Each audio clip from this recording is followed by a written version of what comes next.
Welcome to Sleepytime History. True stories from the pages of history for a full night's rest.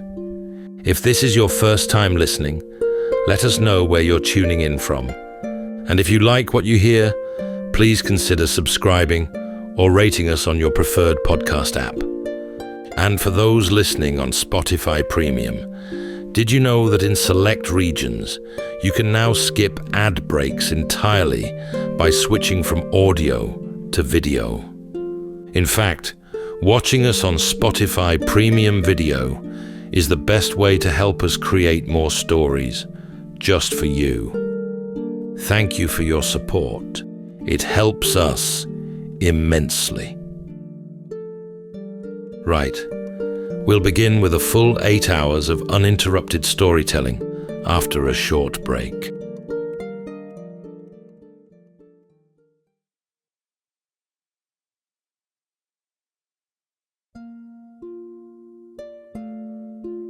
All right, it's time to settle in, relax, and take a wander through the pages of history and storytelling. Tonight, we're going to be exploring the remarkable true story of 536 AD, a year most historians consider to be the worst to have lived through in all of recorded human history. It all started at once and without warning. Subtle though it was at first, some claimed the sun shone blue as the moon through a perpetual dry haze. Others wrote of a dim, pale light with little warmth. From Constantinople to Peking and across every continent, early chroniclers conveyed their inescapable sense of dread and a foreboding among the people from village to village and across empires. It wasn't long before the rhythm of the seasons began to fall out of step. Forests went silent. Oceans turned to stone, crops blackened and bent in the fields, as though the world itself had forgotten how to grow. And as food stores began to dwindle, many civilizations teetered on the edge of collapse. Others descended into chaos, but this was only the beginning. Before this veritable Armageddon had come and gone, its survivors would have to endure tsunamis and earthquakes, floods and fires, famine and plague, a relentless torrent of suffering that would etch itself into ancient ice and canyon walls, and even into the deep recesses of the human psyche. What unseen force set this cascade of catastrophe in motion? And how close did we really come to the precipice of annihilation? Tonight, as we drift into sleep, we'll follow the path of this long-forgotten cataclysm, piecing together what clues it left behind. So settle in, take a deep breath, and let's bear witness to this near unraveling of the world.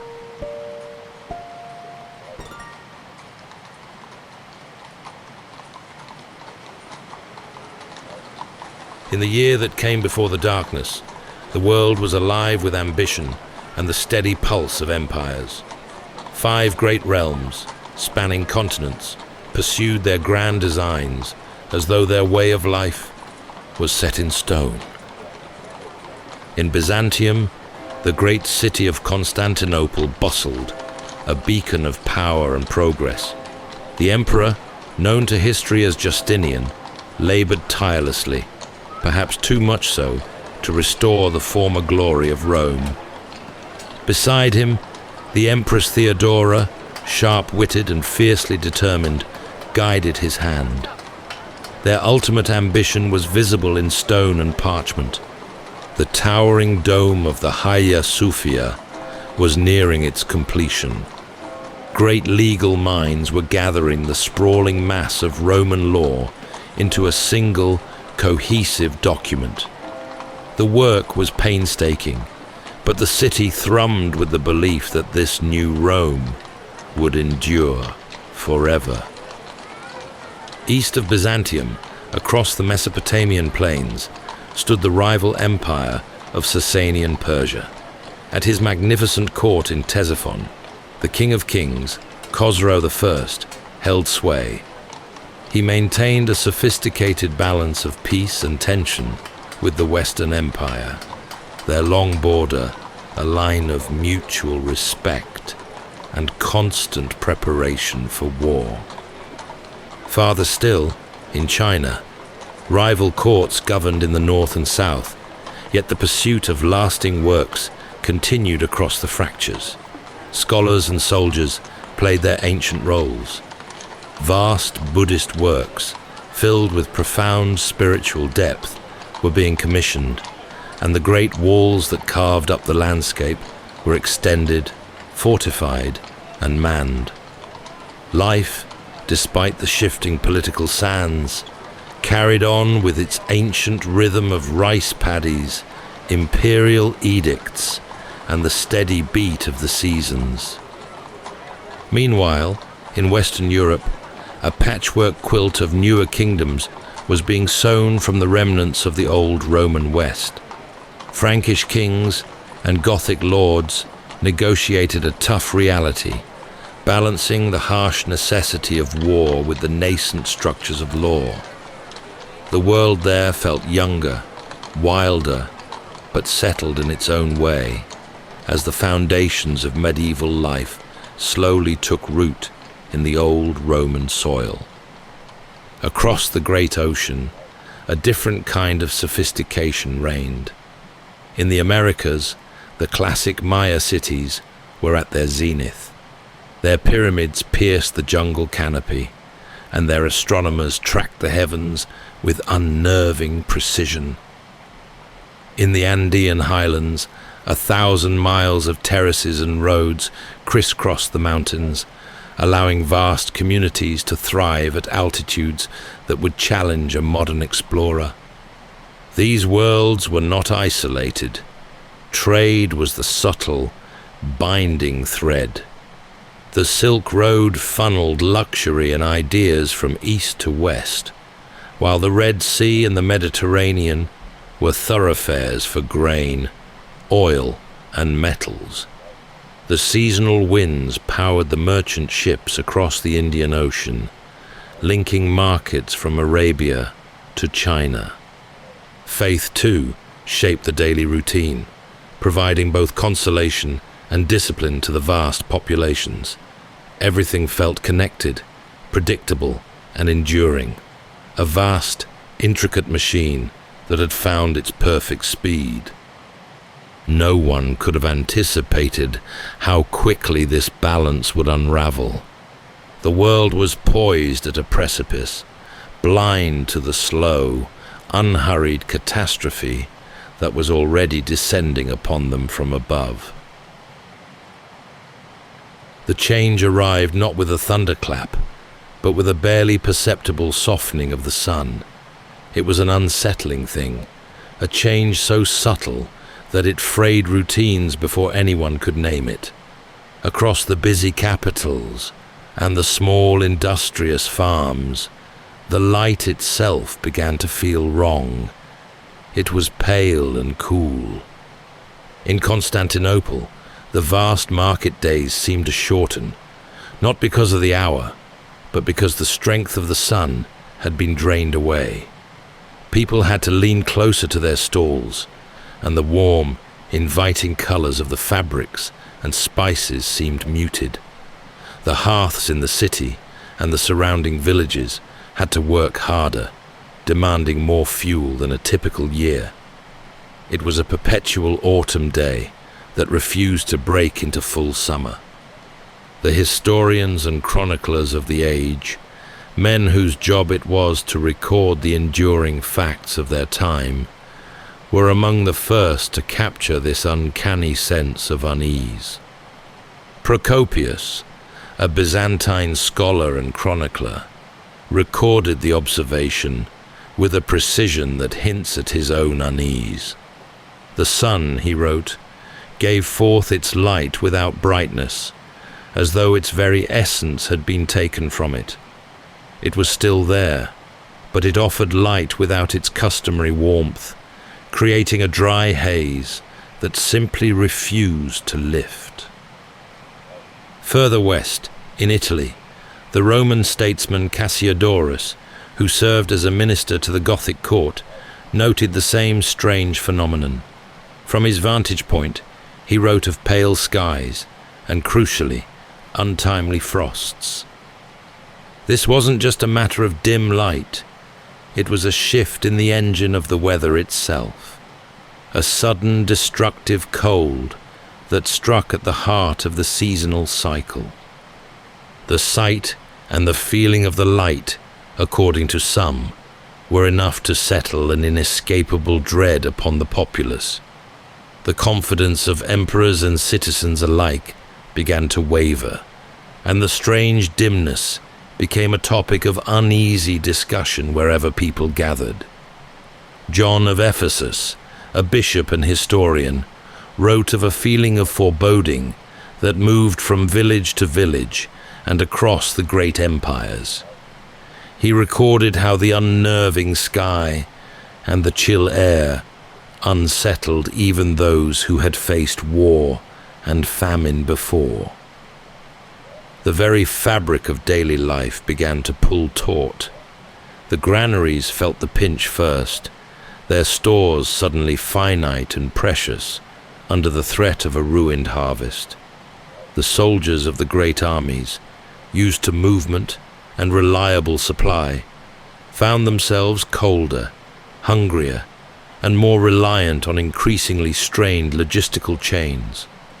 In the great cities, the poor were the most immediately and tragically exposed, their precarious existence relying on the day-to-day work the weather no longer seemed to fully permit.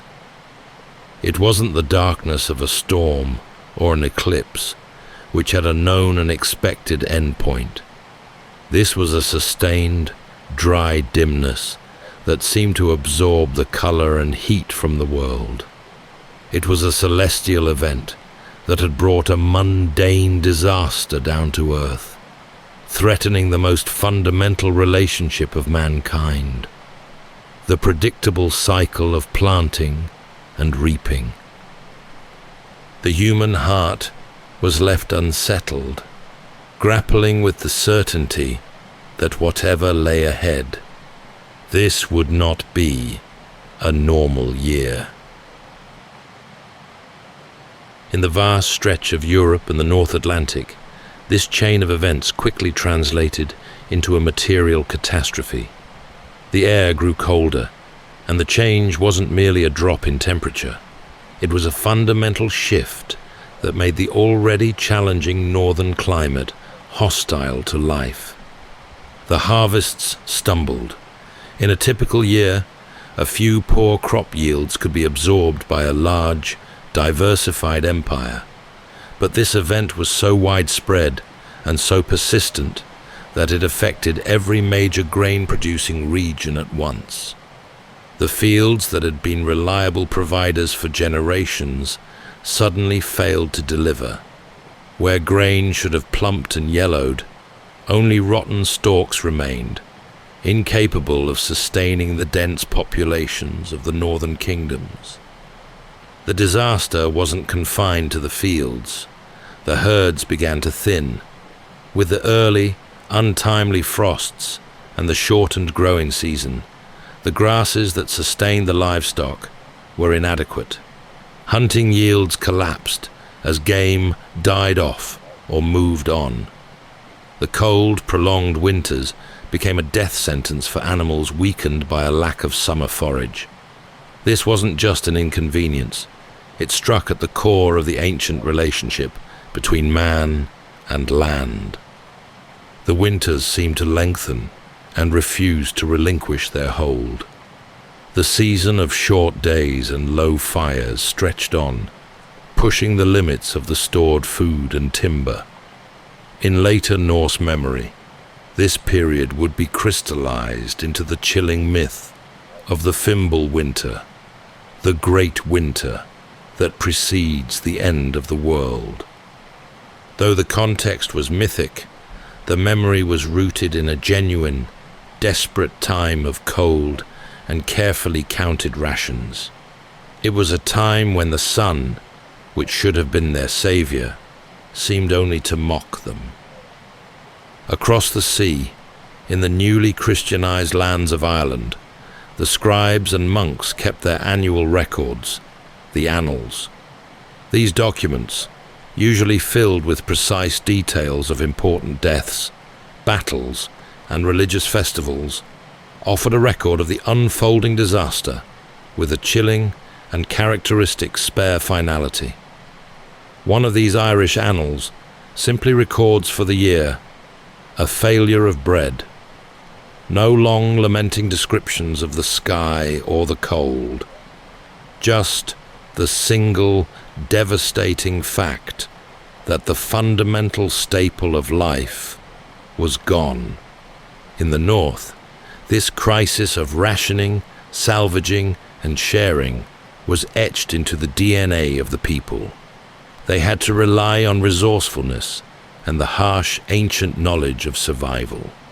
Every log of wood, every last sack of dried food, every living animal became an intensely precious commodity. The long chill stripped away the easy comforts of settled life and forced communities to turn inward, to rely on local ingenuity and the collective will to survive. It was a testament to human resilience that any survived at all. The North endured successive failed harvests, surviving through rationing and mutual aid. Yet humanity refused to forget how to live. Across the vast lands of East Asia, the upheaval of the year 536 was met not with dramatic outbursts of despair, but with the cool, meticulous record-keeping that was the hallmark of the imperial courts. Officials, guided by centuries of order and habit, noted each anomaly with unshaken composure, treating the dim skies not as omens, but as another entry in the unbroken record of natural events to be observed and controlled. The court chronicles began to fill with observations of a strange light that was thin and colorless, casting a pall over the bustling river towns and the great ceremonial quays. The normal, vibrant life of the waterways, which were the arteries of the empire, grew noticeably quieter under this persistent, diffused light. The climate anomalies were too severe to ignore. A single court chronicle, written with a characteristic brevity that conveys the utter shock of the event, observed the unprecedented occurrence of summer snow.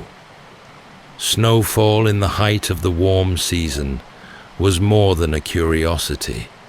It was a dire omen that signaled a deep, dangerous flaw in the seasonal order. This sudden out-of-season cold decimated crops that had expected warmth and light, turning potential harvests to frozen ruin overnight. The immediate and most pressing concern for the imperial bureaucracy was the resulting grain shortfall. Clerks, their hands steady despite the crisis unfolding outside the palace walls, tallied the losses with the same methodical approach they used for tracking eclipses or tax receipts. Their ledgers recorded the stark reality of the disaster: how much less grain was harvested, how much more was needed, and where the most acute shortages were likely to bite. This was the empire's practical confrontation with the unthinkable. This administrative response highlights a subtle but profound difference in how the calamity was processed. While the Byzantine chroniclers focused on the strange, ominous look of the sun and the moral implications of the dark days, the Chinese officials concentrated on the material consequences. The celestial event was merely the cause. The resulting food shortage and social instability were a problem that required an imperial solution. The very structure of the state, its ability to manage massive public works, its legal codes, and its vast granary system, was put to the ultimate test. To ensure stability, the courts had to carefully manage the flow of food, the deployment of troops to guard supply lines, and the delicate balance of taxation and relief. Rumors of the poor harvests in the countryside would surely reach the capitals, potentially triggering unrest among the urban populations. The imperial system, for all its sophistication, was vulnerable to mass hunger. Their leaders understood that their mandate to rule, the very mandate of heaven, was tied to their ability to sustain their people through such a profound crisis. As the year progressed, the steady hand of the bureaucracy was all that stood between the empire and the precipice of collapse. Their cool, understated observations preserved the record of a world struggling against a force it could neither see nor comprehend. The consequence of the relentless chill was the most ancient and visceral of human trials: famine. It didn't arrive everywhere at once, but rather in scattered waves, a creeping tide of shortage that relentlessly wore down the resilience of communities across the globe. As the scarcity of grain became an undeniable fact, prices climbed with a cruel, inexorable speed. The cost of a basic loaf of bread, which had been the anchor of a family's budget, grew dear, even as its quality diminished. This escalation was a clear signal that the stores were running low, and that what remained had become a weapon in the hands of merchants and rulers. The poor, who lived closest to the edge, were immediately pushed over it. Rulers, from emperors to minor kings, found themselves in an impossible bind. They had to juggle relief with levy. If they provided too much free or cheap grain, they would quickly deplete their reserves, leaving the state vulnerable in the inevitable years of aftershock. If they levied too much tax or too few provisions, they risked provoking riots, rebellion, and a loss of legitimacy. It was a knife-edge decision, played out in the halls of power as rumors arrived of frost in months that should have been safe, a terrifying sign of the world's enduring instability. In the countryside, the desperation was even more acute. The failure of a single harvest could be devastating. The failure of several across multiple seasons was annihilating. Families found themselves facing a terrible calculus of survival. They had to trade distance for the chance of a full bowl, selling off land, tools, or even family members to procure enough food to last another month. The traditional bonds of village life began to fray under the pressure of hunger, forcing mass movement and desperate choices. The memory of the great granaries, symbols of imperial foresight and abundance, began to change from a comfort to a source of resentment. The food was there, but its distribution became a matter of life and death, an act of intense political theater. Every distribution of rations, every opening of a state storehouse, was a moment of intense tension, where order could quickly devolve into chaos. The sheer scale of the shortfall meant that no government, however well organized, could feed everyone for long. This period of hunger was a threshold. It was the point where the strange sky and the cold air translated from an atmospheric oddity into a profound human tragedy. It forced communities to confront the reality that the disaster was not a temporary phenomenon, but a sustained era of scarcity. As the hunger bit, the intricate layered stability of the 5 great worlds that had hummed along so confidently began to teeter. Many civilizations found themselves on the edge of collapse, while others were already descending into the chaos that inevitably follows when the fundamental necessity of bread is removed. The ordeal was relentless, etching itself into the bones and the minds of all who survived it. As the famine began to grip the land, the flow of goods that had bound the vast world together started to clog and thin. The intricate network of commerce, the roads, the rivers, the sea lanes, which had seemed so robust, now showed their fragility. Trade routes faltered. The reasons were practical and profound. On land, caravans were forced to turn back. Not only was there less product to carry from the ruined farms, but the roads themselves had become perilous. With food scarce, banditry rose, and desperate people often saw a laden wagon not as a source of trade, but as a target for survival. The necessary certainty that allowed merchants to commit their valuable cargo to long, slow journeys had simply vanished. On the water, the coasting ships waited in harbor. The monsoon winds still blew, but the captains held back, waiting for news of stable prices and welcoming ports that never quite materialized. An empty port was a useless stop. A hostile port, one guarding its gates and supplies, was a deadly one. The easy rhythm of sea commerce, which connected the Mediterranean to the Indian Ocean, was disrupted, leaving critical populations suddenly cut off from vital imports.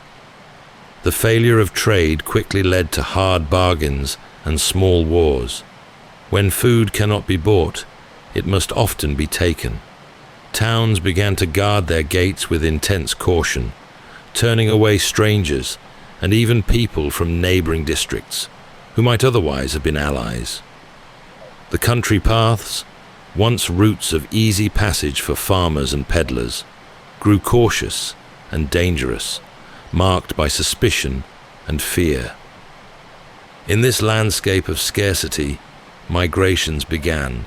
Whole communities, driven by starvation, left their ancestral lands in search of any place that might have a slightly better harvest or a ruler willing to provide aid.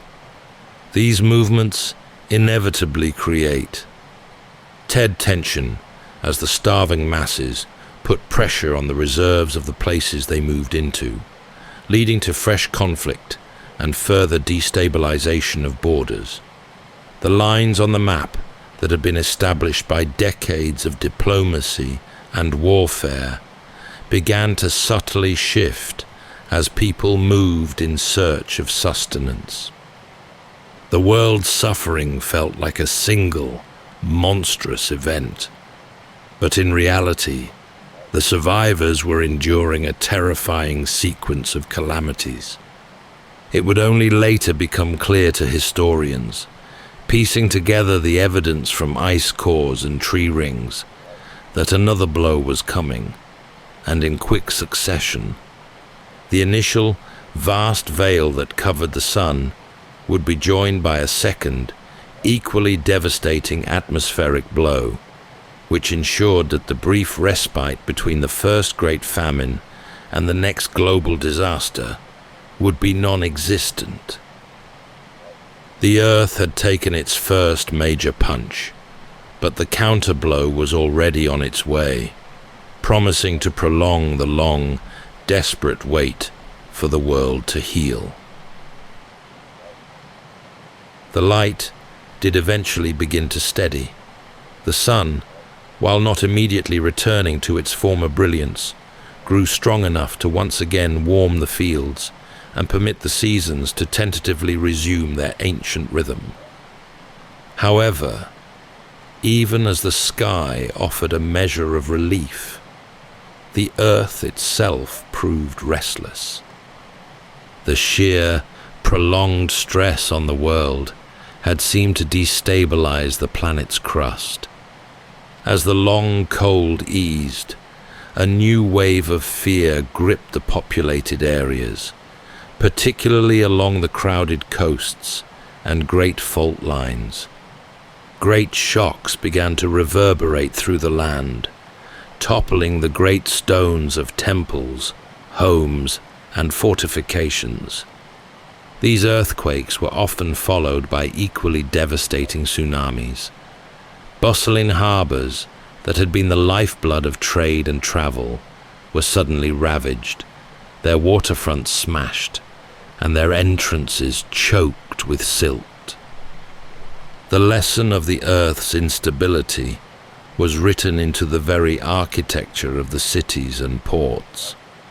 The damage was recorded in both the immediate waterfronts of the devastated cities and in the sober, factual entries of local records and chronicles that tallied the cost in lives and ruined property. The survivors faced the monumental task of rebuilding. With resources scarce and reserves depleted by the famine years, this was not a simple matter of wealthy imperial decree. Instead, it became an intense test of community spirit and patience. People had to work with what timber they could salvage and what local stone remained. The new buildings were often more humble, a reflection of a generation that had learned the harsh limits of ambition. The massive, soaring constructions of the past were replaced by structures that prioritized function and resilience. This period was the aftershock in the truest sense. It was the moment when the physical damage of the great cataclysm, which had begun in the sky, was transferred to the ground beneath their feet. It reinforced the terrifying lesson that the world was no longer predictable. Just as a small degree of comfort had returned, the foundation of their lives was literally shaken. The experience of these years, the endurance required to survive the cold, the hunger, and now the trembling ground, began to subtly etch itself into the culture. The memory of the great shocks informed future building practices, making the new structures lower, sturdier, and more resistant to movement. It also instilled a deep, perhaps subconscious sense of vulnerability that would linger for generations. The people who rebuilt their towns were not the same people who had lived in them before. They had borne witness to a near unraveling of the world, and they learned to live with a new, quiet awareness of how fleeting peace and prosperity could be. They put their world back together, piece by careful piece, knowing that it might all shake apart again tomorrow. Just as the earth finally seemed to settle, a new and terrible visitor began to arrive, riding the sea lanes into the bustling ports. It was an illness, a relentless plague that moved with terrifying speed and lingered for years, long after hope should have returned.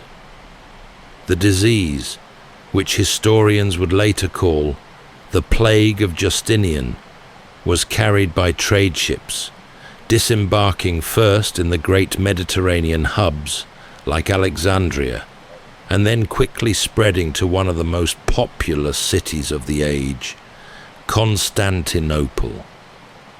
This was a killer that traveled faster than comfort and arrived without warning in the heart of the civilized world. The fear it generated was a palpable thing, a heavier pall than the atmospheric haze of years prior. Chroniclers wrote less about the precise numbers of the dead, though they were vast, and more about the terror. It was a terror that closed shutters early on the busy streets. The markets, which had only just begun to regain their vibrancy after the famine, grew unnervingly thin. The familiar sound of footsteps and voices became infrequent, a chilling echo in the once thrumming metropolis. The sickness did not discriminate. It struck rich and poor, scholar and laborer, and it did so with a devastating efficiency. Work was left half done, tools abandoned in the fields, parchment unwritten on the desks of the government, ships left half loaded at the docks. Whole households were forced into a waiting game for the worst to pass, knowing that a single cough could signal the end. The Emperor Justinian himself contracted the plague and was brought to the very brink of death. His recovery, while celebrated, demonstrated the terrifying reach of the sickness. If the most powerful man in the world was not safe, then no one was. His illness also created a temporary power vacuum at the heart of the empire, contributing to the feeling of a world coming apart. This plague was the final, brutal punctuation mark on the decade of disasters. The initial catastrophe had been atmospheric, striking the crops and the food supply. This new one was personal, striking the body and the core of society itself. The population losses were catastrophic, particularly in the most urbanized areas. The plague did more than just kill. It fundamentally disrupted the economy, the military, and the ability of the empire to respond to its enemies. The memory of the dead, piled up in mass graves, and the enduring weakness of the surviving society would leave a long echo in the centuries that followed. Humanity had endured the cold and the hunger, but this unseen foe that traveled on the breath was perhaps the hardest and most terrifying visitor of them all. Slowly, almost tentatively, the seasons learned their steps again. The sun shone with something close to its old strength. The trees budded reliably, and the great rhythm of planting and harvesting was restored. But the world that emerged from the shadow of the worst year in history was subtly different. The map of human affairs was redrawn, not by grand battles, but by invisible forces. Populations had shifted, drastically thinned by famine and plague, leaving vast tracts of land sparsely inhabited. This created new opportunities for those who remained, but it also fundamentally trimmed the power of the great empires. The Byzantine Empire, especially, saw its strength diminished by the enormous loss of life, making its ambitious goals of reconquest far more difficult to achieve. Conversely, the collapse of stability in one region often emboldened those on the periphery. Neighboring powers and rising barbarian groups saw their chance to expand into areas weakened by the plague and the reduced military capability of the central empires. Power had not been destroyed. It had been redistributed by the sheer weight of suffering. The habits of survival, born of necessity during the long chill, settled into culture. A deep-seated thrift took root. People were more cautious with their resources, storing grain and timber with greater diligence, remembering the terror of the empty winter. Its memory passed down, becoming a cautionary tale and a silent reminder of the Earth's potential for betrayal. Lessons in resilience settled into law, craft, and custom.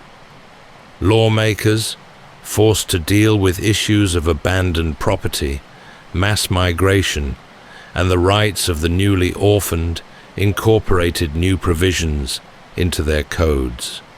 The need for stronger, more efficient craft emerged as builders sought designs that would withstand the unpredictable earthquakes. Even the customs of funerals and mourning changed, reflecting the painful, repeated losses of the dark decade. The world had been tested to its limit, and the long echo of the event was a new, shared history of hardship. The people who lived on were a generation tempered by fire, famine, and pestilence. Their stories, their buildings, and their laws carried the invisible scars of the catastrophe. They had not been annihilated, but they had been transformed. The old, assured confidence of the 5 great worlds was replaced by a more measured approach to existence, a recognition that the earth could and would suddenly turn on its inhabitants. The memory of the thin light lived on, less as a terrifying omen and more as a profound lesson in the sheer, dogged human capacity for survival. It was a quieter, less boastful world, but one with a deeper understanding of its own strength. For centuries, the terrible period of the 530s remained a mystery, a time of famine, plague, and perpetual gloom, whose cause was attributed to God's displeasure or the inevitable whims of a cruel world. The puzzle of the thin light was the hardest piece of all, only fully fitting into place much later, when science could look back in time. The clues were subtle, yet undeniably present, waiting for discovery in the frozen archives of the planet. Scientists examining ancient tree rings found a stark anomaly. For a decade, the growth of trees across vast regions slowed to an alarming minimum. In the northern latitudes, the rings recorded a sudden, severe, and prolonged chill, a cold snap far greater and more sustained than any typical winter. Further clues were preserved in the pristine ice fields of Greenland and Antarctica. By drilling deep into the ice, scientists could analyze the ancient layers, each one representing a year of snowfall. Within the layers corresponding to the year 536 AD, they found a dramatic and unexpected deposit, a heavy concentration of sulfate. This sulfate, a kind of aerosol, could only have been deposited there by one type of event: powerful, explosive volcanic eruptions. The data began to align. The twin events, hinted at by the severe, prolonged nature of the cold, were likely 2 massive eruptions that occurred in quick succession. The first around 536, and the second a few years later. The precise volcano is still debated, but the effect was undeniable.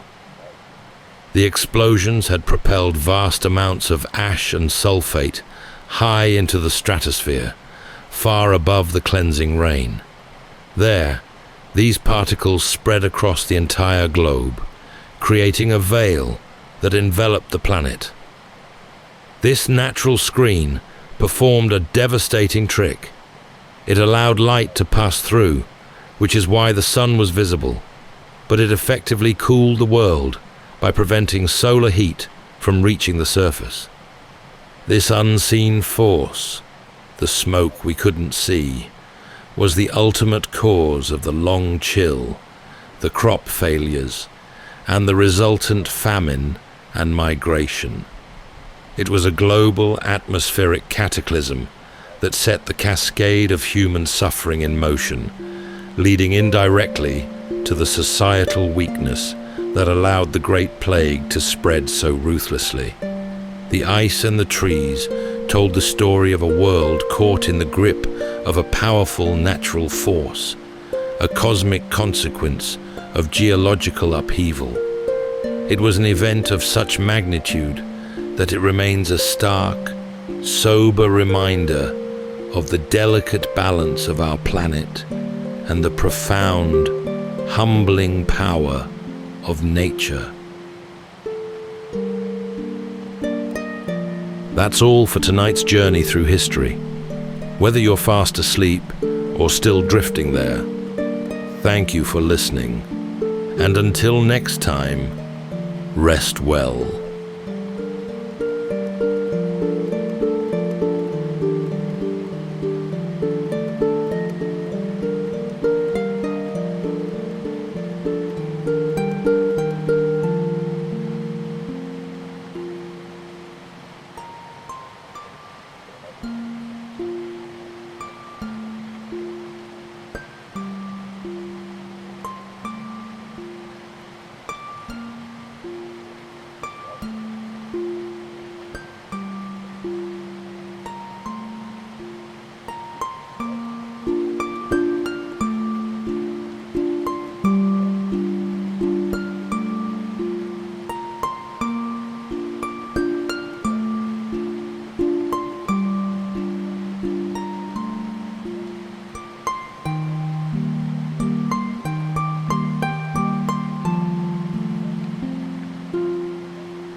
Welcome to Sleepytime History. True stories from the pages of history for a full night's rest. If this is your first time listening, let us know where you're tuning in from.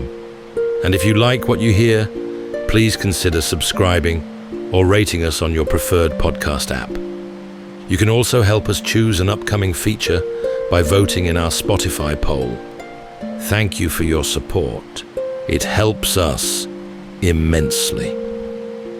All right, it's time to settle in, relax, and take a wander through the pages of history and storytelling.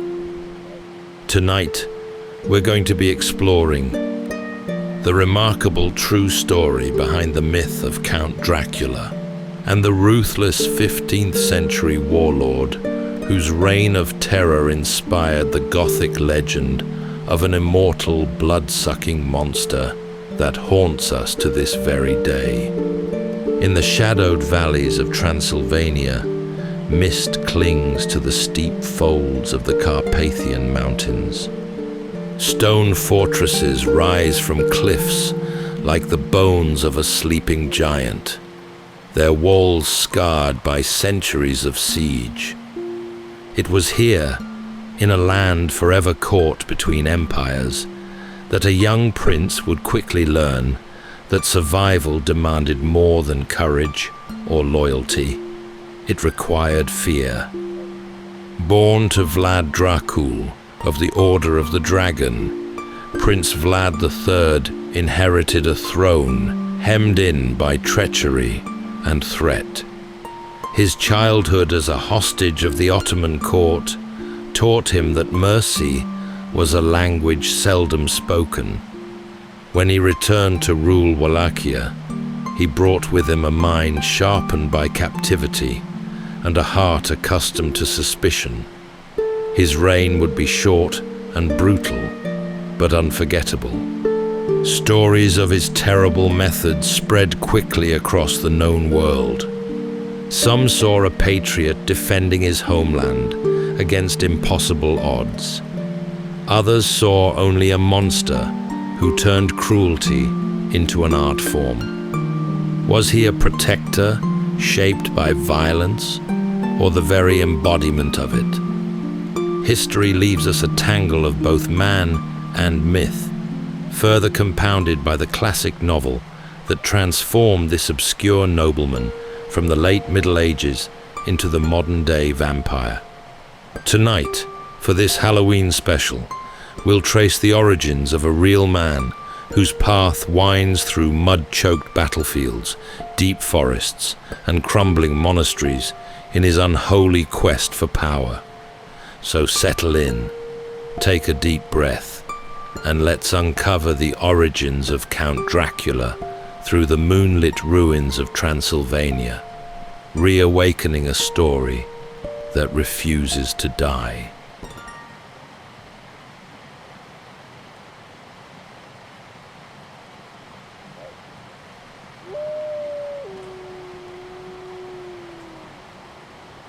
To live in Transylvania was to live with uncertainty of weather, of borders, and of what waited just beyond the edge of the firelight. Heavy fog gathers in abundance in the valleys of Transylvania. The Carpathian Mountains rise above in long ridges, draped in pine and cloud. Below, the forests stretch without end, swallowing roads and hamlets alike. On cold nights, wolves howl from the ravines, and the people listening by the hearth make the sign of the cross. In these lands, the living and the dead share uneasy borders. When a neighbor falls ill or a crop withers, whispers follow. Some say the dead refuse to rest. They speak of strigoi, souls who rise again in bodies not yet cold, drawn back by hunger or unfinished wrongs. The priests recite blessings, and families drive iron nails into coffins, just to be sure. The faith here is deep, but so too is the dread beneath it. It is a world balanced between church bells and superstition, between prayer and the fear that prayer might not be enough. To the west lie Hungary and Bohemia, crowned with their kings and bishops. To the east, the vast reach of the Ottoman Empire presses forward like a storm. Between them sits Wallachia, small and stubborn, a land of wooden fortresses and weary soldiers guarding narrow passes through the mountains. Traders and travelers bring word of wars that never end, of shifting loyalties sealed by blood or broken by greed. Every promise in this borderland carries the weight of threat. It was into this world that a man called Vlad Dracul rose to power. His name, meaning the dragon, came from his oath to the Order of the Dragon, an alliance of Christian princes sworn to defend Europe from the Ottoman advance. To carry that title was to bear both honor and peril. The dragon symbol promised protection to Christendom, but it also marked its bearer as an enemy to one of the most formidable empires on earth. Dracul ruled from strongholds, built atop cliffs and river crossings, his banners marked by the coiled dragon of his order. He was a man of strategy and suspicion, ruling a country that could not afford softness. His court was small, his reach limited, but his ambition was vast, to keep Wallachia free. Each day was measured not by the turn of the sun, but by the next demand from one empire or another. The people who lived under his rule were accustomed to uncertainty. Winter brought more than frost. It brought armies. Villages vanished overnight, rebuilt, then vanished again. Stories traveled faster than soldiers. Some told of Dracul's negotiations with the Ottomans, others of secret deals with the Hungarian crown. Few could tell which rumors were true, and fewer dared to ask. In these parts, survival meant listening, obeying, and hoping to be overlooked.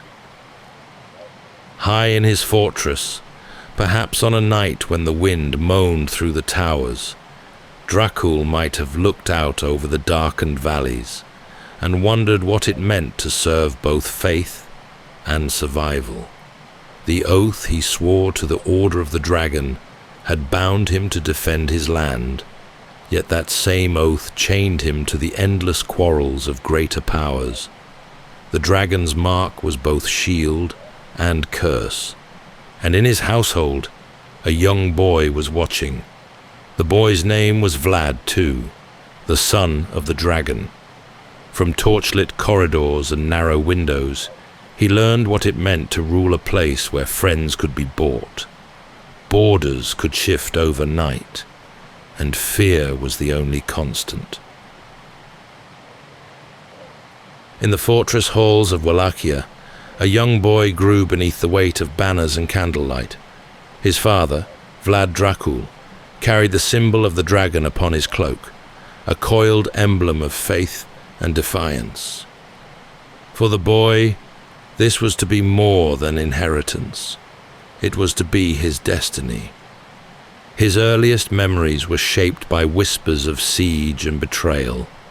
Courtiers bowed low, but spoke in riddles. Messengers arrived from distant courts, bearing promises wrapped in threat. Beyond the castle walls, mountains hemmed the land in like the walls of a cage. To be born a prince here was not to be safe. It was to live at the center of a storm that never ended. When his father's fortunes faltered, the storm closed in.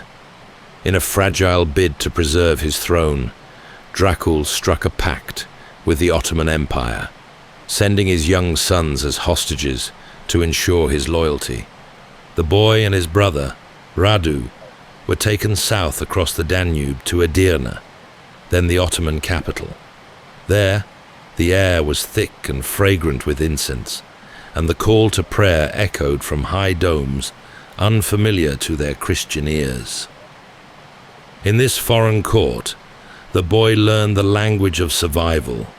He watched, listened, and remembered.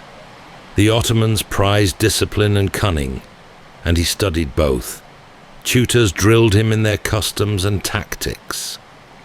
At night, perhaps when the torches flickered low, he would think of the fortress at home, the smell of pine smoke, the murmuring river below the walls, the faces of those he no longer knew if he would see again.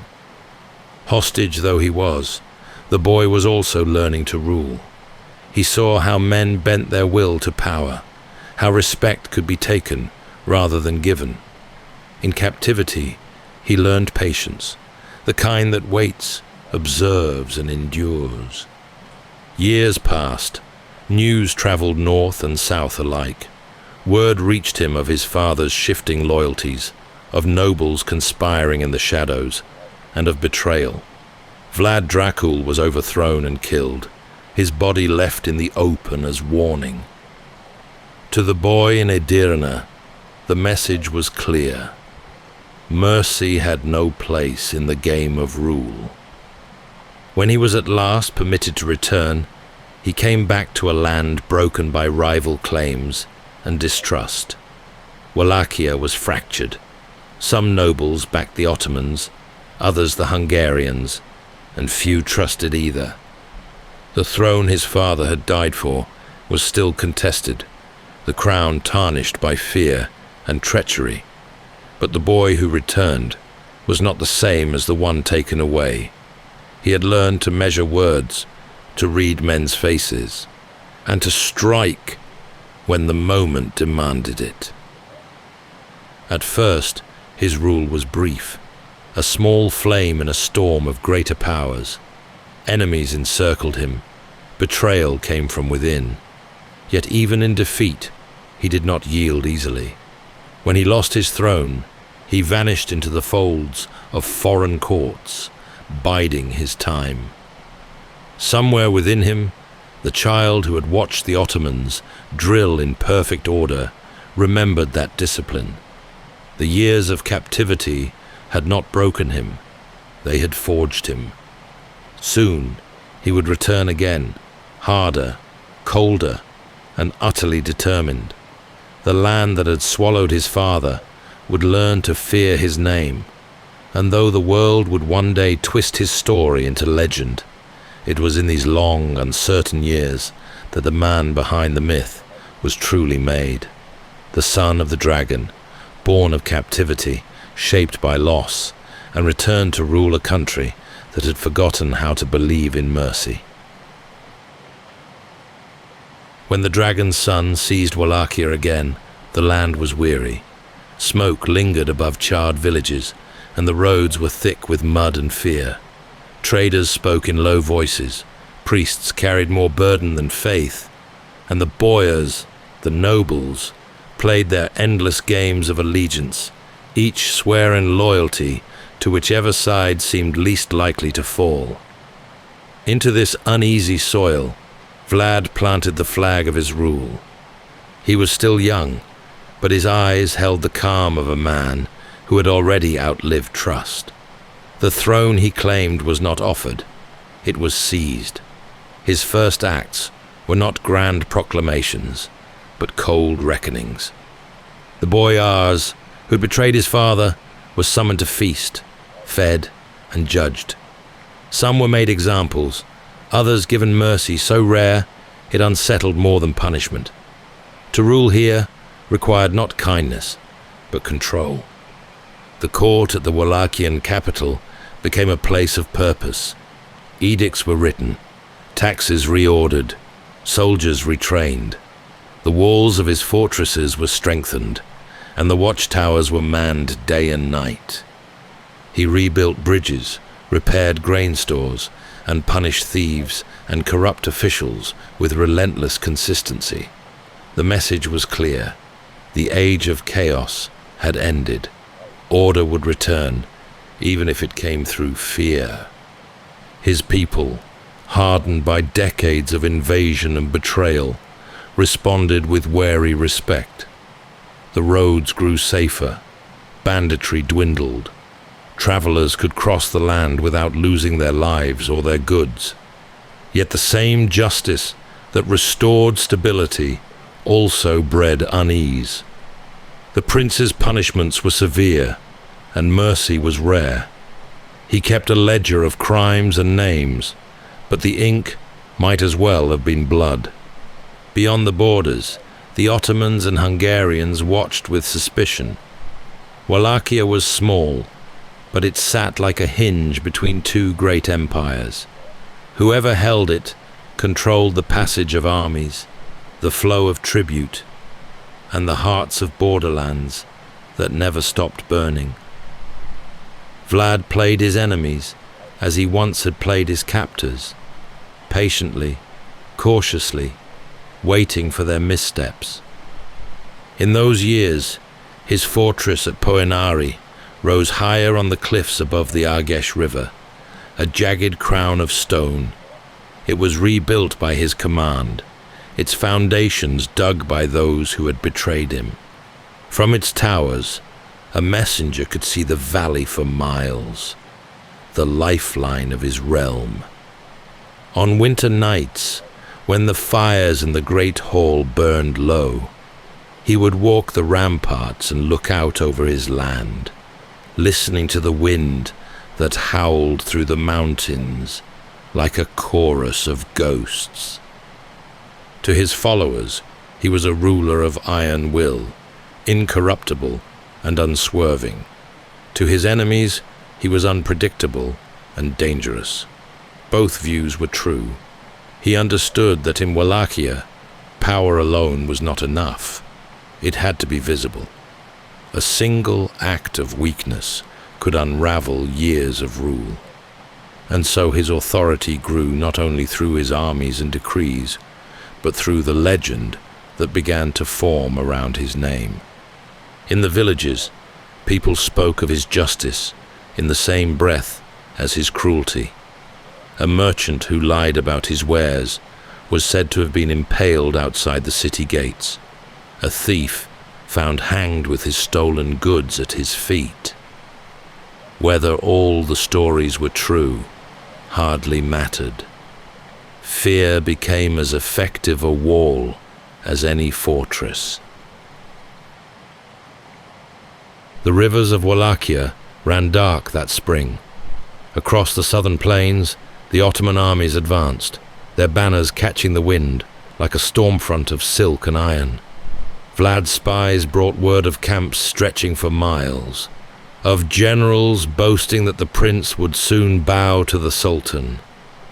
But Vlad was preparing something the invaders did not expect. To govern Wallachia was to live with the memory of occupation. The villages remembered being burned, their sons taken, their daughters sold. The prince understood that no fortress could stand forever, but reputation might. So he turned fear itself into a weapon, one that struck deeper than any blade. His soldiers moved by night, their movements precise and unseen. Fires rose in the enemy's rear camps. Wells were poisoned, roads destroyed. Food burned, so nothing could be taken. Each act denied comfort. Every silence deepened dread. When the Ottoman vanguard crossed the Danube, they expected surrender. Instead, they found empty fields and abandoned hamlets. Only the crows remained. Those who pressed forward found what history would call the forest of the impaled. Thousands of bodies stood along the road, their shadows bending in the wind. To the soldiers who saw it, the message was unmistakable. This land would rather die than kneel. The chroniclers in distant courts later wrote of it as madness, but those who fought beside him knew it was calculation. The night attack on the Wallachian capital became legend. Vlad led his men through the darkness, striking deep into the Ottoman camp where the Sultan's banners flew. The attack came like a phantom wind. Torches flared, confusion reigned, and by dawn the campaign faltered and the Sultan withdrew. Within Wallachia, the same law held. Order was enforced with ruthless precision. A peasant stealing bread or a noble plotting rebellion could expect the same fate. Justice was swift and absolute, and it gave the land an uneasy peace. Muster rolls were kept to the day, watchtowers manned at dusk, patrols logged at dawn, rations measured to the last loaf. In his absence, his shadow ruled. Beyond the borders, tales of his cruelty spread as swiftly as those of his victories. In Hungary, they whispered of impalements that blotted the sky. The Prince of Wallachia was becoming more than a man.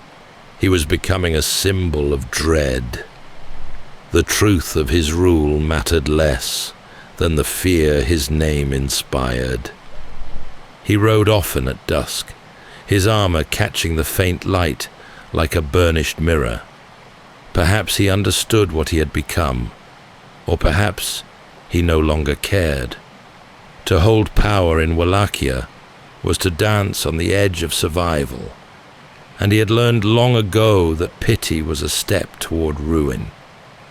The boy who had watched the Ottomans from his captivity now ruled with their same discipline, but where they demanded loyalty, he demanded obedience. In the cold stillness of his fortress, the prince must have known that his reputation was both shield and poison. It protected his throne, but it isolated him from all else. Beyond the walls, the wind tugged at banners until they cracked like whips in the night. In the villages below, mothers told their children to behave, or the impaler would come for them. And somewhere, deep within his stronghold, the ruler who had turned terror into a language was already listening for the next threat in the wind. Power in Wallachia was never still. The prince ruled a land pressed on every side by the might of the Ottoman Empire, the ambitions of Hungary, and the envy of his own nobles. His victories had made him feared, but fear is a restless servant.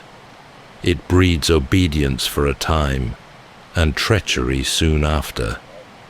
Even within his court, loyalty wavered like a flame in the wind. To the south, the Sultan demanded tribute once more, claiming that peace required payment. To the west, King Matthias of Hungary sent letters heavy with praise, but light with promise. Each wanted something from the man caught between them. He read every message carefully, his hand resting on the hilt of his dagger, as though habit alone kept the blade near. For Wallachia to survive, it had to serve two masters and trust neither. The true danger, though, was not beyond his borders, but within them. The boyars, whose fathers he had broken or buried, plotted in whispers. His own brother, Radu, fair-faced and beloved at the Ottoman court, emerged as a rival. The Sultan promised Radu support, promising Wallachia as reward for his obedience. To some nobles, the choice seemed clear: side with the brother who ruled through terror, or the one backed by an empire. The prince answered in the only way he knew. Spies multiplied across the land. Letters were intercepted, envoys tested. Those found wanting met their end without ceremony. Yet even the most ruthless ruler cannot strike at every shadow. Betrayal slipped through cracks in stone, and silence in the darkened hallways of his fortress. Through the winters, the burden of rule grew heavier. The fields had recovered, the roads were guarded, but the cost of vigilance never lessened. Every tribute paid meant humiliation. Every refusal invited war. When Ottoman riders again crossed the Danube, he sent fire and ambush to meet them.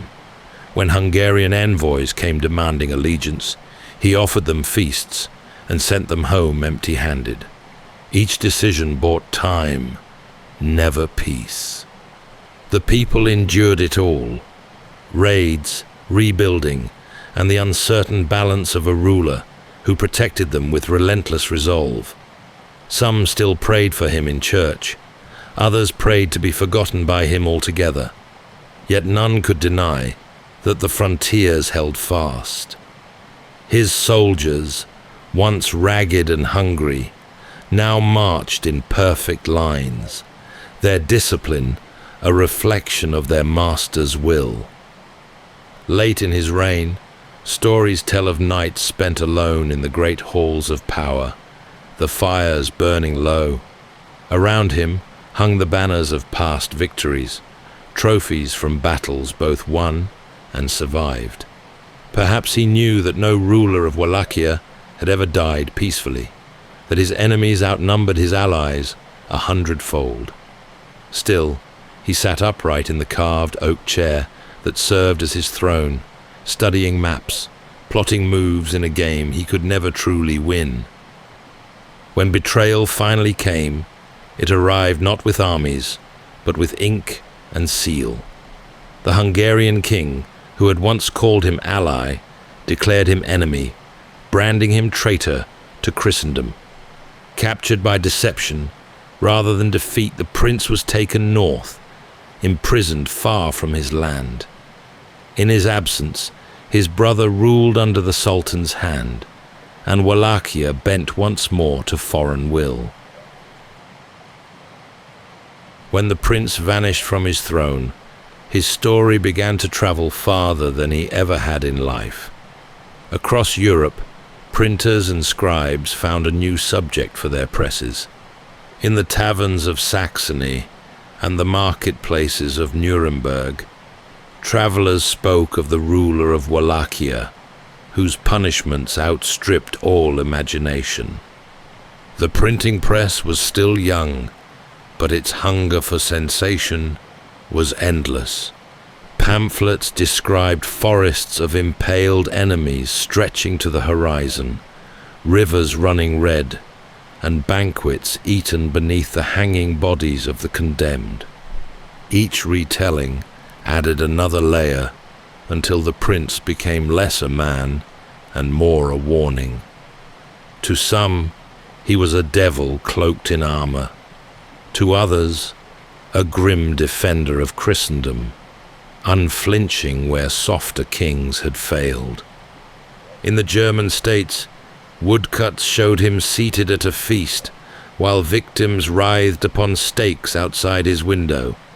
The text beneath claimed he took pleasure in their suffering, that his cruelty was boundless. Few who printed such tales had ever seen Wallachia, or even met a man who had. But truth mattered little. Fear sold fast, and paper carried it further than any army. Meanwhile, in the East, Ottoman chroniclers told their own versions. To them, he was not a hero of faith, but a renegade prince who betrayed treaties and mocked the Sultan's might. Hungary, too, had reason to twist the tale. From the halls of Buda to the courts of Vienna, word of his imprisonment spread faster than truth could follow. Diplomats whispered, and printers seized upon the scandal. The prince was painted as a tyrant unfit to rule, sending forged letters and accounts to foreign monarchs. Each story darkened the name further, and none dared question them. It was easier and safer to believe. As years passed, the man himself faded, but the legend flourished. The borderlands he once ruled became places of whispered caution. Travelers claimed the forests still echoed with screams, that the earth itself rejected his rest. In village tales, he was neither wholly dead nor alive, a spirit bound to the mountains, awaiting the next trespass. Such stories clung to the soil long after his bones had turned to dust. By the late 15th century, these tales had crossed languages and borders alike. German printers sold them as moral lessons. Russian scribes copied them as cautionary chronicles. The further they traveled, the less they resembled the life of any one man. A ruler who had fought to be remembered as strong and unyielding had become instead a figure of endless horror, shaped by propaganda, myth, and fascination with the monstrous. In this way, the world began to know the name that history would never shake. The details blurred, dates, battles, even motives, but the image remained. A prince of impalement, a dragon turned to shadow.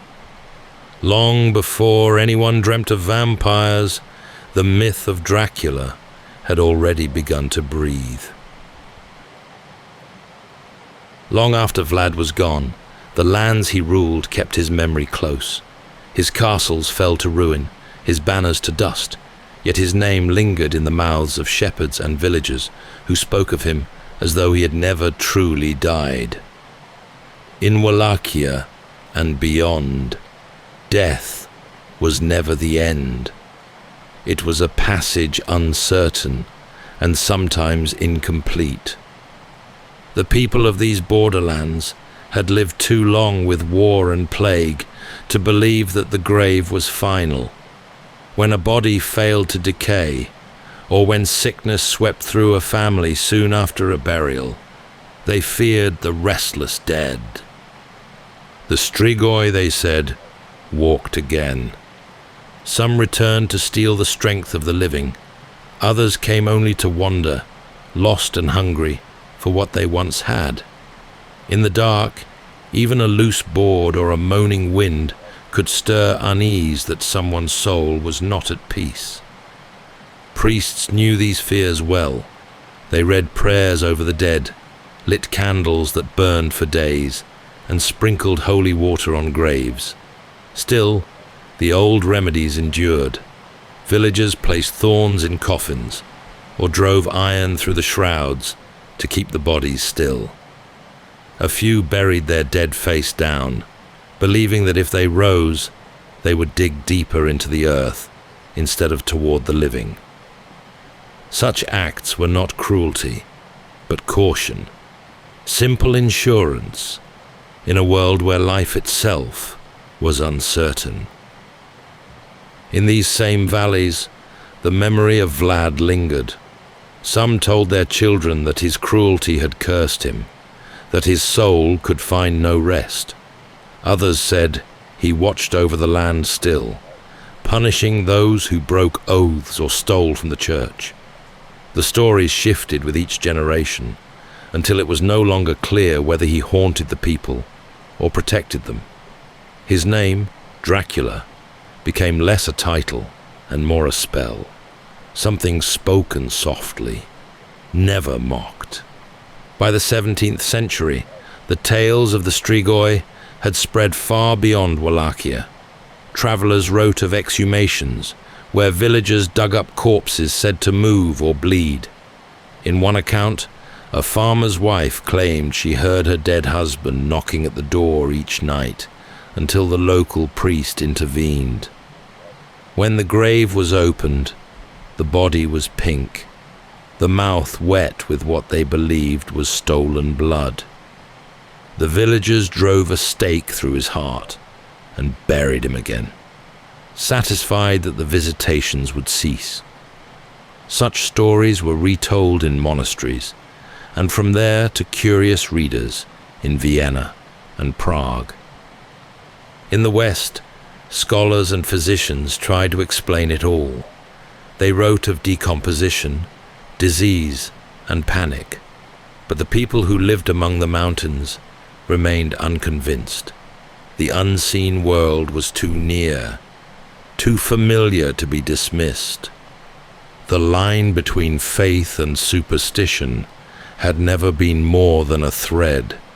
So, when pamphlets and travelers' tales of the Impaler reached those same lands, the two worlds began to merge. The stories of a prince who drank in fear, who punished without mercy, slid easily into folklore, already rich with the undead. Centuries after the real prince was gone, his shadow still lingered in the mountains of Eastern Europe. By the late 19th century, those same lands had become the subject of fascination for Western travelers, an old world of superstition, wild landscapes, and ancient faith. Into this curiosity stepped a man named Bram Stoker, a theatre manager from Dublin with a lifelong interest in the strange and the unseen. Stoker lived in London, at the heart of the modern age. The city hummed with electricity, invention, and empire, yet its people still loved the dark comfort of old stories. Gaslight spilled over the cobbles, but the hunger for Gothic mystery endured. Ghost tales and penny novels filled the shelves. Seances were held in drawing rooms. The line between science and spirit blurred nightly. For a man like Stoker, who spent his days managing actors and his nights writing fiction, it was fertile ground. His work on the novel that would become Dracula began slowly, through years of notes and quiet research.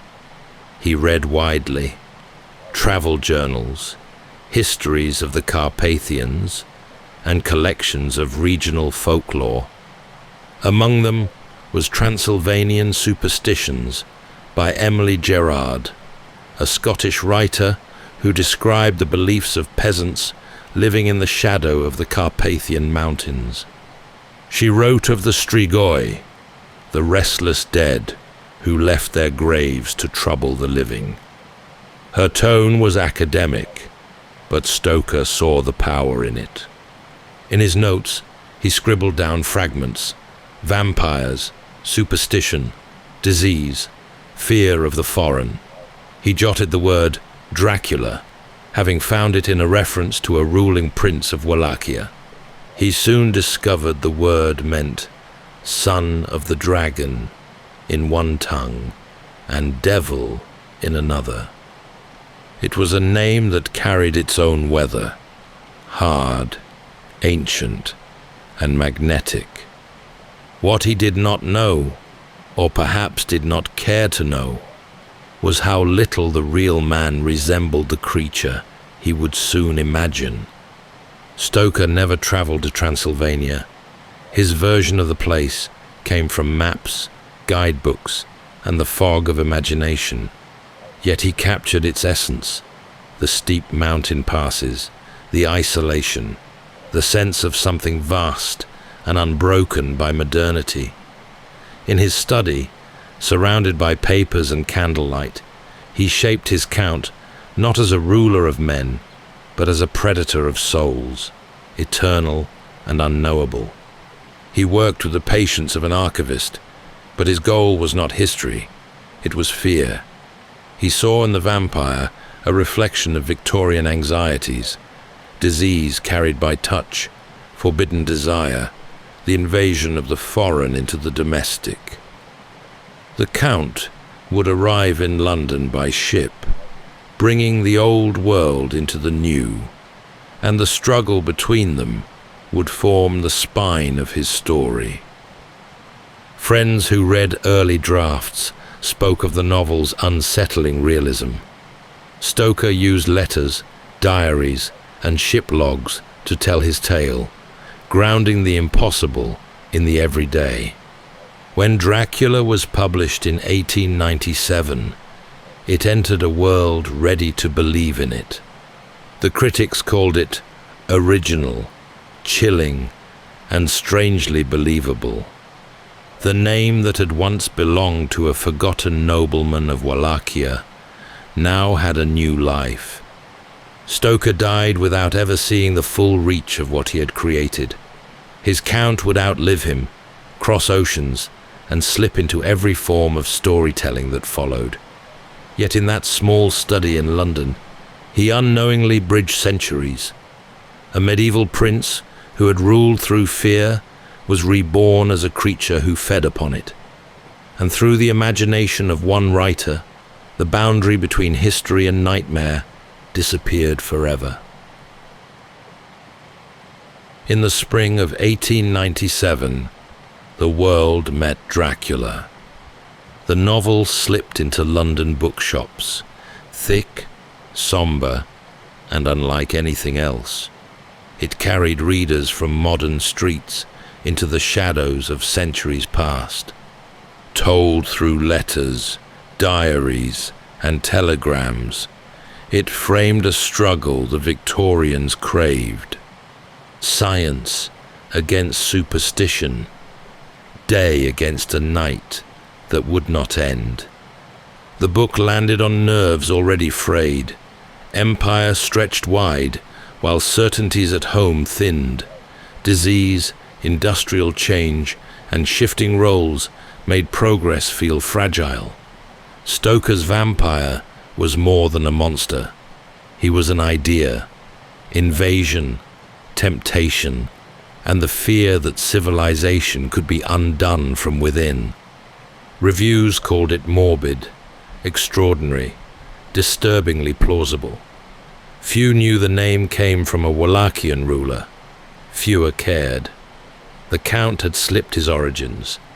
He did not remain on the page.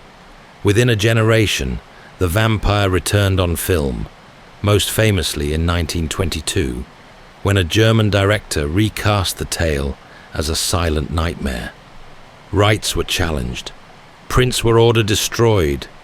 A few survived, as if refusal to die were baked into the reel. Soon after, audiences heard the voice, Bela Lugosi on stage and screen, elegant and hypnotic, turning a cloak into a spell. The role passed through eras, Christopher Lee, Gary Oldman, and many more, each face reflecting the age's anxieties, invasion, desire, contagion, power. The Count stayed the same and always changed. The legend seeped into place as well as page. In Romania, visitors trace the story's edges. Bran Castle, often marketed as Dracula's, and Poenari, the real cliff fortress of the prince behind the name. Guides braid history and folklore. Souvenirs gleam where soldiers once stood. The man who fought to hold a borderland became a symbol of something larger, our appetite for fear and the wish to outlast time. Books, films, and songs kept beating the same dark pulse.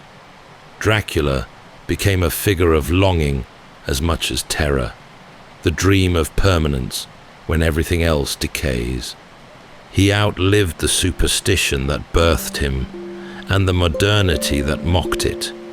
A dragon's son remade into a myth without an ending. And the landscape endures. Forests still rise deep and dark. Rivers still cut stone. Villages light their evening candles. If the old ruler could see the reach of his borrowed name, he might recognize the victory he sought. In life, he sought to be remembered through fear. In death, he succeeded beyond measure. That's all for tonight's journey through history. Whether you're fast asleep or still drifting there, thank you for listening. And until next time, rest well.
Welcome to Sleepytime History.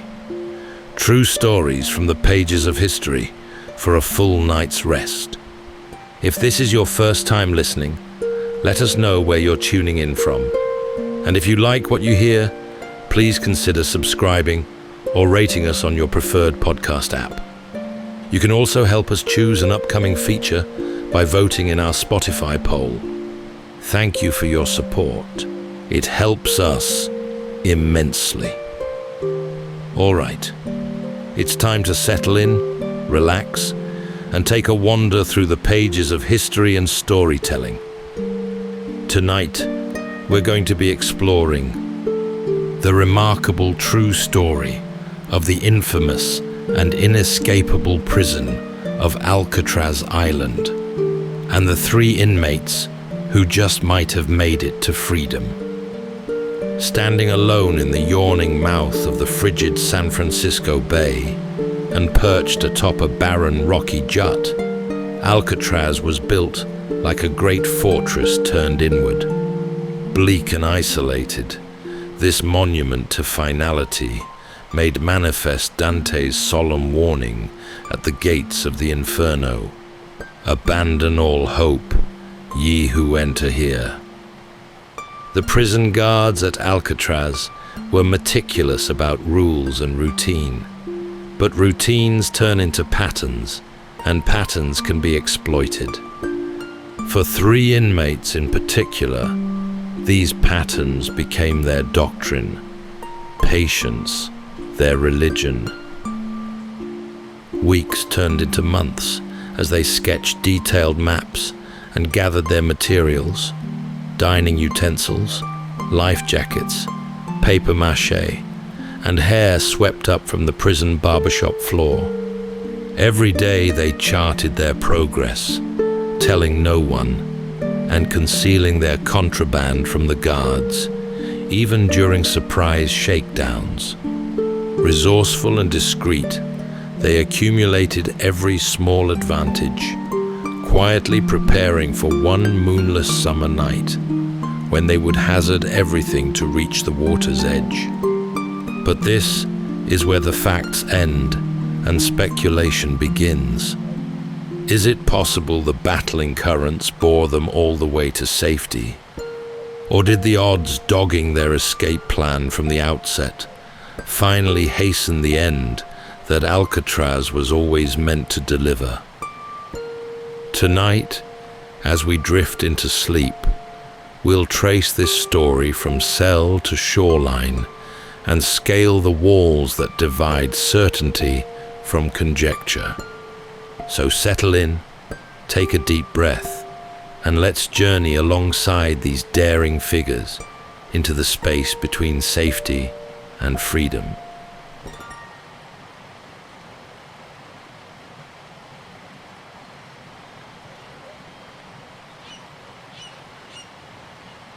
Winds struck the stone like waves, constant and salt-heavy. Out beyond the reach of the city's noise and warmth, the island waited. Bare rock, narrow walls, and iron doors sunk deep into concrete. Alcatraz didn't offer the illusion of rehabilitation. It was not built for hope. It was built to contain. The prison was wedged into a rise of rock just over a mile from San Francisco's shores. That short distance may as well have been 100. The currents between moved fast and cold, cutting around the island in tight swells. On clear mornings, inmates could see the city, hazy, golden, but it was unreachable, and that made it worse. Inside, Alcatraz ran on rhythm, wake-up calls, counts, shifts, meals that came hot and on time, but without kindness. A man in Alcatraz was not there to be changed. He was there because nothing else had worked. Cells were small, mostly identical. Each had a cot, a sink, a small table, and bars so thickly set that the gaps seemed drawn with rulers. There were rules for when to speak and when not to. Rules for standing in line. Rules for turning your head. The sound of keys was constant. Boots echoed on concrete. Beneath it all, the building itself seemed to listen. The men who ran Alcatraz believed in containment, not cruelty. Still, the effect was harsh. The island offered no shade and no softness. Its corridors grew damp in winter and held heat in summer. When the fog rolled in, it moved in heavy sheets. turning the air into something you could taste, wet metal and distance. It had once been a military fort, then a disciplinary barracks. By 1934, it was federal, designed for the kind of man who'd already broken out of other prisons or refused to bend under ordinary pressure. Alcatraz didn't have the most inmates or the worst conditions, but it had a reputation, and that was by design. No one was sent there by accident. Those who arrived were chosen. It was a place where the rules didn't just apply, they were all that remained. Conversations were brief and movements measured. The sea around the island seemed to press in at the edges of everything. There was nowhere else to go, and no one to hear you if you tried. Visitors came by ferry, then passed through gates and inspections to reach the cell blocks. Even the families of staff lived apart, in housing separate from the prison itself. Those who respected Alcatraz often did so, not because it was cruel, but because it was clean, controlled. Disturbances were rare. There was no chaos. Men behaved because there was nothing else to do. It was the full stop at the end of a long sentence. The final boundary. And it worked. For nearly 30 years, no one ever officially escaped. The system held, and the bay held with it. In all that time, there had been attempts, scraps of rope, broken locks, a stolen laundry truck. But they ended in capture or in the tide. The three men who would one day slip beneath Alcatraz's walls arrived by different paths, but each had come to the same end. Frank Morris was the first of the three. Intelligent, composed, and quiet-spoken, he had a knack for slipping through what should have held him fast. He'd escaped from several facilities before, including the federal penitentiary in Atlanta. Frank had a long record of theft and flight, and his refusal to be contained was what finally earned him a cell at Alcatraz. The Anglin brothers, John and Clarence, came from Florida. Raised in a large farming family that followed seasonal crop work, they'd spent childhood summers in Michigan, where the water was cold and deep. They knew how to swim. Their criminal record was less dramatic than Frank's, but persistent, mostly bank robbery, attempted escapes, and violations of parole. They were close, born a year apart, worked together, and often jailed together. Their loyalty was unshakable, and that made them dangerous to a system built on isolation. All three men arrived at Alcatraz separately, but within a short span. They were placed in adjacent cells, Frank in one, John next to him, and Clarence not far away. This was not arranged. It was luck, or perhaps the kind of oversight that only seems obvious in hindsight. What began as coincidence became opportunity. In those early months, they kept their heads down. They followed routines, met work quotas, and drew no attention. Alcatraz was not a place where alliances were easily formed, but these three found common ground in observation. They watched everything, the way the guards moved, how far sound carried, which vents whined and which stayed still. They spoke rarely, and never at length. But even in a place designed to prevent connection, patterns emerged. It was Morris who began to test the limits. In his cell, he tapped at the back wall. The concrete flaked a little more easily than expected. Behind it was a narrow service run, just wide enough to crawl, the route they would later use. No one had escaped through it before. But that didn't mean it couldn't be done. The brothers watched him work. Over time, as tools changed hands and routines shifted ever so slightly, the shape of a plan began to take form, spread out over months, quiet and methodical. Another inmate named Alan West was drawn in as well. His cell was near theirs, and he was willing to help, though not all would go according to plan. In those early stages, the four worked in parallel, carving into their walls a little each day. They stored dust in pockets and dumped it in the yard. They built tools from scavenged motor parts, cafeteria spoons, and wood taken from prison shops. Time moved differently in Alcatraz. Days could stretch thin, with sameness piled on top of sameness.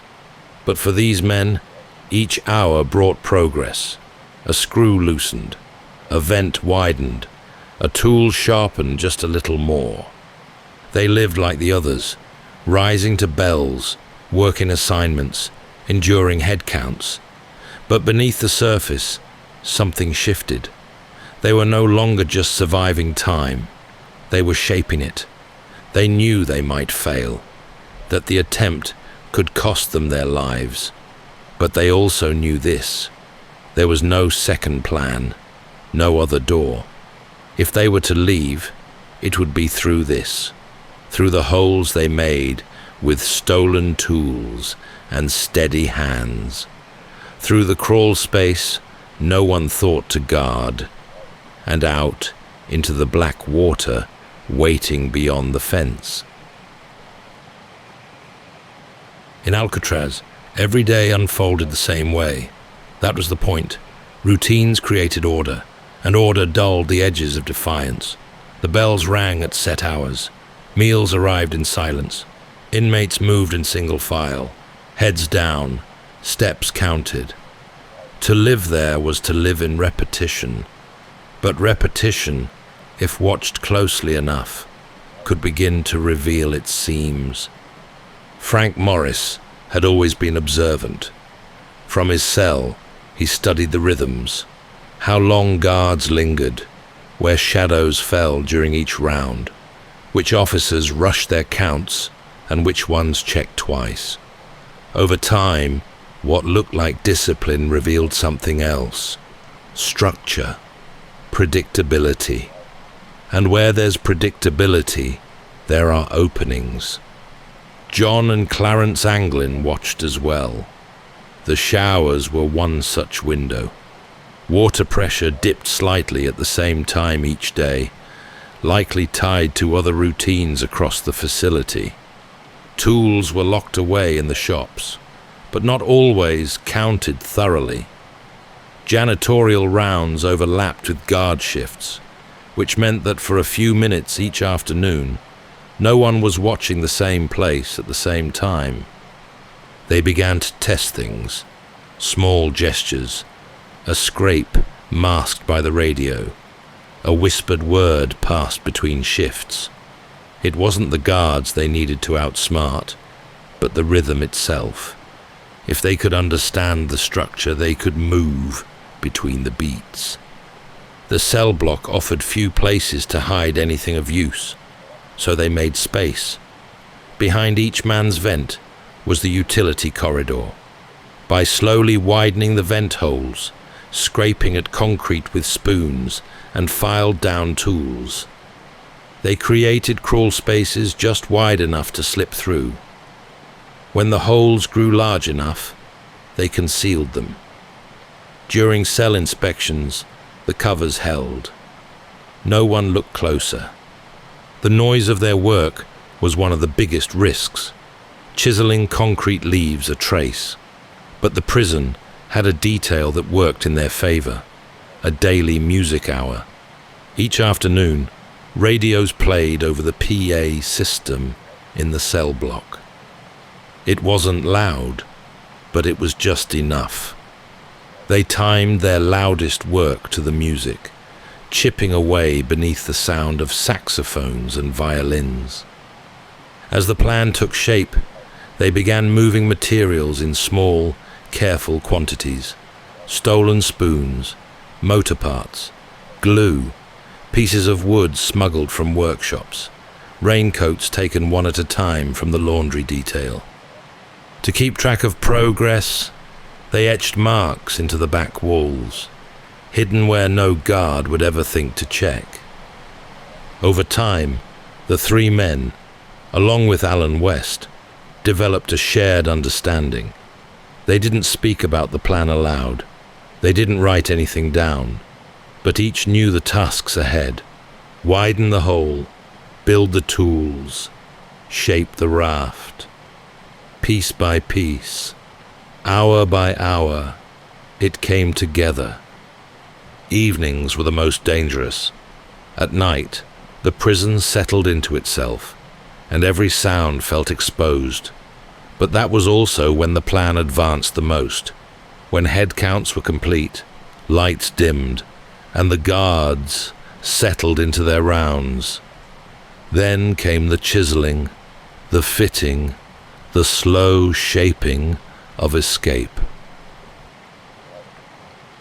The concrete at Alcatraz was supposed to last the test of time, thick, reinforced, and unyielding.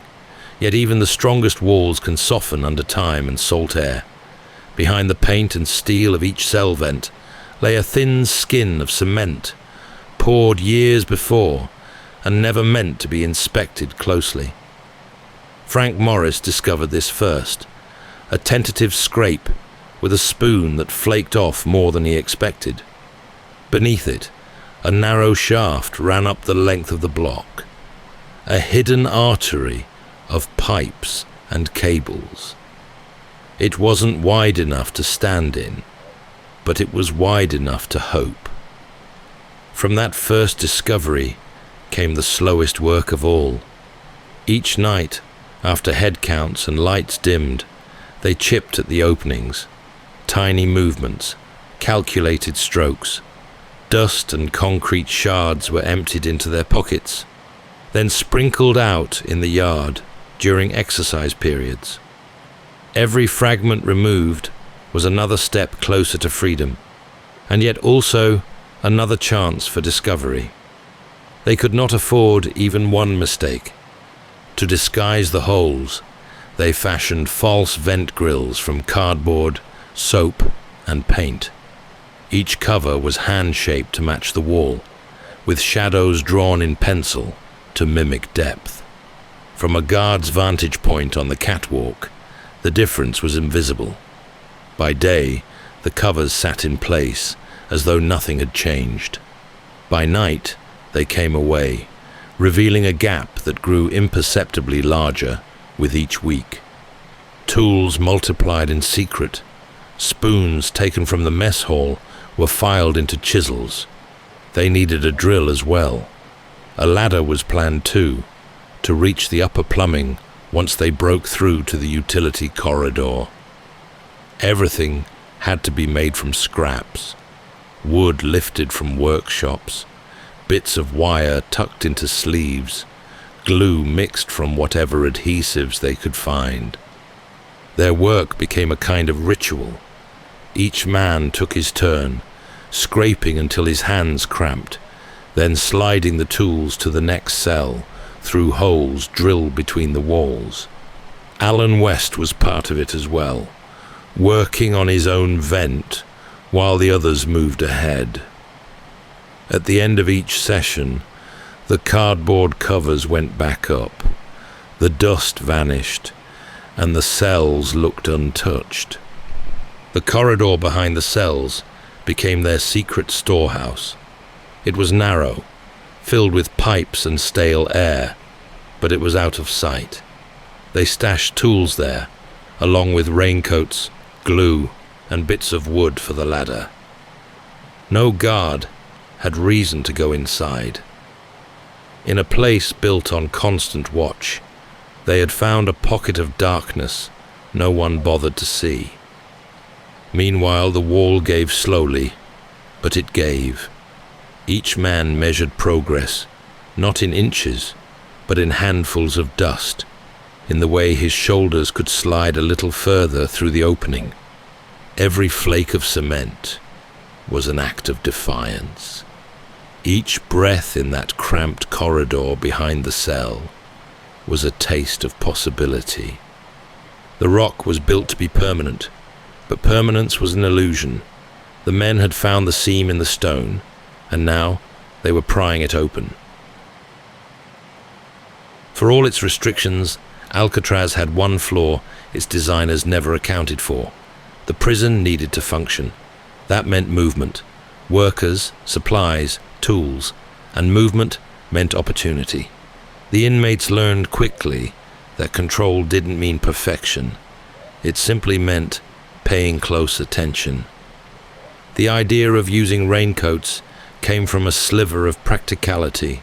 The prison-issued coats were made of thick rubberized material, watertight, durable, and anonymous.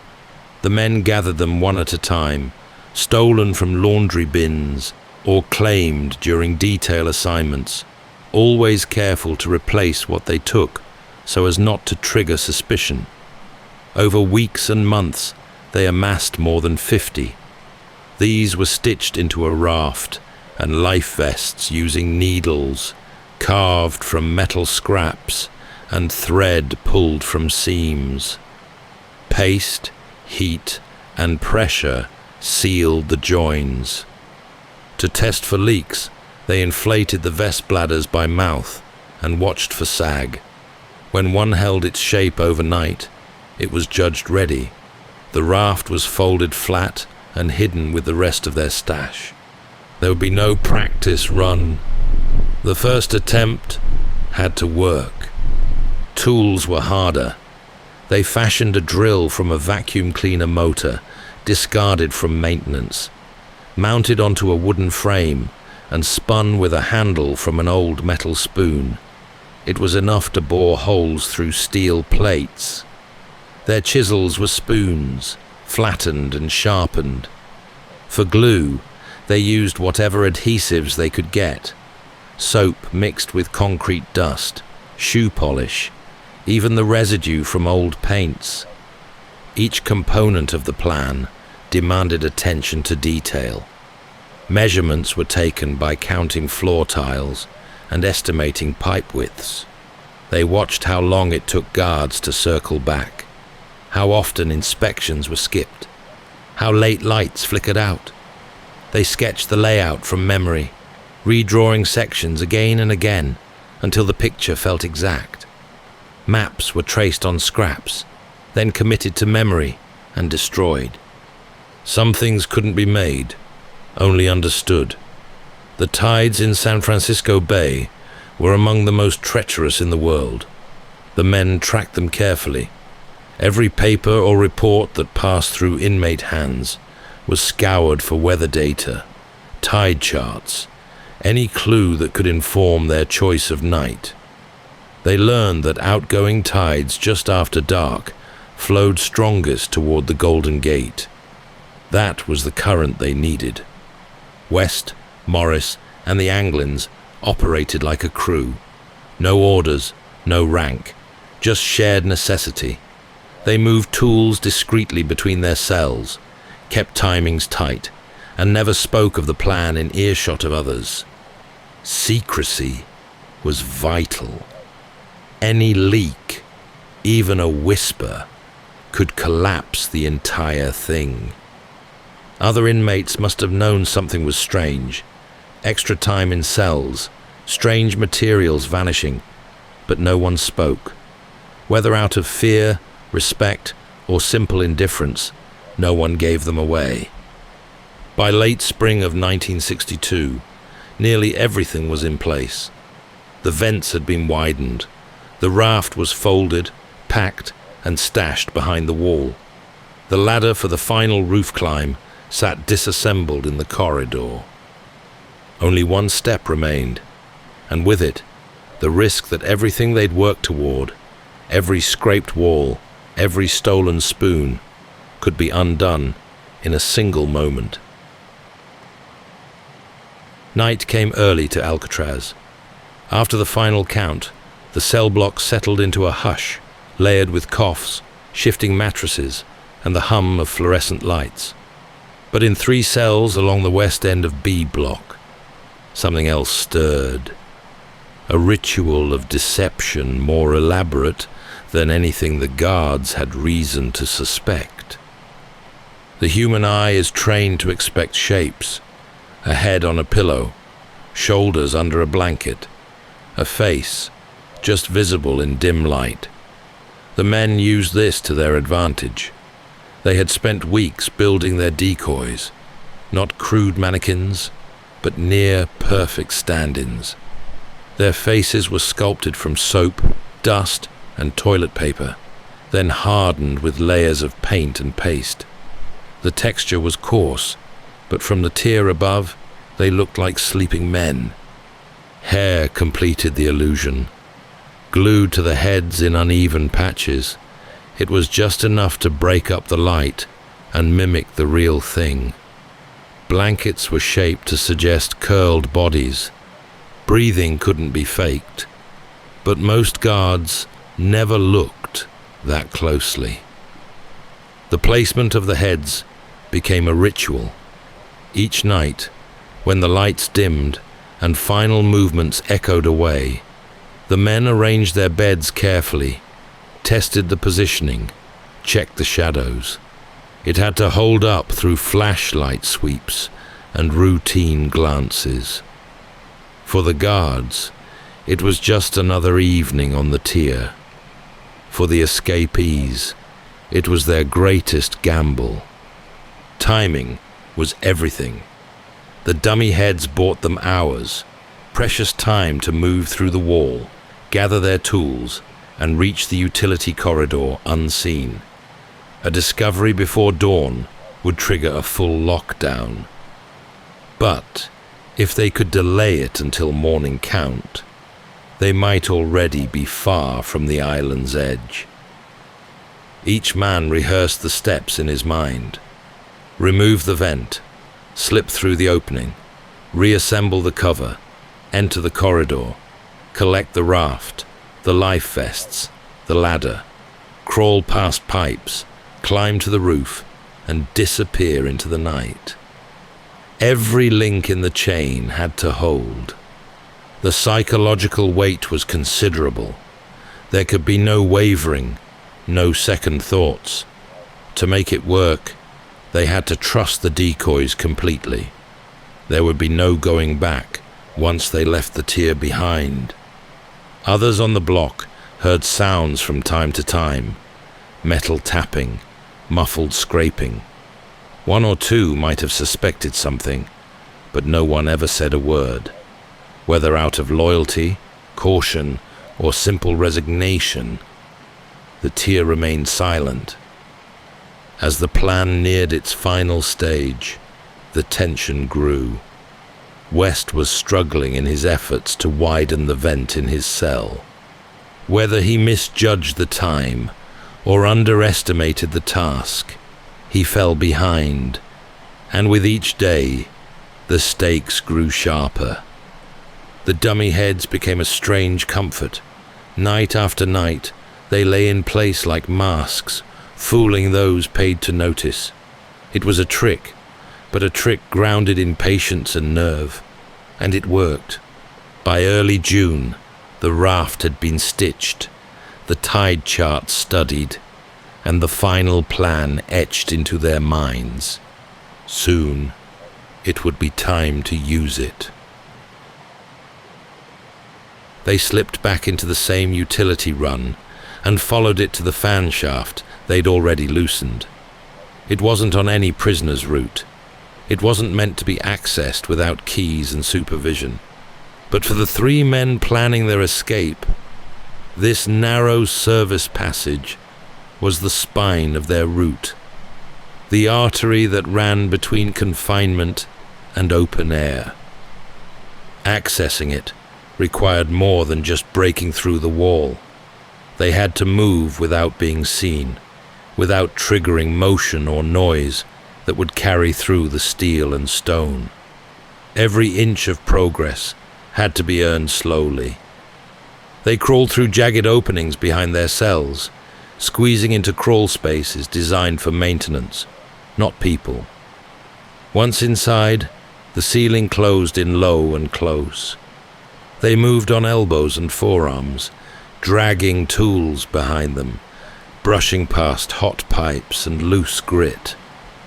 Each movement was pre-mapped. One wrong turn could land them in view of a guard's patrol or trap them in a dead end. But they had studied the space for months, charting from overheard conversations, glimpses through grates, and the rare chance to peek through supply hatches. They learned which pipes connected where, how far to the hatch above the cell block, and the dimensions of the ventilation shafts that might lead further still. The corridor ended near a fan shaft, sealed with a heavy steel grille bolted to the wall. It had been built to keep men like them in, to stop even the thought of escape before it could take hold. But the bolts were old, and the frame had corroded in places. Bit by bit, they loosened the fittings, hiding their work under grime and dust to avoid detection. The drill they had made helped carve through the metal plates. Once it gave way, the last physical barrier between them and the rooftop was gone. To climb the final wall, they would need a ladder. No one could carry such a thing openly, so they built one in sections. Wooden slats stolen from work duty, broom handles, bits of metal, each part concealed in the corridor behind their cells, awaiting assembly. It was makeshift and crude, but it only had to hold their weight long enough to clear the fence and reach the roof.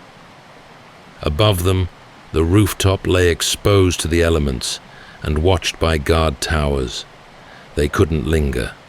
Everything, every slow, deliberate step taken over months, led to the hope that in a single fluid sequence, they could move unseen from cell to rooftop to water. But timing was essential. If the guards were distracted, if the fog hung low, if the floodlights shifted just long enough, they might have a chance. They tested every element except the final climb. That would be their leap into the unknown. By June 11th, the route had been opened. The fan grill was off. The raft was folded and ready. The tide charts suggested the currents might favor them.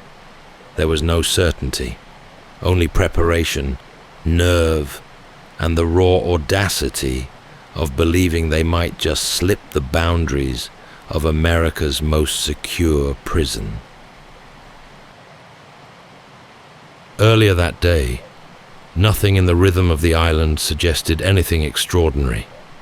Wind swept across the parade ground, gulls hovered near the chow hall, and the guards walked their patrols with the usual clipped precision.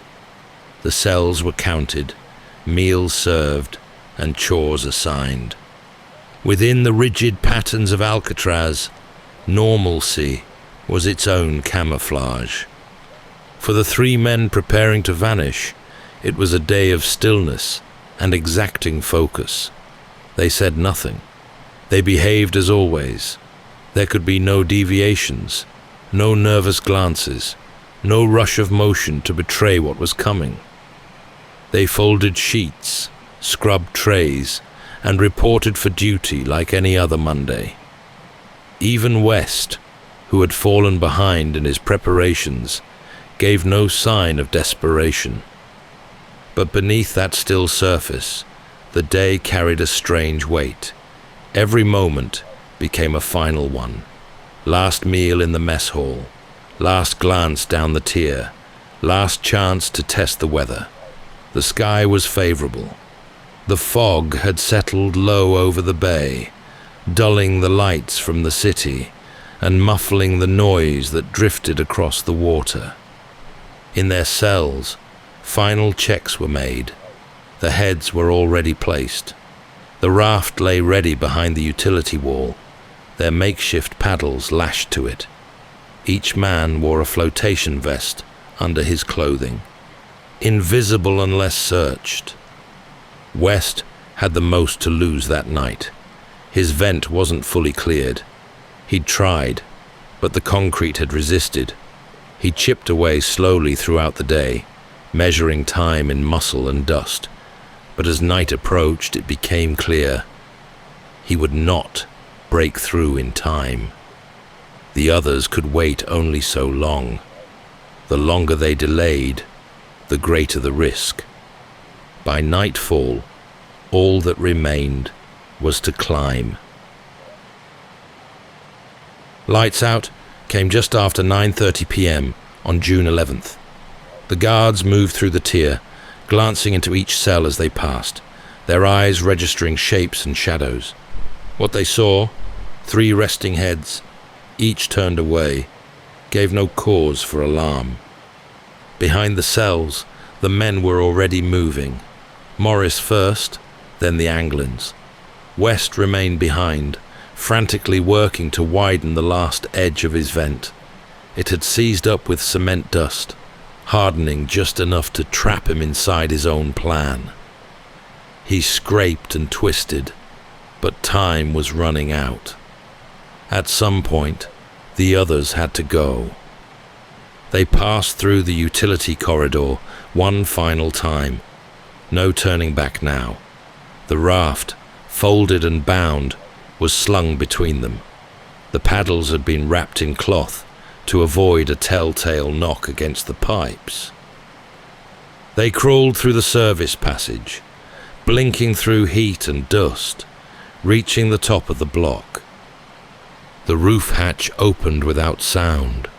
Fog drifted low over the yard. They crouched, barely visible against the concrete, as they assembled the ladder and peered across the open space. The guards in the towers were silhouettes behind thick glass, scanning the darkness in slow, rehearsed arcs. Over the edge and down, the ladder held. Feet touched down in the outer yard, an area inmates were rarely allowed near. They made for the fence, dropped to their bellies, then climbed. A final sprint to the shoreline. The wind was up, pushing the brackish air inland. Water slapped against the rocks in uneven rhythms. They inflated the raft with a stolen concertina fashioned into a bellows. One man worked the pump, while the others held it steady. The water waited just beyond the last patch of dry ground. Cold, black, filled with currents that could snap a man sideways in seconds. At around 10:30 p.m., they pushed off. No one saw them go. The fog swallowed everything: water, stars, the faint light of the city beyond the bay. The raft, patched and stitched from raincoats and prison scrap, rode low, but seemed to hold. Inside, the prison slept. It wasn't until morning that the first guard noticed something was off. The count didn't align. One figure didn't stir. A stick tapped against the bars, again and again, before the papier-mâché head rolled from the pillow and struck the floor with a hollow knock. An alarm, a scramble, lights on, doors unlocked, radios hissing. The dummies were found. West was found, still in his cell, slumped and defeated. But the others were gone. A hole behind the wall, a passage to the roof, a ladder near the yard. At the shoreline, the guards found footprints, 3 sets, leading into the rocks. Then, nothing. For the first time in its history, Alcatraz had failed to hold its men. By dawn on June 12, 1962, Alcatraz was no longer the fortress it claimed to be. Guards swept the prison, alarms blared, and search boats skimmed the waters between the island and the mainland. Helicopters traced the coastline, while search parties fanned out across Angel Island and the edges of Marin County. Every tide pool and inlet was scrutinized, every clue pulled close and examined. What they found offered fragments, but no answers. A paddle washed ashore, a packet of personal photographs, sealed carefully in rubber, floated in the shallows. Near Angel Island, scraps of raincoat material were recovered, possibly parts of the raft, but no bodies were ever discovered, and that, more than anything, kept the door to speculation wedged open. Frank Morris and brothers John and Clarence Anglin had disappeared without a trace. Officially, they were listed as missing, presumed drowned. The currents of the San Francisco Bay were known to be cold and violent. The swim alone was perilous, roughly 1.25 miles to the nearest shoreline, across churning tides and swirling undertows. No confirmed escapee had ever made it alive.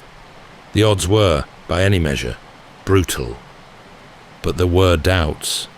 Even within the FBI, whispers persisted.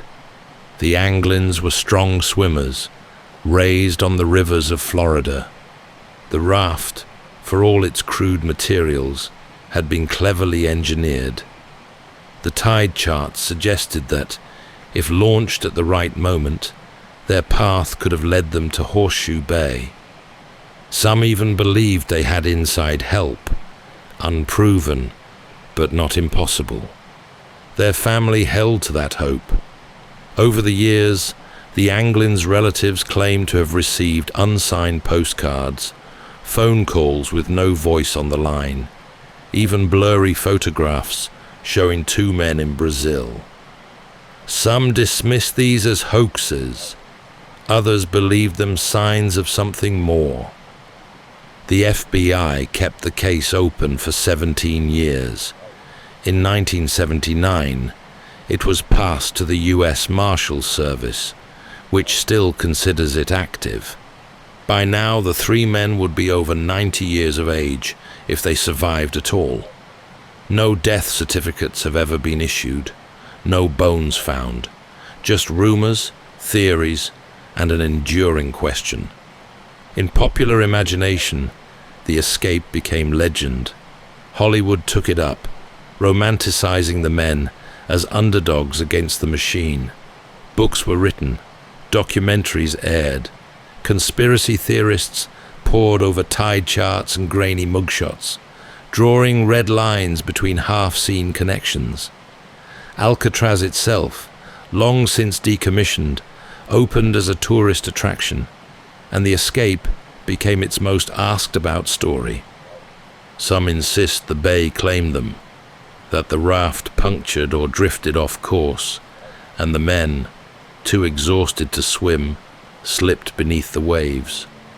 Others believe they made it to shore, disappeared into America, and lived out quiet lives under borrowed names.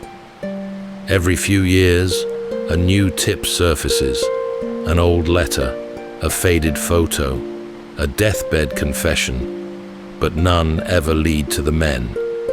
And perhaps that's why the story endures, because it straddles that fragile line between certainty and conjecture, between what can be proven and what can only be imagined.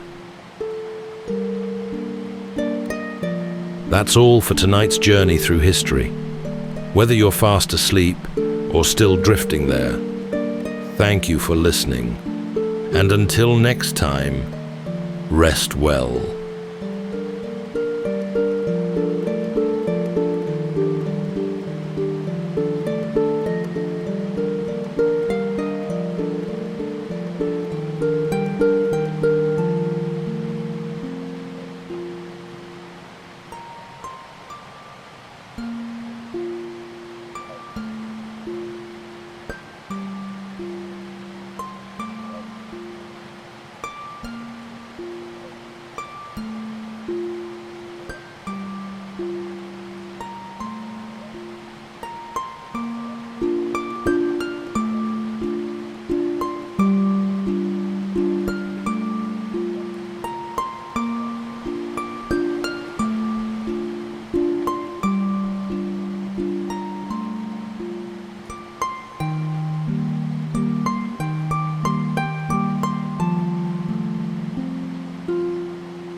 Welcome to Sleepytime History. True stories from the pages of history for a full night's rest. If this is your first time listening, let us know where you're tuning in from.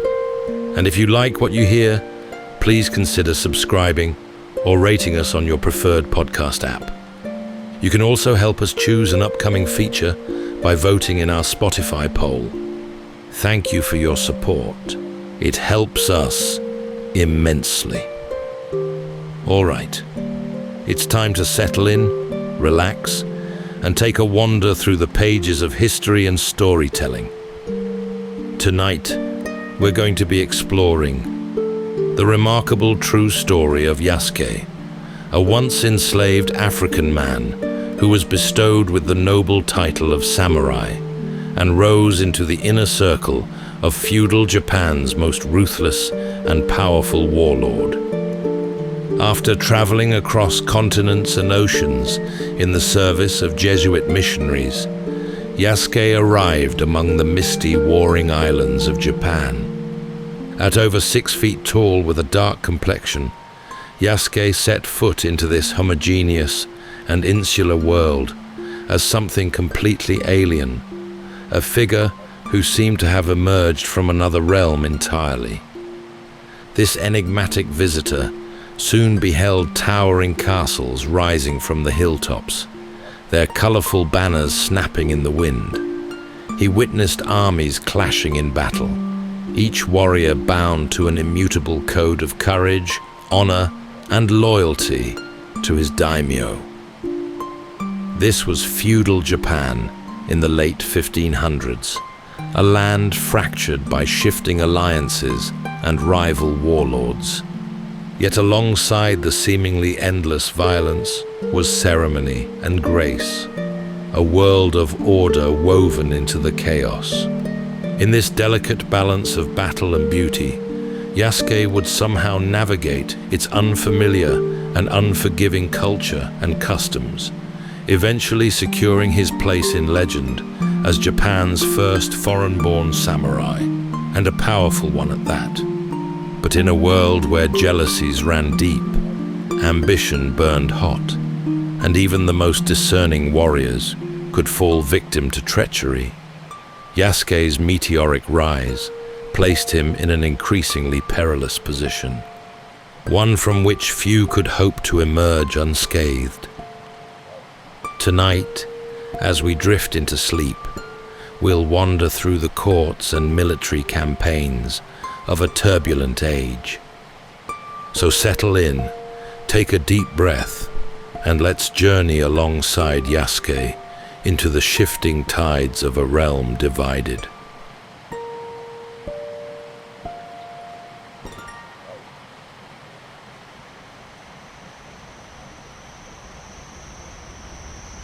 A boy stands on the banks of a wide river, its surface glinting with light as it winds toward the distant sea. Traders pass along the shore, their shouts rising above the calls of birds, while fishing boats drift lazily in the current under a blazing African sun. The world around him is alive with movement, every sound and gesture part of the day's unbroken rhythm. This boy may have been Yasuke. His birthplace is uncertain.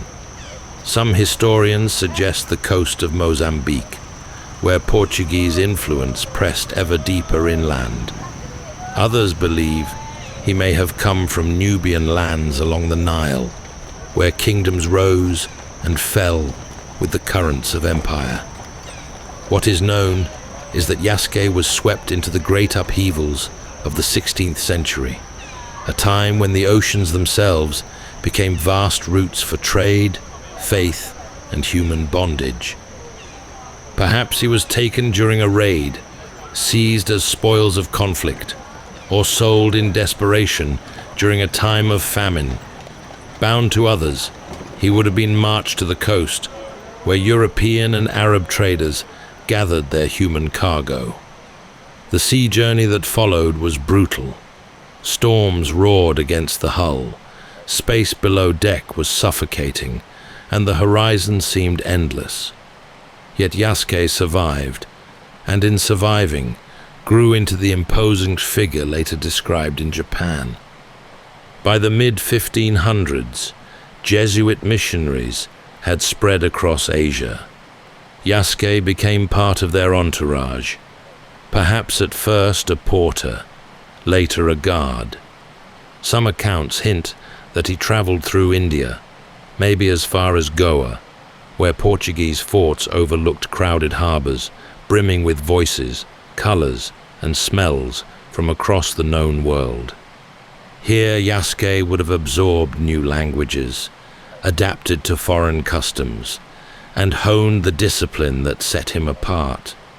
Before long, Yasuke's path carried him further still, to Japan, a land divided by warlords, yet bound together by ritual and honor. As his vessel neared the coast, he would have seen steep green mountains plunging into the sea, villages of thatch clinging to the shore, and castles perched defiantly above the waves. In the spring of 1579, Yasuke entered Kyoto, the beating heart of Japan's political and cultural life. The city was crowded with narrow streets and bustling markets, temples rising above tiled roofs, and the steady rhythm of drums. Into this world of lacquered gates and carefully ordered ritual came a figure so unusual that the city itself seemed to pause. At over 6 feet tall, Yasuke towered above the throngs. His dark complexion stood out in a society where almost every face was pale, his stature magnified by years of travel and hardship. The Jesuits who accompanied him moved through the streets with measured dignity, but their African companion drew all eyes. Crowds pressed forward to catch sight of him, murmurs turning to shouts, until the crush of bodies caused walls to collapse and roofs to cave beneath the weight of those desperate for a view. To the people of Kyoto, Yasuke was a marvel. Japan in the late 16th century was not an isolated land, yet most had never seen anyone from beyond Asia. Here, suddenly, was living proof of a wider world. As for the Jesuits, they could not have foreseen the stir his arrival would cause. Word spread quickly from Kyoto's crowded streets to the ears of men in power. In a land consumed by rivalry, nothing unusual escaped notice for long. Japan at this time was fractured, a patchwork of provinces locked in ceaseless struggle. Warlords rose and fell, each grasping for greater territory. Kyoto itself was no safe haven, for armies had marched upon it many times, and ambition never slept. In this setting of tension and possibility, Yasuke's presence became more than a curiosity. It became a matter of intrigue. What must Yasuke have thought as he walked those streets, the air filled with incense from shrines, the cries of merchants hawking wares, the rustle of silk robes as nobles passed by? He had already crossed continents, seen empires stretch across oceans, and endured hardship at sea. Yet here he was, an object of astonishment, a man who seemed to embody the vast unknown beyond Japan's shores. Some of those who glimpsed him likely felt fear, others wonder, still others envy at the attention he drew. For Yasuke himself, the experience may have been both alien and strangely familiar. Crowds had gathered before to marvel at him in India and other ports along the way. But in Kyoto, the attention was magnified, for this was a society acutely aware of appearance, difference, and ritual. In that moment, Yasuke became a living emblem of novelty and strength. He had arrived not as a conqueror, nor as a pilgrim, but as something entirely new in the eyes of those who beheld him. Kyoto buzzed with speculation. Who was this man? From what distant land had he come? And above all, what place could he possibly hold in a country so bound by hierarchy and custom? Before long, word of Yasuke's arrival reached the ear of Oda Nobunaga, the most formidable warlord of his age. Nobunaga was already a figure of legend. Born the son of a minor daimyo, he had risen through sheer will, cunning, and relentless force. By the late 1570s, he stood poised to unify Japan, a fractured land long torn by civil war. He was known as ruthless, but also curious, a man who admired imported weapons, encouraged foreign trade, and welcomed ideas that unsettled more traditional lords. It was perhaps inevitable that he would wish to see Yasuke for himself. The Jesuits arranged the meeting.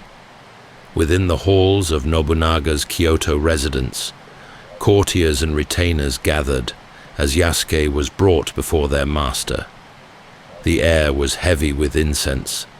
Lacquered screens painted with golden landscapes glimmered in the lamplight, and all eyes fixed upon the foreigner.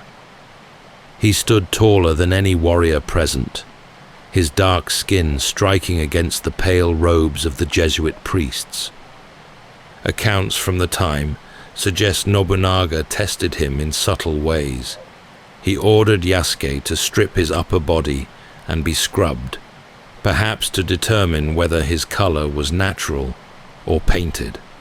When the truth was revealed, Nobunaga is said to have laughed with delight. He admired not only Yasuke's complexion, but also his stature, his calm presence, and his apparent strength. To a leader who valued loyalty and ability above strict convention, such qualities held far more weight than ancestry. Nobunaga conversed with the Jesuits, learning of Yasuke's travels across seas and continents. Though language barriers must have stood between them, Nobunaga saw in Yasuke something more than novelty. Here was a man forged by adversity, disciplined by long service, and capable of loyalty to those he served. In a society where honor and martial skill defined worth, these were qualities any warlord could respect. For Yasuke, the meeting was pivotal. He had endured years of displacement and uncertainty, moving through cultures not his own. Now, in the presence of Japan's most powerful warlord, he was no longer only a guard in Jesuit company. He had become an individual worthy of direct attention, summoned into the gaze of a man whose ambitions stretched across the islands. In the days that followed, Nobunaga kept Yasuke close. Observers wrote of his fascination, noting how the warlord spoke freely with him, tested his strength, and even gave him gifts. Nobunaga was not a man to waste time on idle diversions. His interest was genuine. For Yasuke, the moment marked the first step toward acceptance in a world that, on the surface, seemed closed to foreigners. This meeting set in motion a transformation. Yasuke had arrived in Japan as a companion to missionaries, admired and gawked at by crowds. Now he stood in the inner circle of one who would shape the nation's destiny. Within the guarded halls of Kyoto, amid the banners and armor of Nobunaga's retainers, Yasuke's journey took a turn that would carry him far beyond anything his earlier life could have foretold. In the months that followed, Yasuke's presence at Nobunaga's side became more than spectacle. He attended councils of war, dined within the castle walls, and moved with a freedom few outsiders had ever known. Nobunaga's curiosity had shifted into recognition, and soon into something rarer still, formal acknowledgement. Granting samurai status to a foreigner was unprecedented. The warrior class was tightly woven into Japan's fabric, each bound by duty to a lord, lineage tracing back through generations. Yet Nobunaga had never been a respecter of old rules. He had opened his courts to Portuguese firearms, studied foreign maps, and surrounded himself with men chosen for ability rather than noble birth. Yasuke fit this pattern perfectly. His strength was obvious, his bearing disciplined, and his loyalty proven in years of service with the Jesuits. Contemporary accounts describe how Nobunaga delighted in Yasuke's presence. He ordered a residence prepared for him, complete with servants, clothing, and provisions. He gave Yasuke fine robes suited to the court, and later armor and weapons befitting a warrior. These were not gestures of amusement. They signaled something far deeper: acceptance into the military household of Japan's most powerful warlord. Why did Nobunaga grant such extraordinary honor? Some suggest he saw Yasuke as a symbol of his own openness to the wider world. Just as the Portuguese matchlock had transformed warfare, Yasuke stood as proof of the unknown, brought into Nobunaga's circle and turned to advantage. Others believe Nobunaga was drawn to him as an individual. His composure, his readiness to serve, his sheer presence. In either case, it reflected Nobunaga's willingness to cross lines others dared not. Yasuke himself must have felt the weight of this transformation. Only months earlier, he had been regarded as a curiosity by the crowds of Kyoto. Now, he was bound to a daimyo of immense power, entrusted with weapons, honored with rank, and placed in the heart of Japan's struggles. To be given a katana, the very soul of a samurai, was to be admitted into a brotherhood defined by honor, courage, and service unto death. Within Nobunaga's court, Yasuke's acceptance caused astonishment. Retainers who had inherited their places by birth watched as a man from beyond the seas was welcomed beside them. Some may have bristled at the breach of order. Others marveled at the boldness of it. Nobunaga did not care. His household reflected his own will, not the customs of old. The decision also carried a practical edge. Nobunaga was embroiled in campaigns across Japan, and strength was always welcome. Yasuke's size and skill made him formidable in the field, but his presence also carried symbolic weight. To have a foreign-born warrior at his side demonstrated Nobunaga's reach, his cosmopolitan authority, his defiance of tradition. It was as if he declared that no boundary of class, of race, of origin could limit his vision. From this moment forward, Yasuke ceased to be merely a servant or bodyguard. He became samurai. He walked among men of rank, ate at their side, and bore the armor that marked him as part of their order. In a land where birth was destiny, his rise was nothing short of extraordinary. Life within Nobunaga's castles was a study in contrast. Behind high stone walls and timber gates, order prevailed, even as the provinces beyond seethed with unrest. For Yasuke, now a member of the household, daily life revealed a rhythm of ceremony, strategy, and preparation for war. The great fortress at Azuchi, built upon the shores of Lake Biwa, embodied Nobunaga's ambition. Rising tier upon tier, its walls painted in brilliant colors, it was both a military stronghold and a display of splendor. Courtiers moved through corridors of polished wood, monks debated matters of faith in lofty chambers, and soldiers drilled in the courtyards. Here Yasuke found himself immersed in the daily workings of one of the most powerful centers in Japan. His duties varied. At times he stood among Nobunaga's personal guards, a visible presence whose height and bearing marked him apart. At others, he joined feasts in great halls lit by lanterns, where lords from across the provinces gathered to pledge loyalty or seek favor.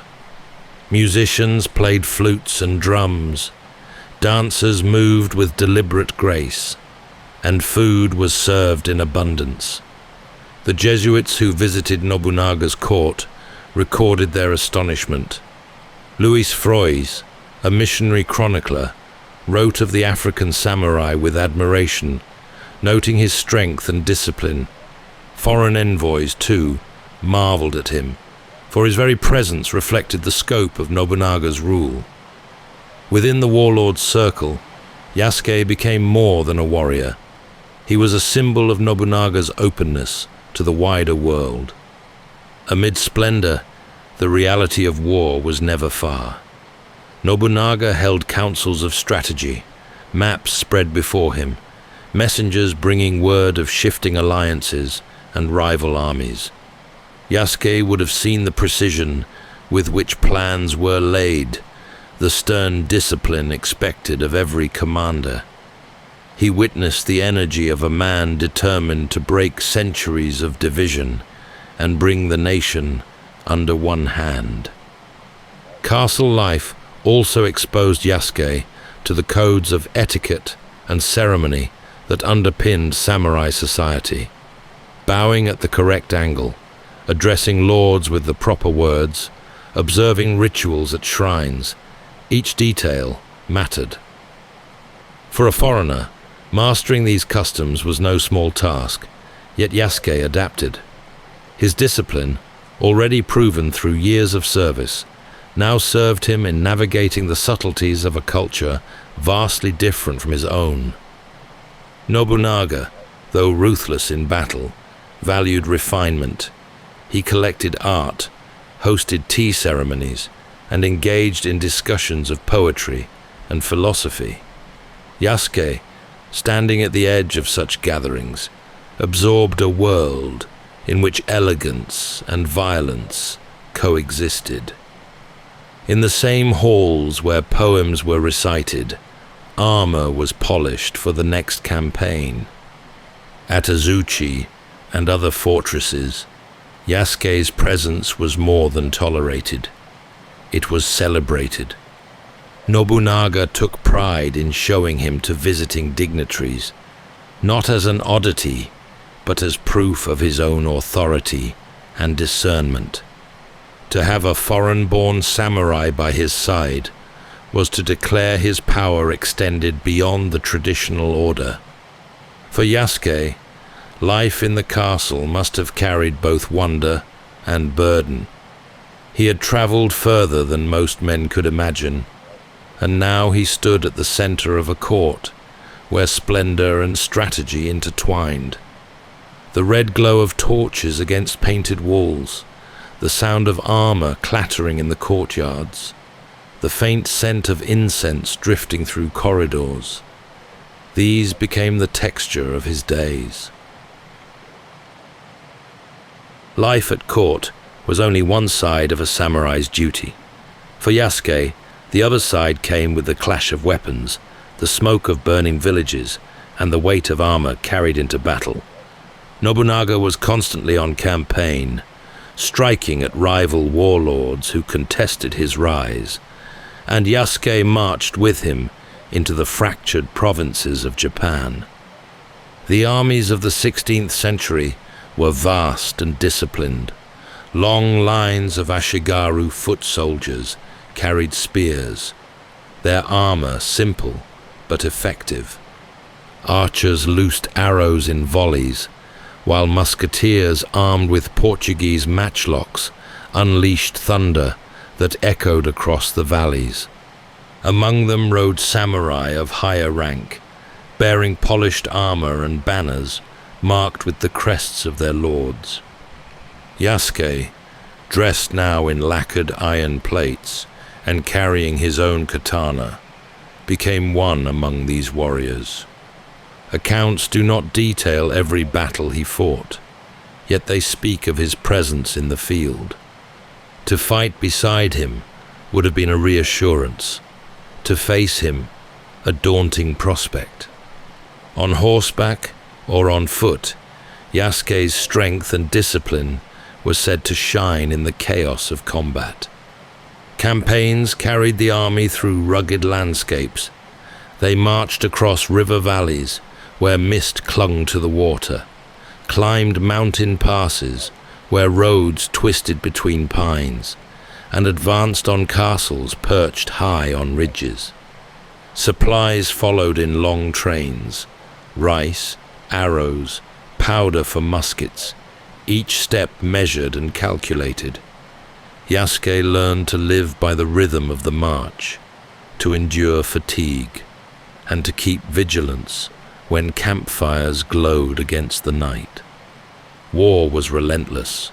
Villages fell under siege, castles resisted with desperation, and alliances shifted with the tide of fortune. Nobunaga demanded discipline from all who served him, and Yasuke's loyalty did not waver. Whether standing guard before his lord or pressing forward in the melee, he proved himself again and again. Witnesses recorded their impressions. Records tell of the African samurai's strength and courage, astonished at his ability to adapt so swiftly to the codes and practices of Japan. For Nobunaga, Yasuke became more than a bodyguard. He was a warrior in his household, one whose presence lent weight to his reputation as a lord open to skill wherever it might be found. By the early 1580s, Nobunaga's star burned at its brightest. He had crushed rivals, expanded his dominion, and filled his castles with treasures that spoke of ambition beyond any daimyo before him. Yet power bred resentment. Beneath the order of his household, beneath the splendor of Azuchi and the triumphs of his campaigns, discontent stirred. Among Nobunaga's generals, one in particular nursed grievances. Akechi Mitsuhide had long served with loyalty, commanding armies and administering provinces. Yet Nobunaga's sharp tongue and harsh manner cut him deeply. Tales spread of insults delivered in public, humiliations inflicted even after victories. As the years passed, Mitsuhide felt his resentment grow as a quiet ember fanned into flame. Yasuke would have seen the tensions from within the household. He stood close as councils were held, as Nobunaga berated his commanders, as alliances were forged and broken. Perhaps he noticed the hardening of Mitsuhide's expression, the restrained silence that masked a deepening bitterness. The Jesuits, too, sensed unrest, though even they could not have foreseen what was to come. The summer of 1582 brought signs of change. Nobunaga prepared to march west against the powerful Mori clan. His armies stretched across the provinces. Mitsuhide was given command of forces to support the campaign. Outwardly, it was another demonstration of trust. Inwardly, it was the final spark for rebellion. The betrayal was swift. Instead of leading his troops to join the larger campaign, Mitsuhide turned them back toward Kyoto. His banners unfurled not in support of Nobunaga, but in defiance. "The enemy is at Honnoji," his soldiers cried, naming the temple where their lord rested. With that declaration, Japan's most feared warlord found himself suddenly encircled. Yasuke, stationed near his master, would have felt the shift like a blade drawn in the dark. The loyalty of years was about to be tested in a single night. Nobunaga, who had trusted his general, now faced betrayal from within his own household. The seeds of resentment had flowered into treachery, and the fate of an empire hung in the balance. On a humid June night in 1582, Nobunaga lodged at the temple of Honnoji in Kyoto. It was a rare moment of calm in his relentless campaigns, the warlord resting with only a small retinue. Yasuke was there, standing among the guards who kept watch over the wooden halls and lantern-lit courtyards. The city outside lay unaware that history was about to shift. At dawn, the first signs of danger appeared. Shouts rose in the streets, the distant thud of marching feet grew louder, and soon the banners of Akechi Mitsuhide's troops came into view. Thousands advanced on the temple, their spears and matchlocks bristling. Inside, confusion turned quickly to grim resolve. Nobunaga realized at once the depth of the betrayal. The temple was lightly fortified, his household caught unprepared. Yasuke and the guards scrambled to meet the assault, but the sheer scale of Mitsuhide's force left little hope. Arrows rained down, muskets cracked, and the temple walls shuddered as flames took hold. The wooden beams of Honnoji groaned as fire spread. Smoke filled the corridors, choking the air. Yasuke fought fiercely in the chaos, his armor glinting in the firelight as he tried to hold back the attackers. Yet even his strength could not stem the tide. Nobunaga, refusing the dishonor of capture, chose the path of seppuku, the ritual death of a samurai. Within those burning halls, one of Japan's greatest figures ended his life by his own hand. For Yasuke, the moment must have been shattering. The Lord who had lifted him from obscurity, who had granted him the honor of samurai, was gone in an instant. Around him the household fell, retainers cut down, the temple consumed. Still he fought, not for victory, but for loyalty, until the last hope of defense was gone. Mitsuhide's men pressed into the smoldering ruins, seizing those who survived. Yasuke was among them, captured but not killed. Perhaps they hesitated at his stature, or perhaps they saw little point in executing a foreigner. Unlike many of Nobunaga's household, he was spared, though stripped of his place and his arms. The fall of Honnoji marked the end of Nobunaga's meteoric rise and the beginning of chaos that would sweep Japan. For Yasuke, it was the breaking of the world he had known. The man who had trusted him, who had crossed the boundaries of tradition to welcome him as a samurai, lay dead amid the ashes. The household that had given him belonging was scattered. The temple smoldered long after dawn, blackened beams jutting against the sky, the air heavy with the smell of fire and death. Kyoto reeled from the shock. Nobunaga's enemies rejoiced, his allies scrambled, and the future of the nation shifted on its axis.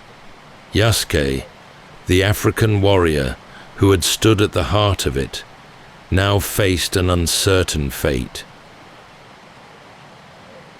When the flames of Honnoji faded and Nobunaga lay dead, the victors turned their attention to those who had survived. Yasuke, battered and exhausted, was taken into custody by Mitsuhide's soldiers. For many of Nobunaga's retainers, capture meant death. Executions carried out swiftly to erase loyalty to the fallen lord. Yet Yasuke's fate diverged from theirs.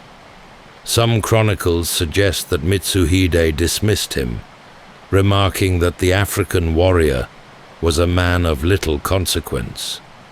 Others claim he was delivered back into the hands of the Jesuits, his sword stripped away, but his life spared.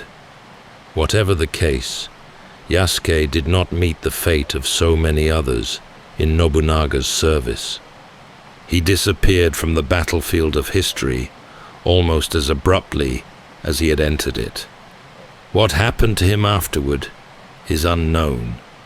Some scholars believe he returned to the Jesuit mission, resuming the role of bodyguard and companion as he had before his rise to samurai. Perhaps he once again stood watch at the doors of churches, protecting the priests who debated faith in distant halls. Others wonder if he lingered in Kyoto, living quietly in obscurity, his brief blaze of renown fading into the background of a country in turmoil. There are even wilder suggestions that Yasuke traveled north, joining another lord in service, or that he attempted to return to the seas, seeking passage back through India and Africa. None of these stories are supported by firm evidence, but each reflects the allure of his mystery. A man who had stood at the right hand of Nobunaga could hardly vanish without leaving echoes. What is certain is that Mitsuhide's triumph was short-lived. Within weeks, he was defeated by Toyotomi Hideyoshi, another of Nobunaga's brilliant generals. The flames that consumed Honnoji ignited a struggle that would carry on until Japan was finally unified under Tokugawa Ieyasu. Yasuke, however, left no trace in this new order. His name is absent from records of the later campaigns, as though history closed its ledger upon him the moment Nobunaga fell. For listeners centuries later, this absence is part of his enduring fascination. A boy taken from Africa, carried across seas, elevated to the highest rank available to a foreigner in Japan, and then suddenly gone. Did he die in obscurity, remembered only by a handful of missionaries? Did he live long years unknown, perhaps still carrying the katana once entrusted to him, though never again wielded in battle? We cannot know. The threads of his life dissolve into speculation, leaving us only the fragments of Jesuit writings and Japanese chronicles. Yet sometimes the power of a story lies not in its certainty, but in its mystery. Yasuke's disappearance reminds us how easily a life can be lost to history, even those that once burned brightly in the courts of kings and warlords. From the ashes of Honnoji, Japan's destiny marched onward. For Yasuke, the path faded into silence. The African samurai, who had risen from bondage to stand beside one of history's most formidable warlords, left behind questions that still stir the imagination today. Beyond the written record, Yasuke endures as a symbol. For some, he represents the global exchanges of the 16th century, when oceans connected continents in ways both violent and transformative. For others, he is a figure of resilience, a man who endured loss and dislocation, yet carved a place for himself in one of the most closed and hierarchical societies in the world. His story whispers of possibility, that even in the harshest of circumstances, dignity and courage can find recognition. Legends have grown around him. In later centuries, plays and tales embroidered his life, casting him as a warrior of almost mythical power. Modern retellings have made him a hero in novels, films, and art. Each reinvention speaks less to what can be proven, and more to the enduring allure of a man whose life seems too improbable to be forgotten. The truth, stripped of embellishment, is enough. Yasuke was real. He stood at Nobunaga's side, was granted the weapons and rank of a samurai and fought in the defining conflicts of his time. His disappearance from record does not erase the fact that for a brief, brilliant span, he lived a life that crossed the boundaries of continents and cultures, leaving a story still told centuries later. That's all for tonight's journey through history. Whether you're fast asleep or still drifting there, thank you for listening. And until next time, rest well.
Welcome to Sleepytime History.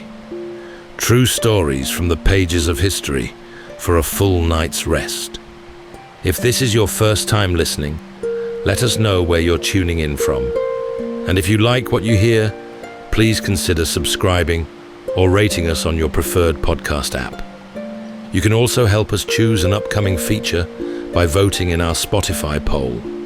Thank you for your support. It helps us immensely. All right, it's time to settle in, relax, and take a wander through the pages of history and storytelling. Tonight, we're going to be exploring the remarkable true story of Boudica, the Celtic warrior queen who openly defied a once invincible empire that dominated the length and breadth of the known world. Picture the misty hills of ancient Britannia. The air is alive with the scent of damp earth and wood smoke. Ancient megaliths flicker with bonfire light as the pounding of heavy drums rises above an ocean of black forest, thick with moss. Strange coins bearing the profile of a distant emperor begin to pass from hand to hand, and with them come taxes, penalties, and a faint shadow of unease that creeps from beyond the horizon. Here, we meet a formidable figure, tall and august with piercing eyes, a radiant sweep of auburn hair bound in elaborate braids, and grasping a long iron spear. This is Boudica, Queen of the Iceni, a proud people rooted for centuries in the windswept lowlands of modern-day Norfolk. Following the sudden death of her husband, the heavy hand of Rome fell upon her kingdom, stripping her of dignity and leaving her family scarred by their cruelty. Rome demanded her submission. Boudica answered them with destruction and ruin. Her rebellion was no reckless charge, but a calculated fury. With her army of woad-painted warriors, Boudica swept through settlement after settlement like a howling winter gale. The Romans, for their part, found themselves staggered and humiliated, seething with indignation at the audacity of their new subjects. Tonight, as we drift into sleep, we'll follow the path of a warrior queen who stood unflinching before certain death. So settle in, take a deep breath, and let's charge full tilt into the fray with Boudica, defiant Celtic warrior queen.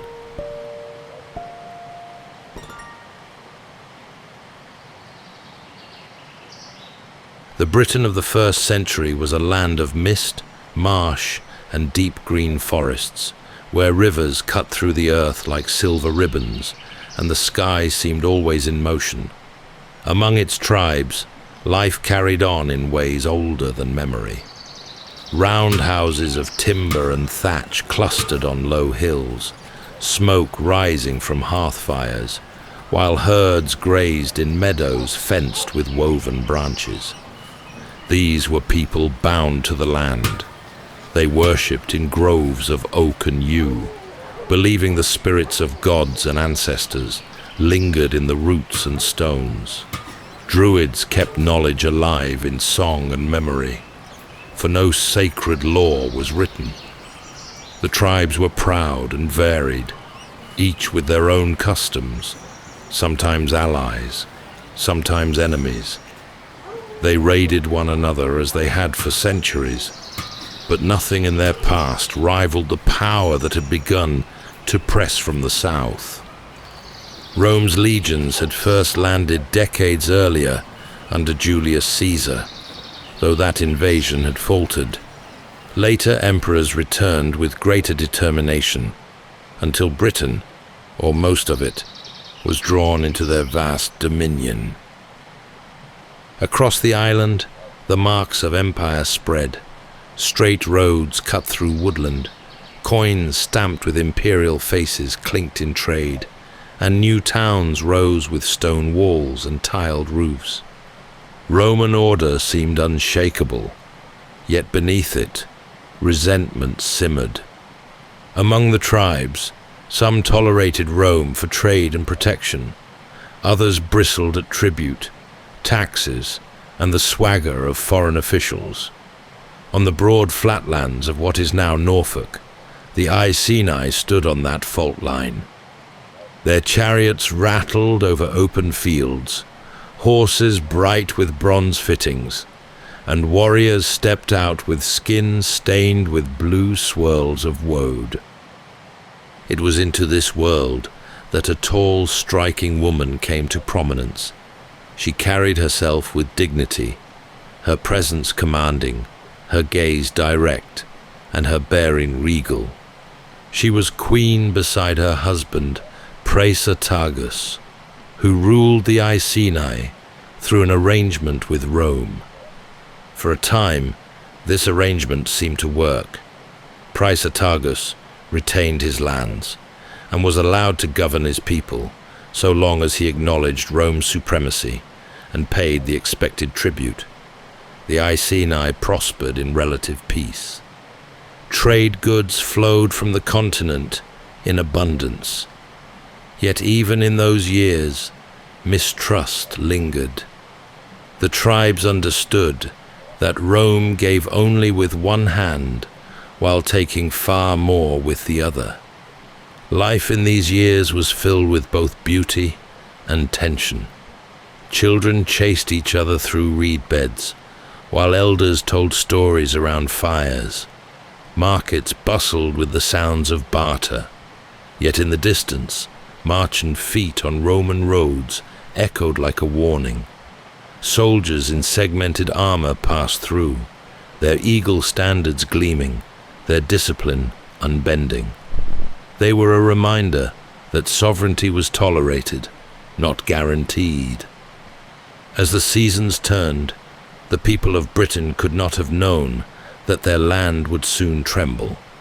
Their hills and fields, their rivers and towns, all would be swept into a storm, born not in Rome, but among themselves.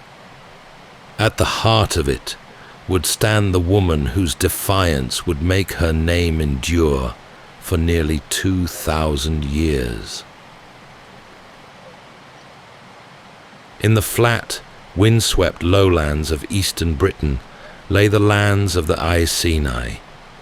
Their fields stretched wide beneath a restless sky. Their rivers wound slowly to the sea. It was here that a queen came to stand tall, both in stature and in spirit, alongside her husband the king. Together, they shaped the destiny of their tribe, in an age when foreign power pressed harder each year. Those who looked upon her spoke of her presence before her words. She was strikingly tall, her frame commanding, her auburn hair flowing down in heavy waves and bound in intricate plaits. She was not a figure hidden in the background, but one who walked at the front of processions, her spear a symbol of authority as much as of war. The people saw in her both the dignity of lineage and the fierce pride of a leader unwilling to shrink beneath the gaze of Rome. Prasutagus himself was no fool. He recognized the strength of the empire to the south and understood that open defiance too early would spell destruction. Mindful of Rome's habits, he set his affairs to protect his line, naming the emperor alongside his daughters in his will. It was a careful hedge that would soon be swept aside. This peace, uneasy though it was, brought some prosperity. The Iceni shaped fine talks of gold and bronze. Trade flowed through markets where local produce mixed with Roman imports. Chariots rattled across the countryside, carrying warriors whose horses were adorned with shining harness. Yet behind these scenes of daily life lay a deeper tension. Rome was patient, but its patience was rarely endless. The empire did not tolerate independence for long, and its governors carried instructions to tighten control where opportunity arose. For the people, Rome was both an opportunity and a shadow. Its coins made trade easier, yet they carried the faces of distant emperors few would ever see. Its soldiers were formidable, their armor glinting in sun or rain, but their presence reminded every tribe that true power lay elsewhere. Even within Iceni lands, there was a sense that the treaty was only a pause in a longer game. The queen bore this tension with unyielding dignity. She was both wife and mother, matriarch and warrior. Her daughters played within the roundhouse compounds, their laughter mingling with the sounds of livestock, smithing hammers, and the steady rhythm of village life. Around them, elders tended fields, druids observed the cycles of the moon, and warriors prepared spears and shields. It was a world that felt enduring, but its foundations were less secure than many realized. Rome allowed some local kings and queens rule, so long as they obeyed, paid, and provided troops. Useful for a while, never permanent. Their system relied on submission, and when a monarch died, they often claimed the territory outright. Prasutagus surely understood this risk, yet he hoped to preserve his line by naming both the emperor and his daughters as heirs, balancing loyalty with family honor. His queen, with her stern gaze and strong voice, stood beside him in this choice, perhaps sensing even then that Rome's word was brittle. For now the land was calm enough. The fires burned in roundhouses, the harvest was gathered, the roads were travelled by merchants and soldiers alike. Yet the balance was delicate. Each year, Rome's grip grew a little tighter, and as it did, the Queen watched and waited. The death of the king marked the end of a fragile peace. For years he had balanced his people's independence with the demands of Rome, keeping their land secure through loyalty and tribute. In his will, he attempted one last act of diplomacy. Half of his kingdom, he declared, would pass to the emperor and half to his daughters, ensuring both Rome's favor and his family's future. It was a compromise born of caution, but compromise was not in the empire's nature. When news of his death reached the Roman authorities, they swept aside the will as though it held no weight. To them, there was no half measure, no shared inheritance. A regional king's passing meant that his land now belonged fully to Rome. The Iceni were not heirs, but subjects, and their wealth was to be seized. The response was swift and cruel. Officials arrived to claim property, stripping the nobles of their estates, repossessing treasures that had been guarded for generations. The Queen herself was dragged before them, publicly flogged as though she were no more than a criminal. Her daughters suffered even worse. Enduring a violation meant not only to break their bodies, but to humiliate their people. The message was clear. The Iceni were to bow or be broken. Yet humiliation can spark something greater than fear. Among the tribe, anger burned hotter than any hearth fire. The elders remembered their dignity, the warriors their oaths, the women their lineage. The Queen, scarred but unbowed, stood before them not as a victim, but as a rallying figure. Her suffering had become their own, and her defiance was theirs to share. Across the lowlands, rumors spread. Other tribes heard of Rome's treatment of a queen and her daughters. Old grievances stirred, long simmering resentment rising to the surface. The Trinovantes, a neighboring tribe in modern Essex, long weary of Roman settlers building temples to foreign gods on their land, listened closely. Farmers who had paid heavy taxes and warriors who had bent under the burden of tribute all began to wonder whether this was the moment to resist. The Iceni themselves prepared with grim determination. Spears were honed, shields repaired, horses trained for chariots. In the roundhouses, druids spoke of omens, women crying out that destruction was near, waters turning red, statues of Roman gods toppling. These signs were read as the will of the divine, proof that rebellion was not only justified, but sanctified. For the Romans, it was business as usual. Governors and financiers counted their profits. Veterans settled on seized land. Merchants carried on trade. Few suspected the storm gathering beyond the forests and marshes. They underestimated the strength of memory, the depth of pride, and the fury of a people whose honor had been so callously trampled. The Queen, once forced to endure the lash, now stood taller than ever in the eyes of her people. She had become more than a monarch. She was the living embodiment of their defiance. Where Rome had sought to humiliate, they had instead forged a symbol too powerful to ignore. The death of the king opened to them a new path. It was not the one he had envisioned, nor the peace he had tried to preserve. It was harsher, darker, but also inevitable. The empire had broken its promise, and in doing so had awoken a rebellion that would shake Britain to its core.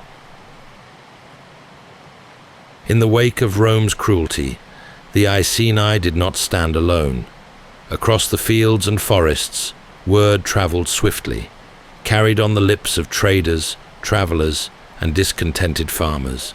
Stories of the queen's flogging and her daughter's humiliation struck chords of outrage in neighbouring lands.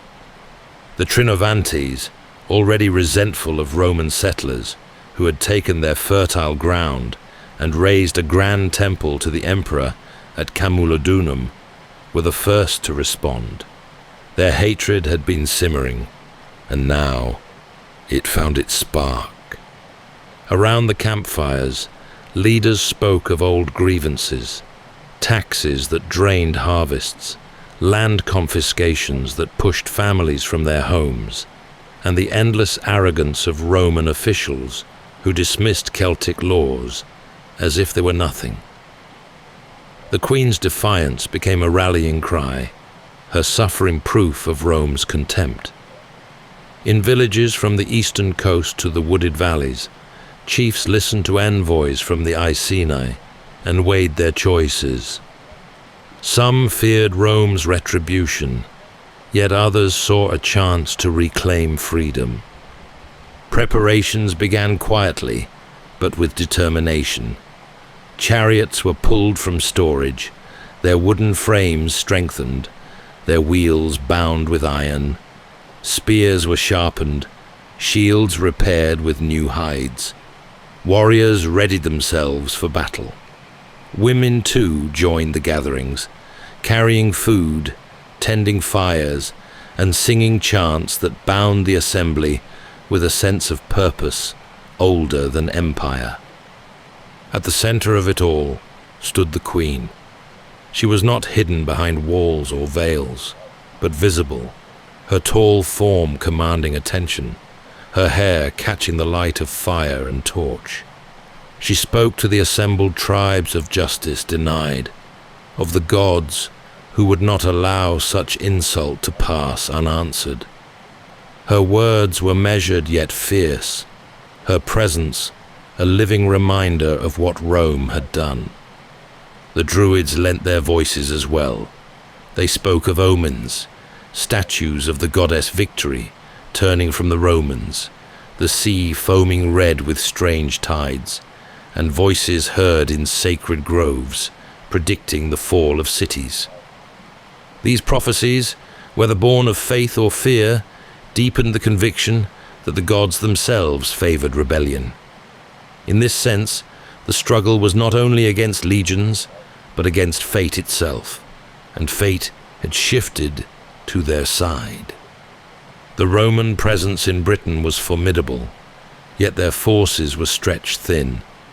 Many soldiers were away campaigning in Wales, where the governor, Suetonius Paulinus, was focused on crushing Druid strongholds on the island of Mona.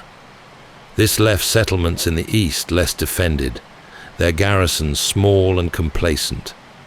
It was an opportunity as fleeting as it was vital, and the tribes knew they must act before it slipped away. As alliances formed, an army began to take shape. Tens of thousands gathered. They came from fields and villages, from marsh and woodland, men and women alike, carrying whatever weapons they could muster.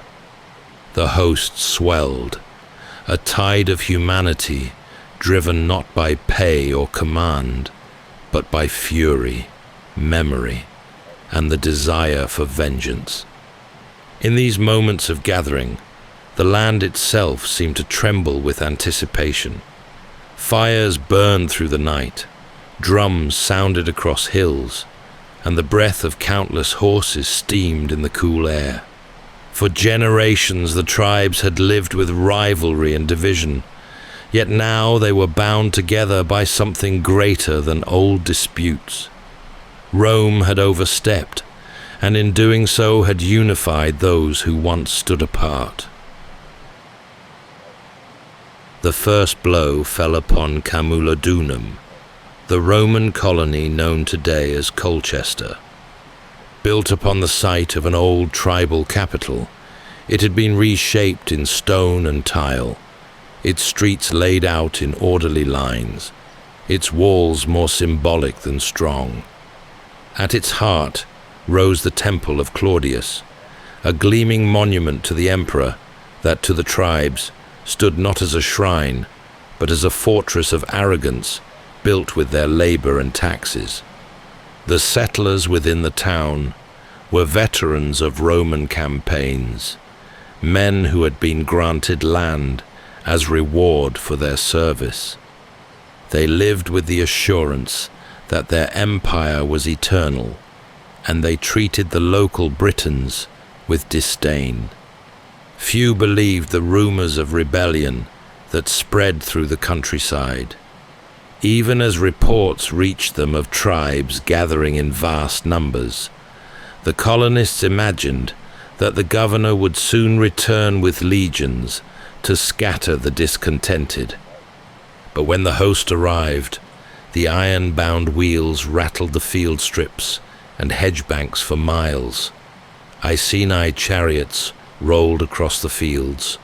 Warriors daubed in blue swept through the outskirts, and the cries of the advancing horde rose above the smoke of burning farmsteads. The town, poorly defended, had no legion to protect it. Only a small garrison and the temple stood as resistance. The defenders fell back into the temple, barricading doors, rationing scant stores, and sending runners for help. The garrison had no engines and few missiles. For 2 days they held out, while flames consumed the streets outside, and the tribes dismantled what little fortification the colony had. On the 3rd day, the doors gave under fire-hardened rams. Ladders went up, the inner court was taken room by room, and the last defenders were cut down among toppled columns. The destruction of Camulodunum was complete.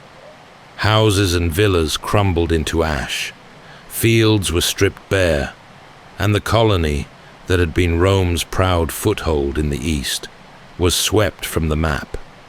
Ancient accounts speak of the rage of the tribes, sparing little in their fury.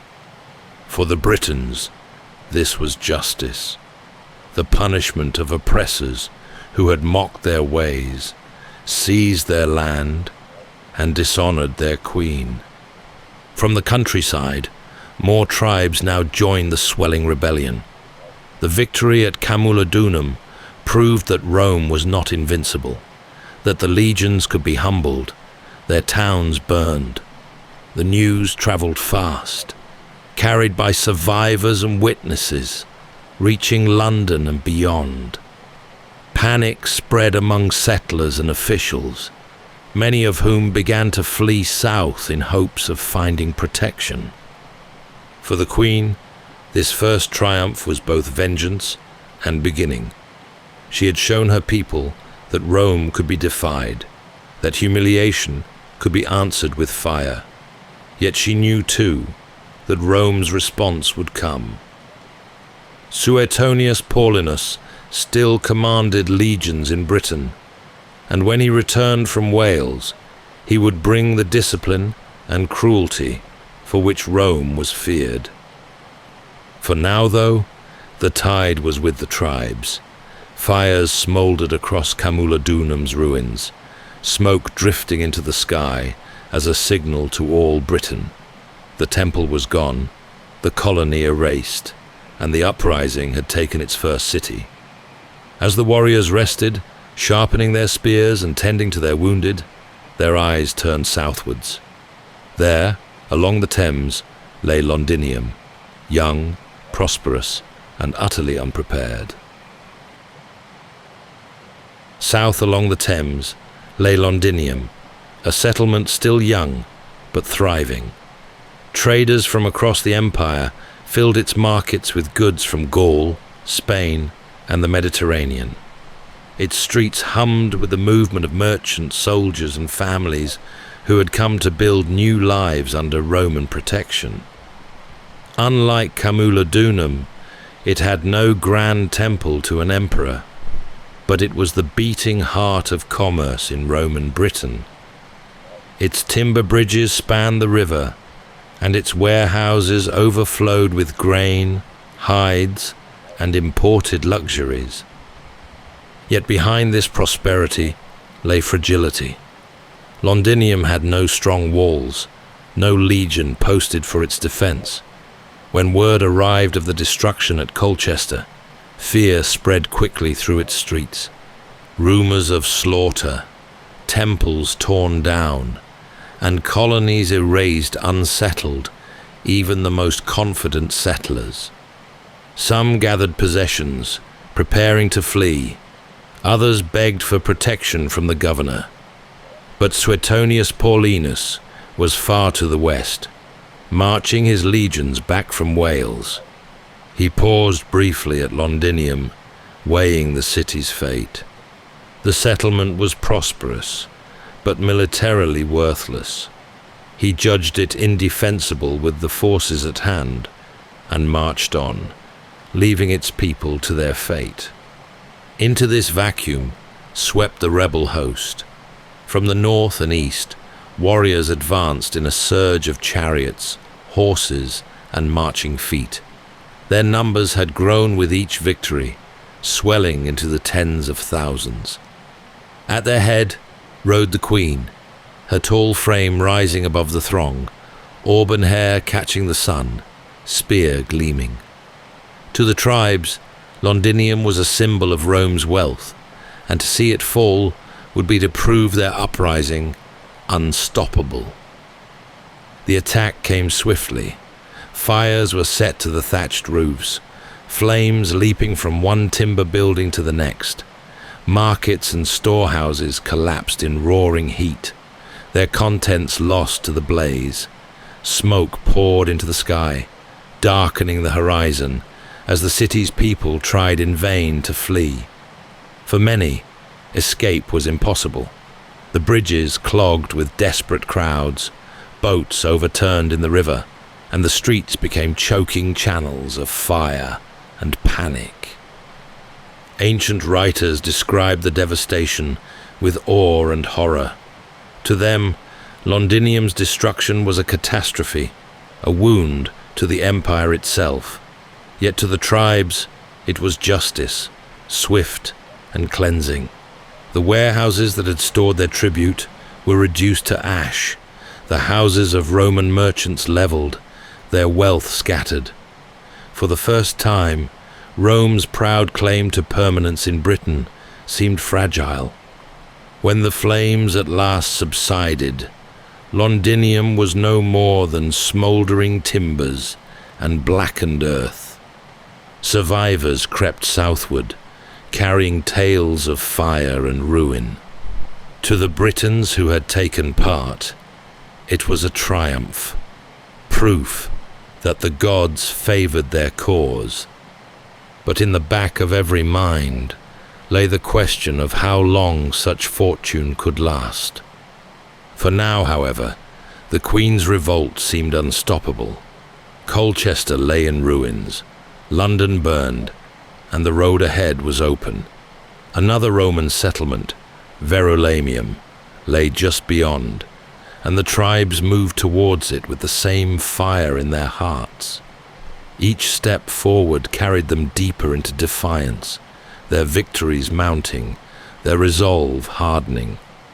The land of Britain shook with their passage, and the empire itself, far away across the sea, began to feel the tremors.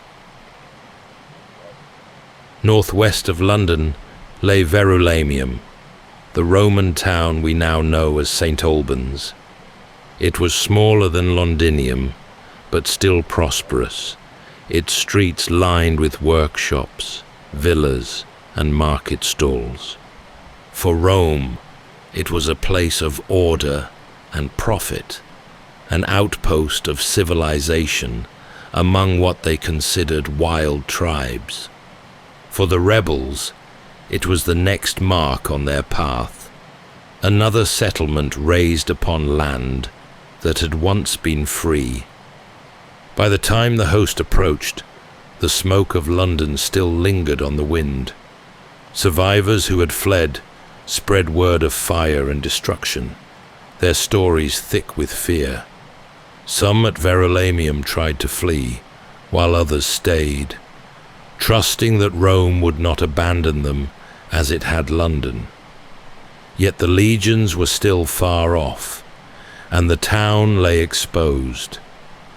The rebels advanced with the confidence of triumph. Their chariots thundered over fields, horses snorting in the cold morning air, wheels flashing with bronze. Warriors marched in swelling ranks, their voices raised in chants that echoed across the hills. At their center rode their queen, fearless and unflinching. To the Britons, she was no longer only a monarch, but the living emblem of their struggle. Verulamium's defenses could not withstand such numbers. Fires were set swiftly, flames leaping from roof to roof, turning the timber town into a furnace. Workshops collapsed, markets vanished in smoke, and the cries of the desperate rose with the roar of fire. Ancient writers tell us that tens of thousands perished, their accounts heavy with the horror of what unfolded. To the Romans, it was massacre. To the tribes, it was vengeance long denied. For the Britons, this third victory carried enormous weight. In less than a season, 3 major Roman centers had been destroyed. Camulodunum had fallen, Londinium burned, and now Verulamium lay in ashes. The uprising had grown beyond anything the empire expected. Britain's tribes, once divided by rivalries, were united by triumph. The land rang with the sound of drums, and the smoke of conquest carried far into the distance. Yet in the embers of victory, a shadow loomed. Each settlement destroyed brought the Romans closer to a reckoning. Suetonius Paulinus, governor of Britain, was no ordinary commander. Hardened by campaigns in Africa and Gaul, he was ruthless, patient, and disciplined. Even as the towns burned, he was gathering what remained of the legions, drawing soldiers back from scattered posts, concentrating his force for one decisive clash. Among the rebels, there was both exultation and uncertainty. Some believed Rome could never recover from such blows, that Britain might finally be free of the invader. Others sensed the danger ahead. As Verulamium's ruins smoldered, the tribes celebrated in the fields. Horses stamped and whinnied, drums pounded, and warriors raised spears to the sky. The queen stood among them, the firelight reflecting in her hair, her figure tall against the smoke. Her defiance had carried them this far, her people transformed by her endurance into an army that seemed to sweep all before it. But on the horizon, beyond the forests and the hills, the legions were marching. They would not come as scattered settlers or panicked garrisons. They would come as Rome itself, determined to restore their dominion. The great clash was drawing near. While smoke still rose from the ruins of Verulamium, the governor of Britain was preparing his answer. Suetonius Paulinus had been far away when the revolt began, driving his legions through the mountains of Wales to destroy the Druids on the island of Mona. It was a brutal campaign, meant to break the spiritual heart of the tribes, but the rebellion forced his hand. He marched back east with grim purpose, gathering every soldier he could along the way.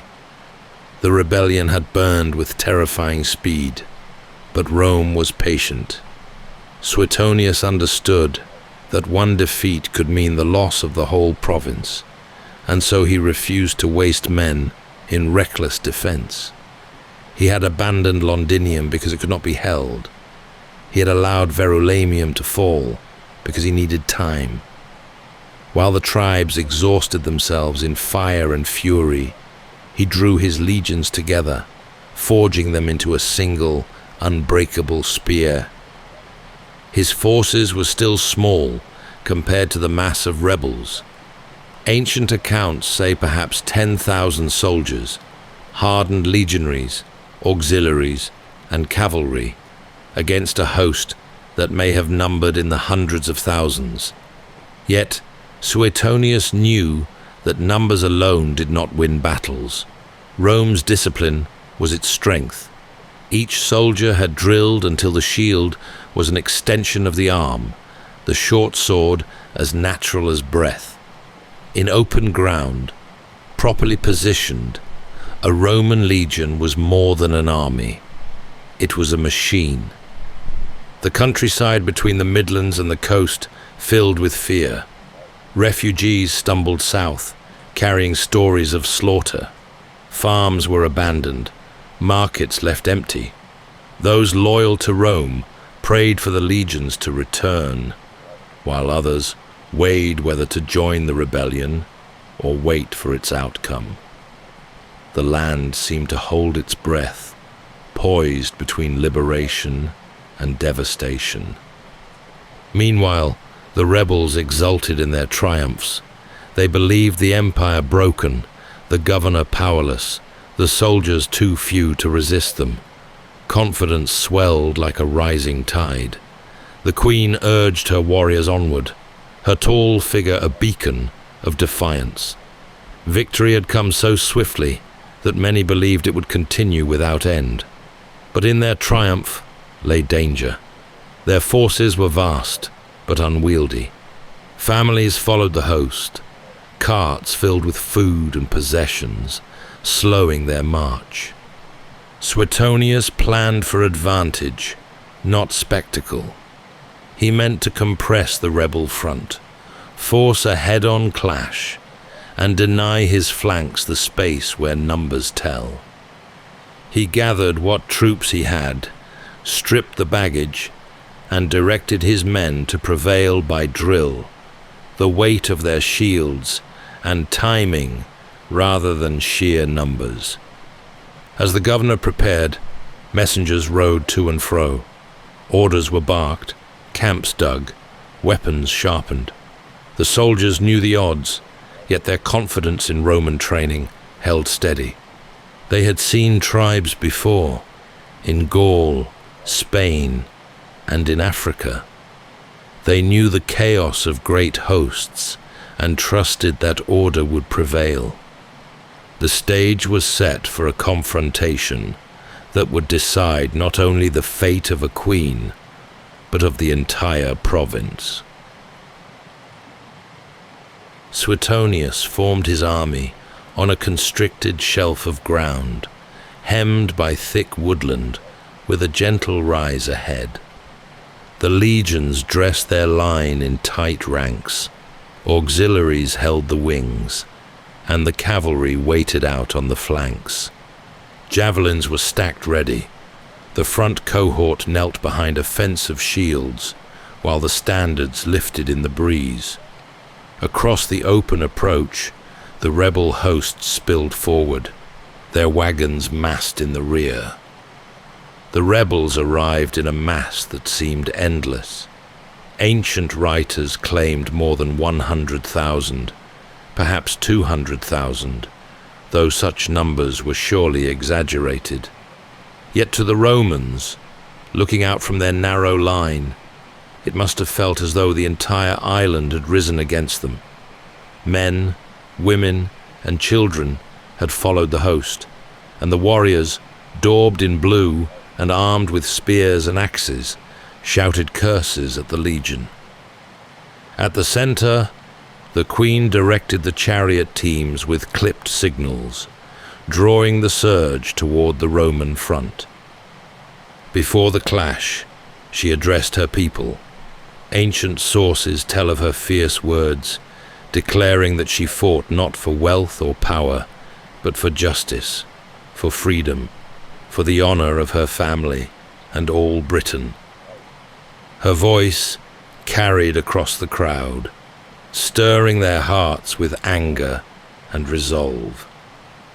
The charge began as a roar. Chariots surged forward, horses pounding, wheels flashing in the sun. Warriors poured across the field, their cries rising like thunder. But as they neared, the Roman heavy javelins flew. Heavy javelins pierced shields and bodies, bringing down the first wave in a stumble of blood and dust. The legions advanced in step, shields locked, swords thrusting with measured force. The rebels pressed hard, but the narrow ground worked against them. Their vast numbers became a hindrance. Those at the rear could not reach the fight, while those at the front were crushed against Roman shields. The discipline of the legions did not falter. Each movement was drilled, each advance controlled. Slowly, inexorably, the rebels were driven back. Then the Roman cavalry swept out from the flanks, cutting into the mass of warriors. The carts and families in the rear became a deadly trap. Pressed from behind, the tribes had nowhere to retreat. Chaos turned to rout. The battlefield, a crush of bodies. The cries of the desperate swallowed by the sound of iron and hooves.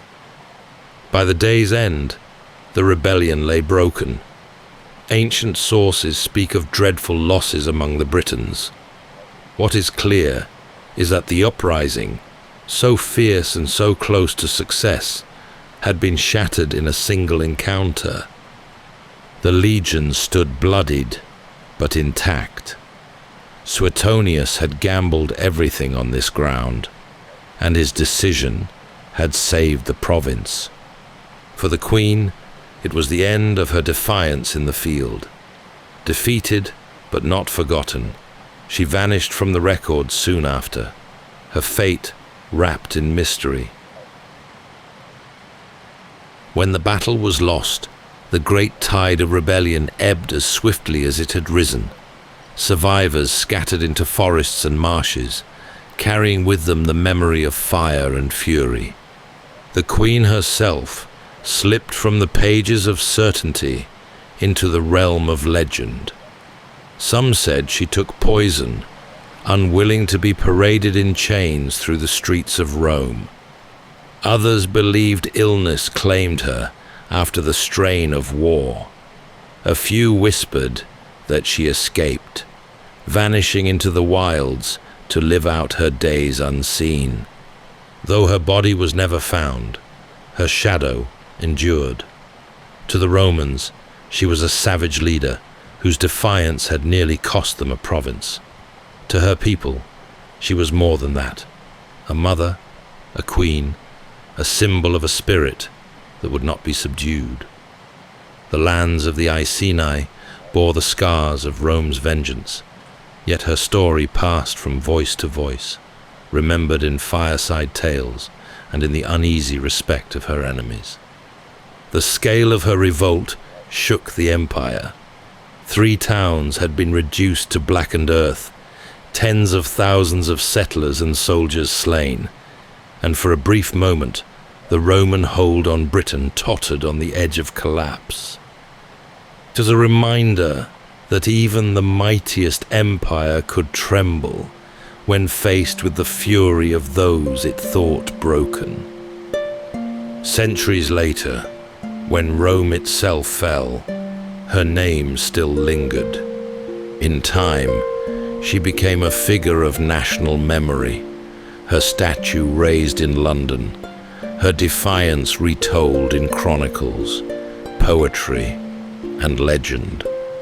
She was remembered not only for what she destroyed, but for what she embodied: the refusal to bow, even when the odds were insurmountable. That's all for tonight's journey through history. Whether you're fast asleep or still drifting there, thank you for listening. And until next time, rest well.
Welcome to Sleepytime History. True stories from the pages of history for a full night's rest. If this is your first time listening, let us know where you're tuning in from. And if you like what you hear, please consider subscribing or rating us on your preferred podcast app. You can also help us choose an upcoming feature by voting in our Spotify poll. Thank you for your support. It helps us immensely. All right, it's time to settle in, relax, and take a wander through the pages of history and storytelling. Tonight, we're going to be exploring the remarkable true story of D.B. Cooper, the infamous and elusive skyjacker who vanished into the clouds from a jetliner over the Pacific Northwest with over $200,000 in cash. The story begins with a nondescript figure standing in a queue on the tarmac, waiting to board a flight to Seattle. His description is largely unremarkable. A man of average height, with a dark suit and carrying a briefcase, blending seamlessly with the other passengers. He ordered a drink and watched the rain slide across the window as the aircraft taxied toward takeoff. It had all the makings of an ordinary flight, or so it seemed, until Cooper calmly handed a note to a flight attendant detailing his demands. What soon followed was a carefully executed plan, unmatched in forethought or precision. Cooper demanded parachutes and a ransom. Upon landing, he released the passengers and instructed the pilots to take off again. The jet flew low and slow through choppy weather, with only radar and instruments to guide them. Before the night was over, D.B. Cooper would leap from the plane and be the first skyjacker in history to collect a ransom and remain at large. Who was this mysterious man? What became of him? And where did he gain the skills and experience needed to orchestrate such an operation?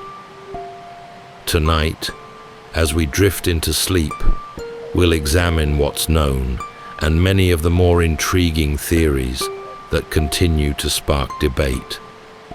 So settle in, take a deep breath, and let's leap into the unknown with D.B. Cooper as we explore one of the most enduring, unsolved mysteries in American history.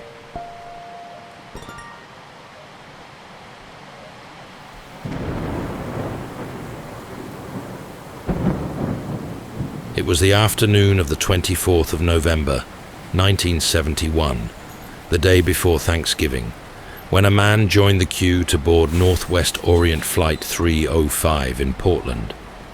The weather was damp and unsettled, rain streaking across the tarmac and collecting in shallow pools beneath the wing of the aircraft. Travelers shuffled forward, coats buttoned, bags clutched. Among them was a figure in a dark business suit with a black tie and a long overcoat, carrying only a briefcase. He was in his mid-40s, of average height, with neatly combed hair. Nothing about him drew attention. He purchased his ticket with cash at the counter, just $20 for the short hop to Seattle.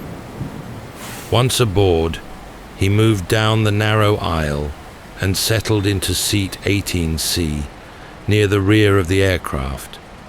He placed the briefcase beside him and ordered a bourbon and soda.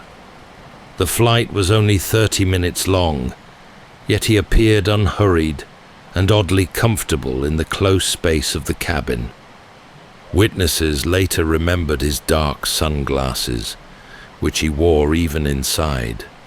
To those nearby, he seemed like a businessman heading home for the holiday, passing unnoticed among the other travelers. The crew prepared for takeoff. The engines roared, and the plane began its roll down the wet runway. As the wheels lifted from the ground and Portland fell away beneath them, the man reclined slightly and sipped his drink. For the flight attendants, it was another routine leg, a short shuttle that carried commuters and holiday travelers alike. Nothing about this passenger hinted at what was to come.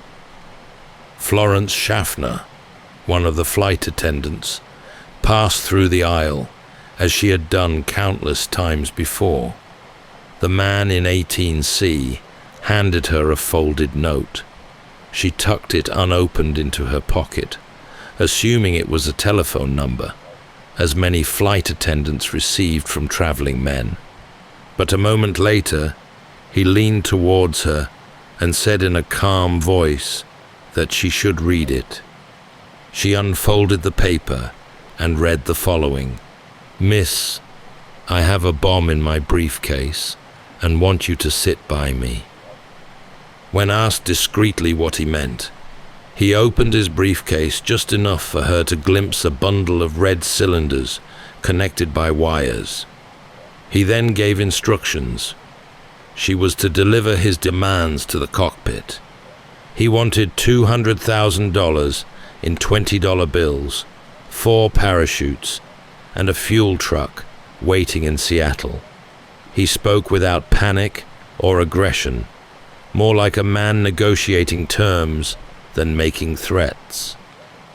In the cockpit, the captain and his crew received the message with a mix of disbelief and urgency.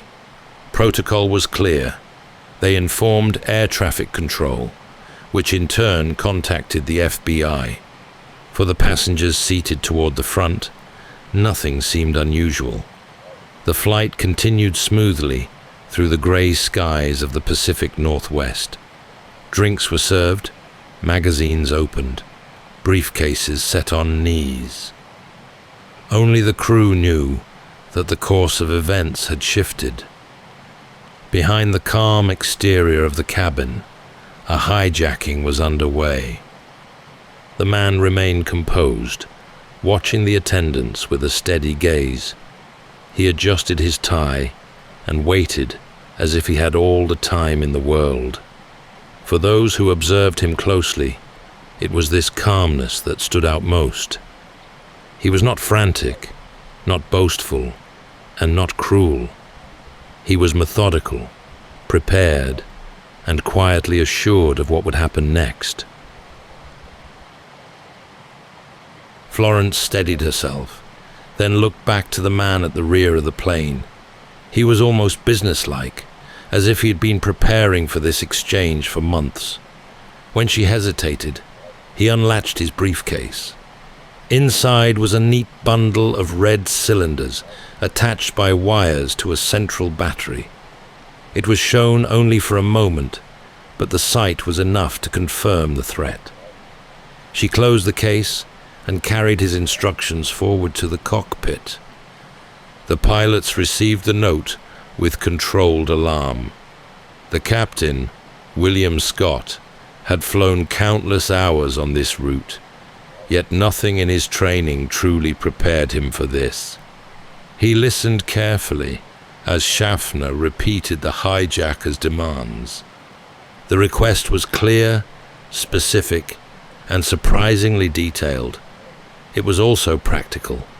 Unlike many hijackers of the era, he had not asked for millions or made wild political statements. He wanted money, a way out, and enough time to disappear. Through the radio, air traffic control relayed the demands to Seattle, and the FBI began to assemble the ransom.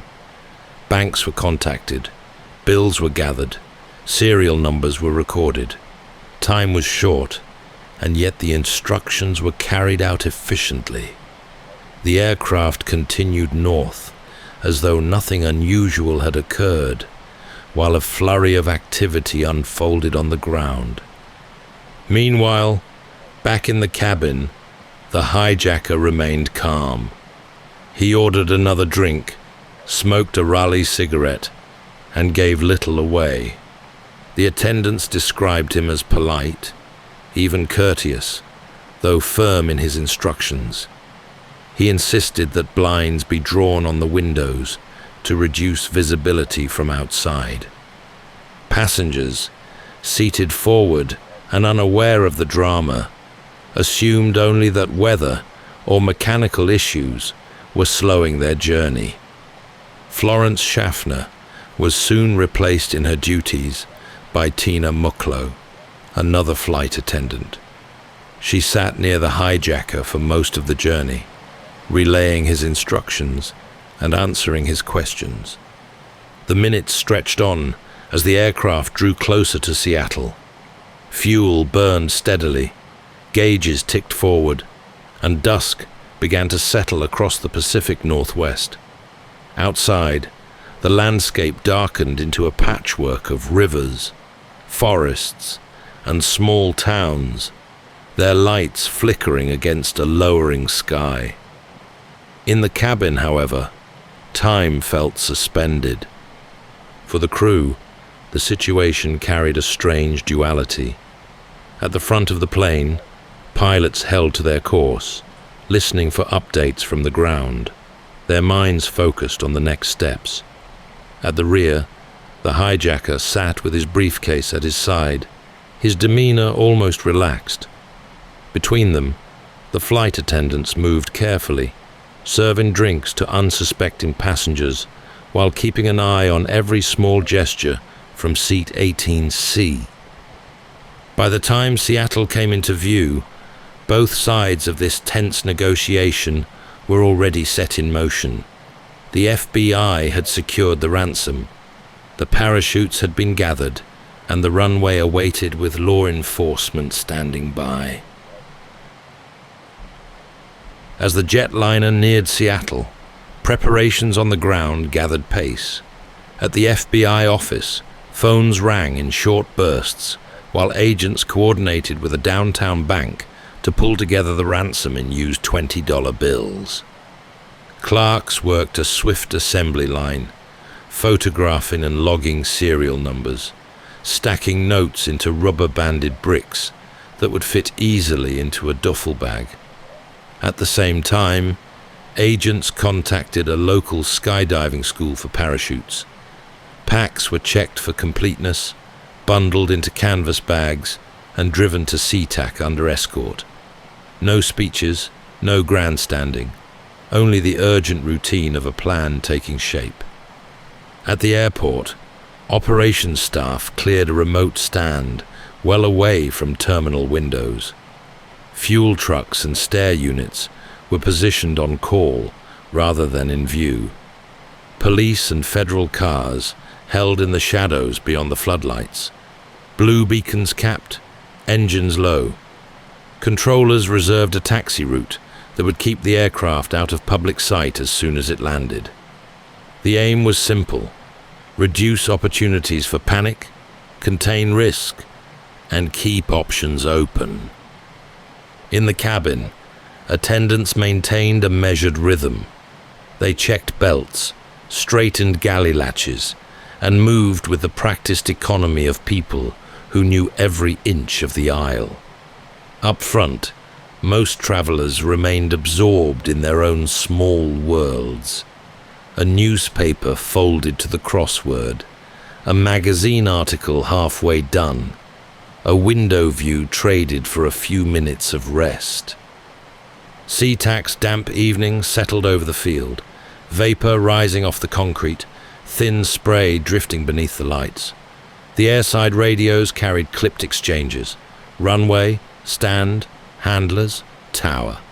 None of it carried beyond the cockpit door. The crew received a final set of instructions from the man at the rear.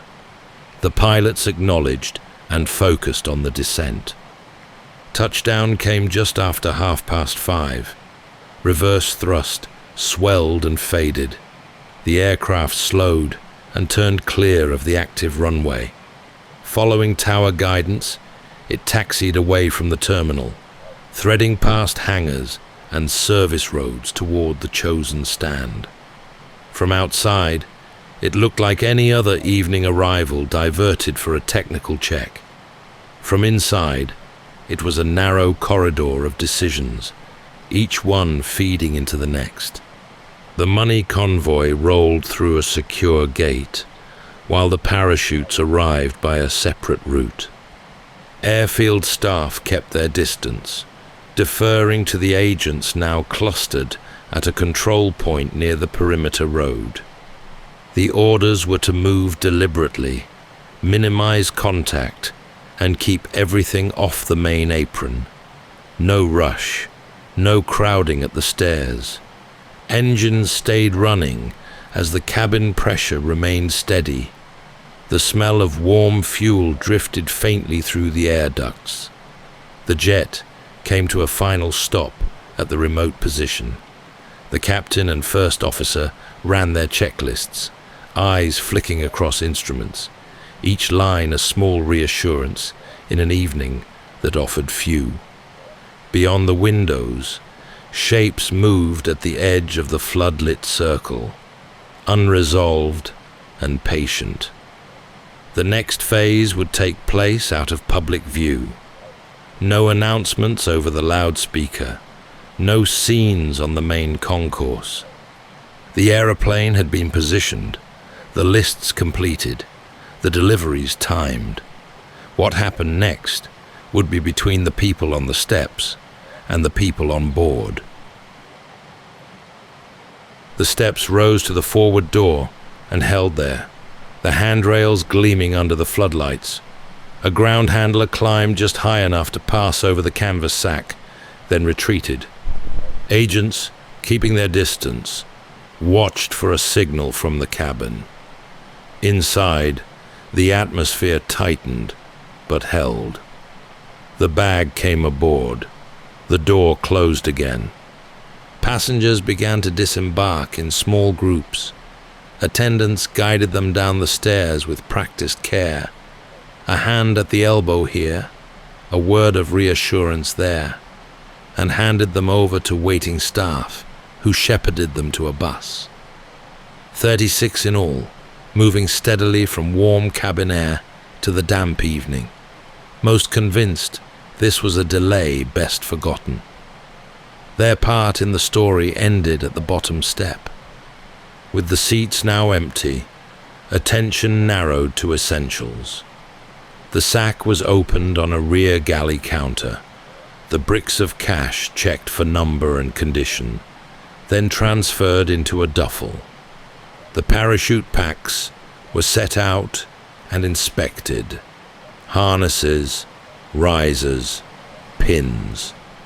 He kept one reserve by his side and cut neat strips from another to lash the money more securely. When preparations were complete, he set out the plan for departure. The aircraft would head south, refueling in Reno before continuing toward Mexico City. The flight would depart under reduced altitude and speed, with the rear air stairs available for use after takeoff. Lighting would be kept low, and the cabin managed to avoid drawing attention to the back of the aeroplane.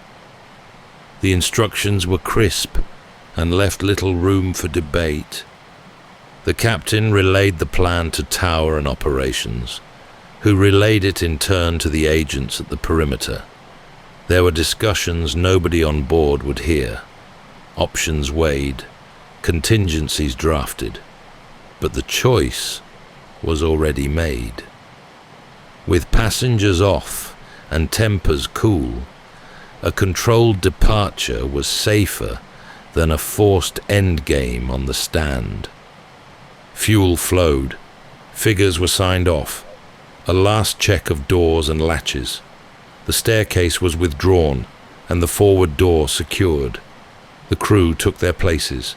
The cabin, now pared down to essentials, felt strangely spacious, as though the aeroplane had shed its daytime role and become something leaner, more purposeful. From the rear, he gave a small nod that meant only proceed. The engines wound to a steady hum. The aircraft eased off the blocks and began its slow turn back toward the taxiway. Through the flight deck windows, the runway lights drew a white path across the darkness. On the apron behind, the cluster of vehicles remained still. Their presence felt more than seen. There was no announcement for the non-existent cabin, no wave from the door, only the practical rhythm of a departure at the edge of the field. The plane paused at the hold, received its clearance, and rolled forward, gathering speed. Within moments, it lifted back into the Pacific Northwest night, leaving behind a stand washed in yellow light and a handful of people who had just watched the most unusual exchange of their careers.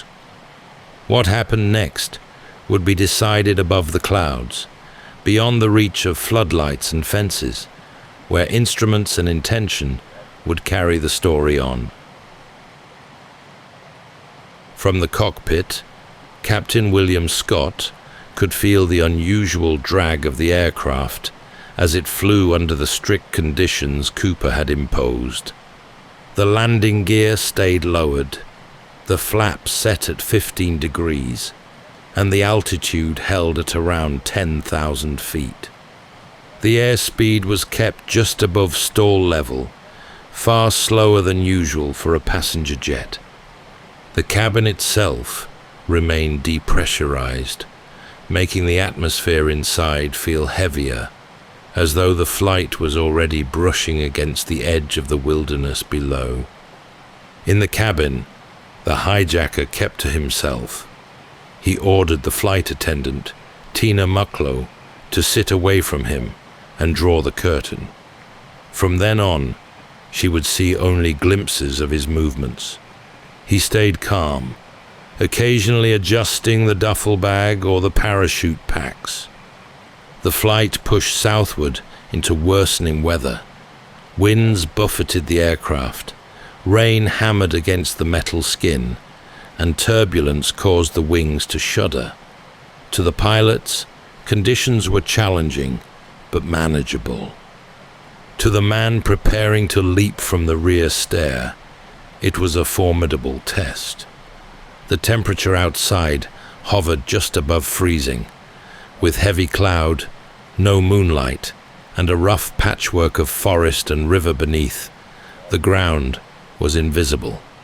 At 8:05 p.m., the cockpit intercom buzzed. Cooper had an instruction: lower the rear air stair. The pilots explained that doing so in flight would be dangerous, but he insisted. They complied as far as possible. Warning lights in the cockpit showed the stair had been unlocked, though the rushing air made it nearly impossible to extend fully while airborne. Cooper appeared unfazed. He gathered the bag of money, secured it with strips cut from one of the parachute cords, and fixed a parachute to his back. For a while, the crew heard nothing. Then, at 8:13 p.m., a sudden shift jolted the plane. The nose pitched upward sharply, forcing the pilots to correct. In the logbook, it was noted as a sudden change in the plane's balance. To those on board, it felt like weight and balance had changed abruptly. Someone had jumped from the back of the aircraft. The cockpit crew held their course, unsure whether he had jumped or remained crouched in the stairwell. They dared not leave their posts to check.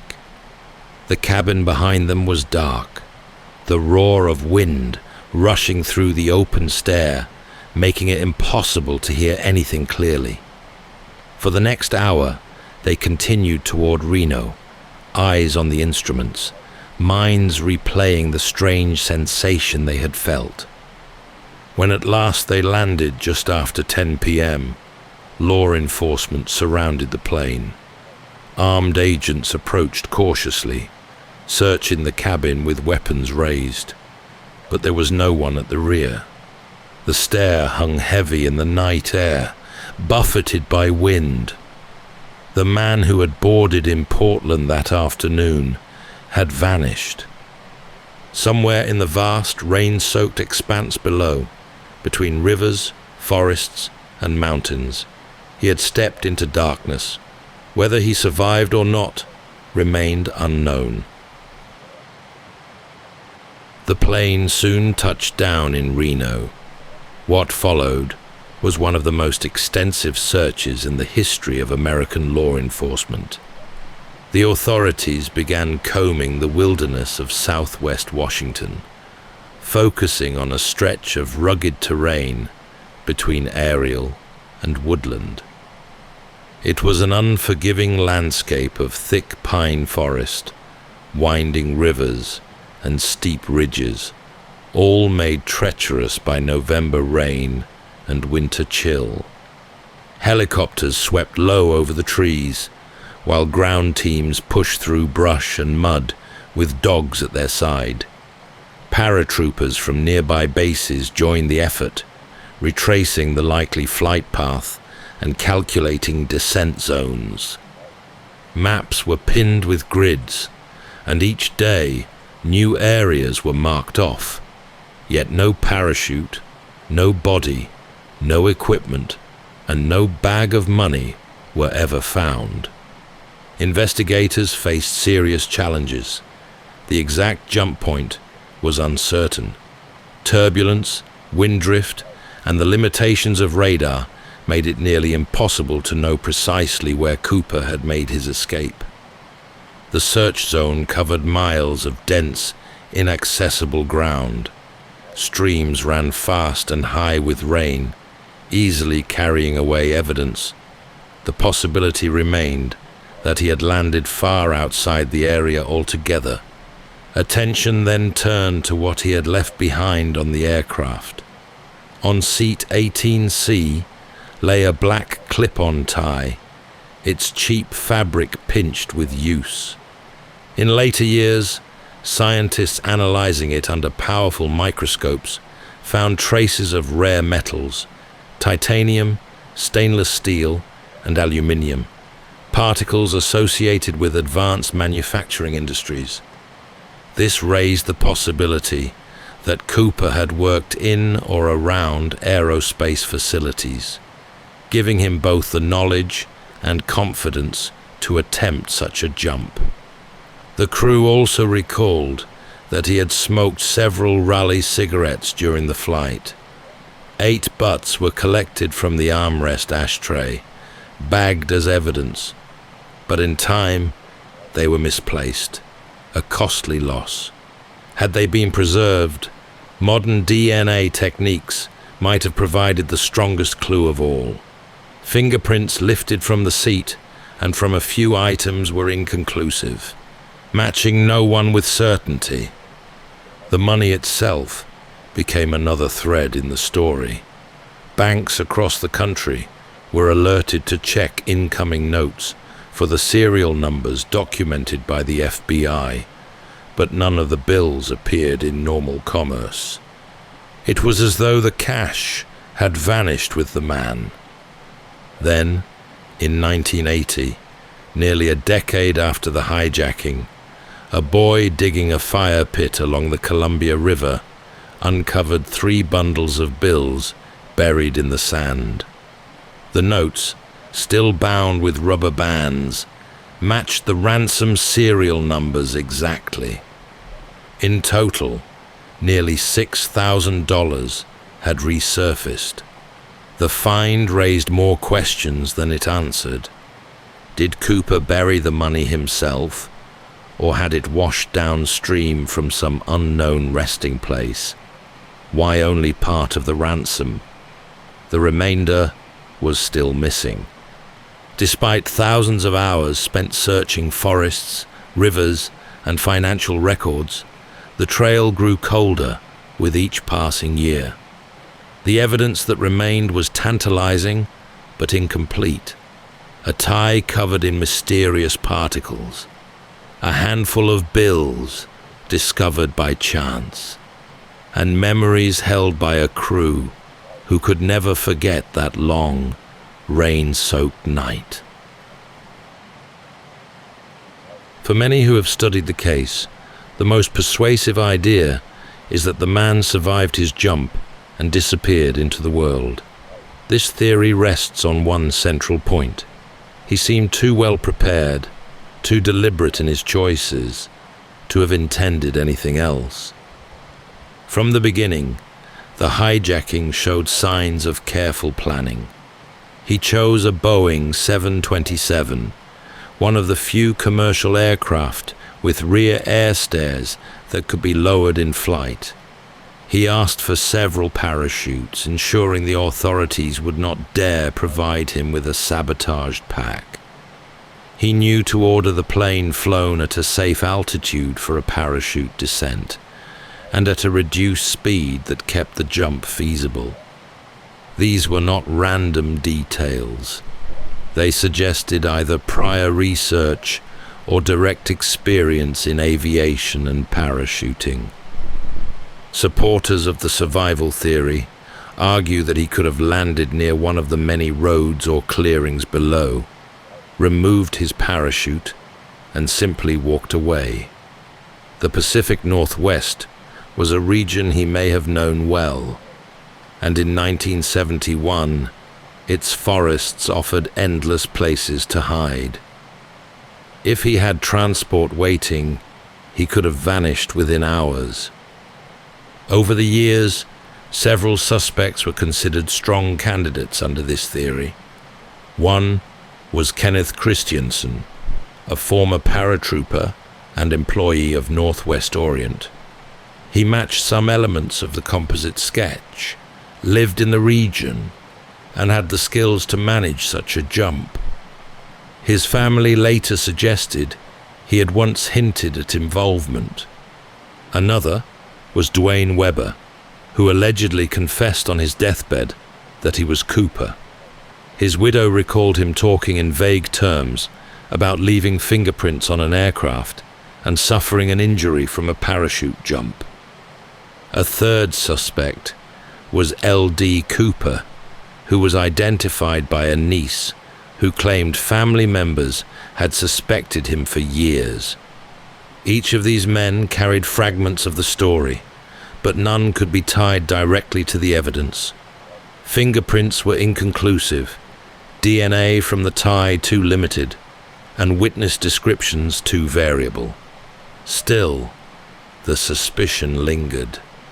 They fit the profile of a man with the nerve and knowledge to carry off such a plan. What adds weight to the survival theory is the mystery of the money. Other than the small cash discovered in 1980, none of the bills have ever appeared in circulation. If Cooper had died in the woods with the ransom on him, searchers might have found at least part of the bundle in later years. Yet no trace emerged, suggesting he may have hidden or laundered it carefully, or chosen never to spend it at all. There is also his behavior during the hijacking. Witnesses described him as calm, polite, and in control. He was not reckless or impulsive. He smoked, drank, and even offered to request meals for the crew. This demeanor implied someone confident in his plan. He did not act like a man preparing to die in a desperate gamble, but like one executing an escape. If he survived, then the greatest question remains: what became of him? Some imagine he slipped into a new life under a different name, the money stashed or spent carefully in small amounts. Others suggest he may have lived modestly, content with having pulled off such a feat. For those who believe this theory, the enduring appeal lies in its possibility. Somewhere in America, a man may have lived out his days with a secret no one could ever prove, having vanished from the rear stair of a jetliner into legend. The second major theory holds that Cooper never lived to tell his tale. According to this view, the night sky over Washington claimed him within minutes of leaving the aircraft. Investigators who favor this explanation point to the many hazards stacked against him: weather, clothing, equipment, and terrain. The jump was made in November, with a storm sweeping across the Pacific Northwest. Winds gusted at more than 30 knots, and rain fell steadily. Visibility was poor, and the ground below was a patchwork of rivers, steep hillsides, and dense pine forest. For an experienced parachutist with proper gear, it would have been a formidable test. For a man in a suit, loafers, and a trench coat, it bordered on suicidal. The parachutes he was given were not ideal. Among them was a reserve pack, intended only for training, sewn shut and not functional for actual use. Whether through ignorance or misjudgment, Cooper took it with him, strapping it on along with the main chute. He also chose to carry the heavy sack of money, bound with cut parachute cords. The additional weight made the jump more dangerous, the landing more uncertain. FBI agents argued that the odds were firmly against survival. The aircraft was flying through darkness at roughly 200 knots. He had no visible night vision equipment, no altimeter, and no clear landing zone. Without light or landmarks, he would have had little control over where he came down. If he landed in a river, the weight of the cash and the cold water could have ended him quickly. If he struck forest or rock at an awkward angle, the parachute might not have saved him. The lack of evidence in this view supports the theory of death. No bills appeared in circulation, no body was ever recovered, and no parachute was found intact. The discovery of $5,800 in decaying bills along the Columbia River in 1980 could fit the idea that the ransom was scattered during a fall, or perhaps it was washed downstream after a fatal landing. That the rest of the money vanished entirely only deepens the mystery, but to many investigators, it suggested that Cooper never lived to spend it. Over the years, this became the official leaning for investigators. They argued that while his plan showed some forethought, he lacked the equipment and conditions needed to succeed. He may have known how to exit a plane, but he had not chosen the night well. The case agent, Ralph Himmelsbach, often remarked that Cooper's survival was highly unlikely, calling the jump foolhardy at best. Yet the problem remains. If he died, why was nothing found? The search zones were combed repeatedly, but no trace of human remains, parachute fabric, or the bulk of the cash ever surfaced. For some, this undercuts the theory entirely. For others, the wilderness is simply too vast and too capable of swallowing evidence without trace. The appeal of this explanation is its simplicity. It requires no elaborate escape plan, no hidden life lived in secrecy. It presents the hijacking as a desperate gamble that ended in failure. The man's body claimed by rivers, mountains, or forest floor. Not long after the hijacking of Flight 305, another case emerged that seemed almost too similar to ignore. In April 1972, just 5 months after the man vanished from the skies over Washington, a Vietnam veteran named Richard Floyd McCoy Jr. commandeered a jetliner on its way to Los Angeles. His method mirrored Cooper's in striking detail. He demanded money, ordered parachutes, and escaped through the aircraft's rear stairway. For many observers, the resemblance raised an immediate question. Had Cooper struck again? McCoy was 30 years old, a decorated helicopter pilot with the Utah National Guard. He had combat experience, knew how to parachute, and was comfortable with aircraft. His crime followed a similar pattern. He secured a ransom of $500,000 in cash, forced the crew to fly at low altitude and speed, and leapt from the plane into the night. But unlike Cooper, McCoy did not vanish.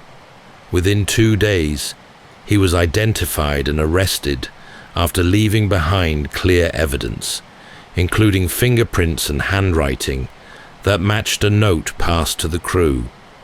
Those who believe Cooper and McCoy were the same person point to the uncanny parallels. Both selected the Boeing 727 for its rear stair feature. Both requested parachutes and ransom money in smaller bills. Both instructed pilots to maintain a low, slow flight profile suitable for jumping. To some, McCoy seemed to be refining the method Cooper had pioneered. Even his physical appearance bore similarities to sketches drawn from eyewitnesses in 1971. Yet the FBI ultimately dismissed the idea. The differences between the two men were significant. Cooper was described as being in his mid-40s, calm, polite, and reserved. McCoy was much younger, outspoken, and impulsive. He was also a devout Mormon who neither smoked nor drank, in contrast to Cooper's steady consumption of bourbon and cigarettes. The composure shown on Flight 305 did not align with McCoy's behavior. There were technical distinctions as well. McCoy used a handgun during his hijacking, while Cooper relied on the threat of explosives. McCoy's escape was clumsier, his identity exposed quickly, and his arrest swift. In contrast, Cooper left behind only mysteries and no definitive trace. To FBI investigators, the contrast in style was too great to reconcile. Still, some remain convinced that McCoy could have been the original hijacker. They suggest that Cooper may have been younger than witnesses estimated, disguising himself with dark glasses and a carefully chosen outfit. They note McCoy's military background, his parachuting skills, and his daring nature. For these theorists, the differences in personality might reflect nothing more than two different knights, one successful, the other less so. The story of McCoy ended violently. After being sentenced to 45 years in prison, he escaped with several accomplices in 1974, only to be tracked down 3 months later. During the attempt to capture him, a gunfight broke out, and McCoy was killed. His death ensured that he could never face questions directly about the Cooper case. For some, that left an open door. For others, it closed the matter for good. Whether or not he was Cooper, McCoy proved that such an escape was possible, but the differences in manner, age, and detail remain obstacles too large for most investigators to ignore. The link between the two cases lingers mainly in the imagination. McCoy may have imitated Cooper, or perhaps not. In either case, McCoy's story highlighted how the Cooper hijacking reshaped air travel security and left investigators with questions they could never fully settle. More than half a century has passed since the night a man in a dark suit and sunglasses stepped from a Boeing 727 into storm and darkness. Yet his story endures, woven into American folklore as firmly as any tale of outlaws or explorers. The mystery of who he was and what became of him has resisted every attempt at resolution, leaving behind a legend that feels both improbable and irresistible. The hijacking changed aviation forever. Within months, new measures were introduced to prevent any repeat. Aircraft were fitted with a simple device known as the Cooper vane, a mechanical latch that stopped the rear stairway from being lowered in flight. Security at airports tightened, and the era of easy, low-cost skyjackings came to an abrupt end. Airlines and authorities alike recognized that the skies could never again be taken for granted. The case itself became the longest unsolved skyjacking in history. Thousands of suspects were investigated, from ex-military paratroopers to troubled loners with criminal pasts. Files swelled with interviews, tips, and speculation. Yet no one ever matched the fingerprints, the DNA, or the missing ransom. In 2016, after 45 years of inquiry, the FBI officially closed the case, conceding that the man they called Cooper may never be identified. Still, the fascination has only grown. Books, films, and documentaries revisit the details, each offering their own theory. Amateur sleuths pore over flight paths and weather records. Treasure hunters sift through riverbanks, hoping to find more bills scattered by time. Cooper has become part of popular culture, a symbol of defiance and mystery, his name invoked alongside figures who lived on the edge of the possible. What makes the legend so enduring is not only the daring of the act, but the absence of an ending. Did he die that night, swallowed by the wilderness? Or did he walk away, blending back into ordinary life with the satisfaction of having outwitted the FBI? The lack of closure gives the story its power, a riddle suspended between possibility and impossibility. For those who believe he lived, Cooper stands as a man who achieved the impossible, a clean getaway, vanishing with a small fortune. For those who believe he perished, he remains a reminder of human limits, a gambler undone by the very conditions he sought to exploit. Either way, his place in history is secure. Today, the name D.B. Cooper is known far beyond the aviation world. He represents an unsolved question, a moment when a man vanished between the worlds of the possible and the impossible. That's all for tonight's journey through history. Whether you're fast asleep or still drifting there, thank you for listening.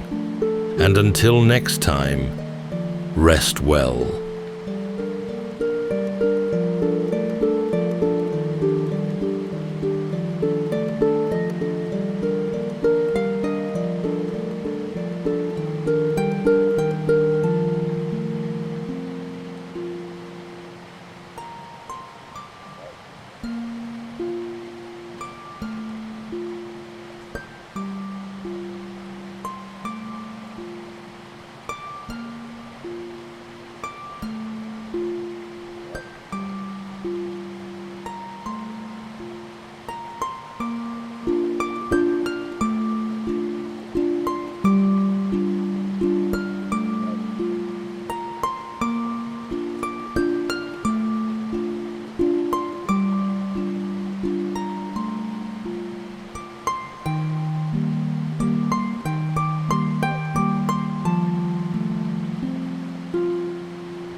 Welcome to Sleepytime History.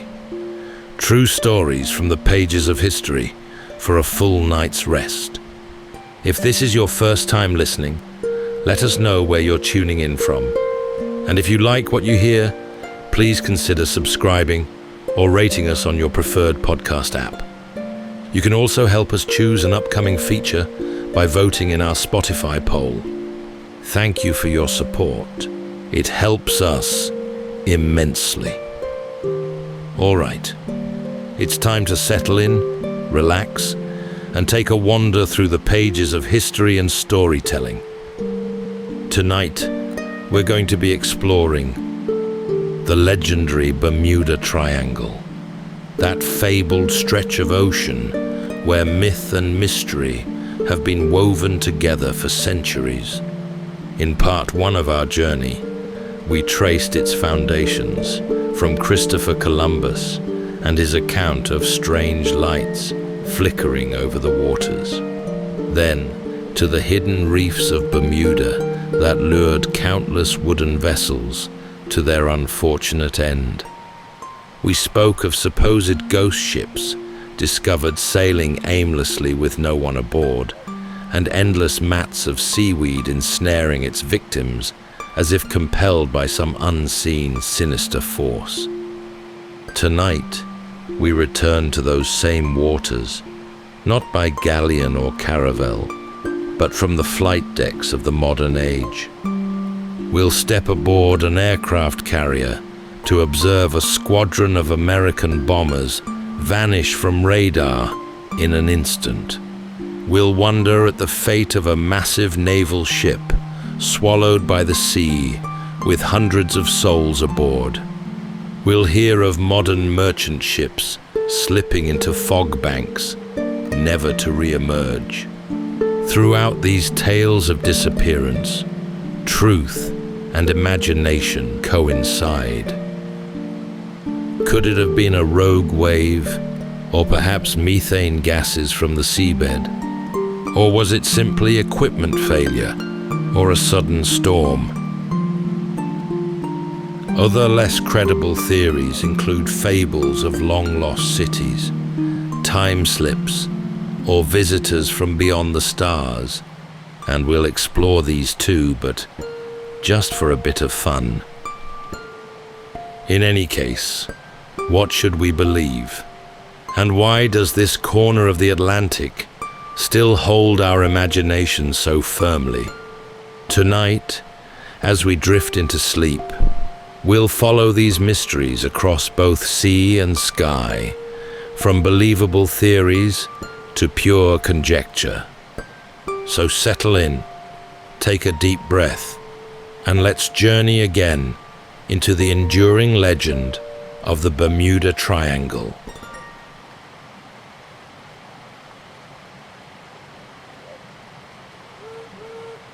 The USS Cyclops was a giant of her age. At more than 500 feet long and 65 feet across the beam, she loomed over smaller vessels wherever she sailed. Her twin funnels gave her an unmistakable profile, black smoke curling into the sky as her engines churned. Commissioned in 1910, she had spent years supplying coal to the American fleet, carrying her cargo steadily between bases and across oceans. When the United States entered the First World War, Cyclops became even more vital. Her holds filled with fuel for warships and with ores needed for armaments. By early 1918, the war in Europe raged on, though far from American shores. Cyclops had been serving in the South Atlantic, bringing manganese ore from Brazil to the United States, a key ingredient for hardening steel. Her decks were busy with sailors in navy blues, engines echoing deep in her hull, the rhythm of machinery pulsing day and night. She was not built for glamour or speed, but for strength. She was the Navy's dependable workhorse. When she docked in Rio de Janeiro that February, she was already heavy with manganese. From there, she began her homeward journey, stopping first at Barbados to take on coal and provisions. For a brief moment, the ship and her crew were anchored in sunlight, a welcome pause before the long passage north. Locals in Bridgetown saw her lying in the harbor, vast against the shore, her crew mingling on deck or stepping briefly onto land.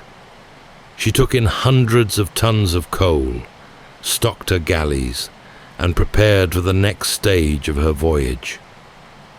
On the morning of the 4th of March, she set out once more, her prow turning northward. The sea lane between Barbados and Baltimore was well traveled. Other ships made the same journey every week, their routes recorded in logs and shipping news. Cyclops should have been no different.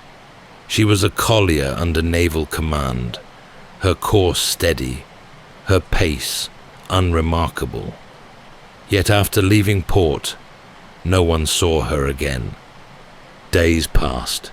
Families in Maryland prepared for reunions, watching the calendar as the expected date of arrival drew near. At first, there was little concern. Ships could be delayed by weather or mechanical trouble. But as days turned into a week, with no telegrams, no sightings, unease began to spread. Soon it became clear that something had gone wrong. The Navy waited for a distress call that never came. Other ships scanned the horizon for smoke or drifting wreckage, but found nothing. The absence was total. Not a single splinter of wood, no lifeboat, no life jacket ever surfaced. Newspapers reported the loss with growing alarm. 309 people had been aboard, sailors, officers, and a scattering of civilians. And every one of them had disappeared along with the ship. In Baltimore, telegrams arrived at family homes, each message short and devastating. Cyclops missing, presumed lost. The Navy opened an inquiry, gathering statements from officers who had seen her last in Barbados, studying her cargo lists and charts. No conclusion could be drawn. The Atlantic had simply taken her, leaving no explanation. For the families, there was no closure, only the ache of absence. For the Navy, the loss stood as the greatest non-combat disaster in its history, a ship and crew swallowed without a trace. Over the years, the Cyclops became a name spoken with a shiver, her fate a story retold over and again as a steel giant that had simply slipped beneath the horizon, never to be seen again. The airfield at Fort Lauderdale buzzed with routine on December 5th, 1945. The war had ended just months before, and the United States Navy was shifting into peacetime training. Rows of Grumman Avenger bombers sat on the tarmac, their broad wings folded up like great seabirds. Painted in dark blue, each machine was powerful and dependable, designed for long-range patrols and torpedo runs. They had proven themselves in combat across the Pacific. Now, on this calm winter day, they were lined up for practice runs over the Atlantic. 5 of these aircraft would form the training mission known as Flight 19. At their head was Lieutenant Charles Taylor, a veteran pilot who had seen years of service in the war. Behind him were younger men, many fresh from training schools, eager but still learning. 14 crewmen prepared to board. They checked their gear, strapped on their life vests, and climbed into the cramped interiors of their planes. Ground crews moved between them, securing panels, fueling tanks, and making last adjustments to engines that roared to life one after another. The plan was straightforward. Flight 19 would take off, fly east over the ocean for a set distance, then turn north, and finally return westward to base. It was a standard triangular course, one designed to sharpen navigation and coordination. For those on the ground, the mission was unremarkable. Just another group of trainees practicing over the open sea. The Avengers lifted into the sky shortly after 2 in the afternoon, their engines thrumming over the coast before fading into the distance. At first, all seemed well. Radio messages came back confirming their course. The weather was mild, with scattered clouds and moderate seas below.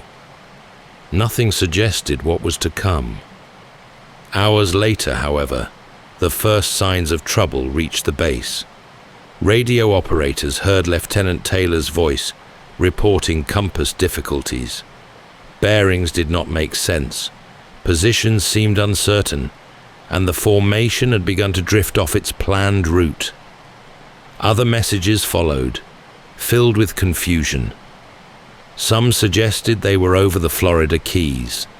Others thought they had gone too far east. The crew's training was being tested in ways they hadn't expected. As the afternoon wore on, radio contact grew more fragmented. Static cut across transmissions. Voices strained with uncertainty. Controllers on the ground tried to guide the men home, offering bearings and reassurances. But the words seemed not to reach their mark. Flight 19 pressed on, low on fuel, lost somewhere between sea and sky. Darkness came swiftly in December. By nightfall, base commanders realized the planes were not returning. A search and rescue mission was launched immediately, with aircraft and ships fanning out over the waters east of Florida. Among them was a large Martin Mariner flying boat carrying 13 men. It too vanished after taking off. Around this time, a tanker reported seeing an explosion far off the bow. For days, hundreds of vessels and aircraft combed the waters. The search was among the largest ever mounted in peacetime, yet no wreckage of the Avengers was found. The search returned empty-handed. Only the waves rolled on, indifferent to the loss. 14 men from Flight 19 and 13 more from the rescue plane were gone. The official report described the incident as cause unknown. Families of the crew were left with telegrams of sympathy and the enduring ache of uncertainty. What began as a simple training flight had ended as one of the most baffling disappearances in naval aviation. In the years following the war, the skies over the Atlantic grew busier than ever. Civilian airliners, sleek and promising, carried passengers between Britain, Bermuda, and the Americas. These were the early days of long-haul commercial flying, when routes still felt adventurous and the ocean stretched beneath like an endless, restless plain. Crews were trained, engines inspected, and each flight carried with it the optimism of a new era.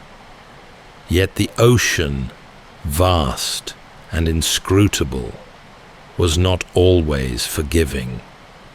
On the 30th of January 1948, a British South American Airways plane known as Star Tiger prepared to leave the Azores for Bermuda. She was an Avro Tudor IV, a long-winged aircraft designed to carry dozens of passengers in relative comfort. That winter had been unusually harsh across the North Atlantic, and delays had disrupted her schedule. When she finally departed Santa Maria, she carried 25, including crew and passengers. The flight plan was direct. Star Tiger would fly low, below 2,000 feet, to avoid fierce headwinds. Her captain, David McMillan, was experienced and confident, supported by a skilled crew. As the hours passed, routine radio messages flowed back to air traffic control, confirming position and fuel. By dawn, the plane was nearing its destination. Then, the reports simply stopped. Radio traffic ceased without warning. Navigation beacons called into the void, and nothing answered. Bermuda prepared to welcome the flight, but watched in disbelief as the expected arrival time came and went without an aircraft in sight. Barely a year later, the story repeated itself. On the 17th of January 1949, another British South American Airways Tudor, this one named Star Ariel, lifted from Bermuda, bound for Kingston, Jamaica. She carried 7 crew and 13 passengers, including business people and holiday makers. Weather at departure was clear, visibility good, and spirits high. Shortly after takeoff, Captain John McPhee reported his position and course. His final transmission came minutes later, calm and routine. After that, silence. The loss of Star Ariel was perhaps even more confounding than that of her sister ship. Conditions had been near perfect, and the aircraft was in fine mechanical order. The search that followed was exhaustive. Dozens of planes and ships scoured the seas between Bermuda and Jamaica. They found no life rafts, no oil slicks, no floating debris. 20 souls were gone, just as the 25 before them had.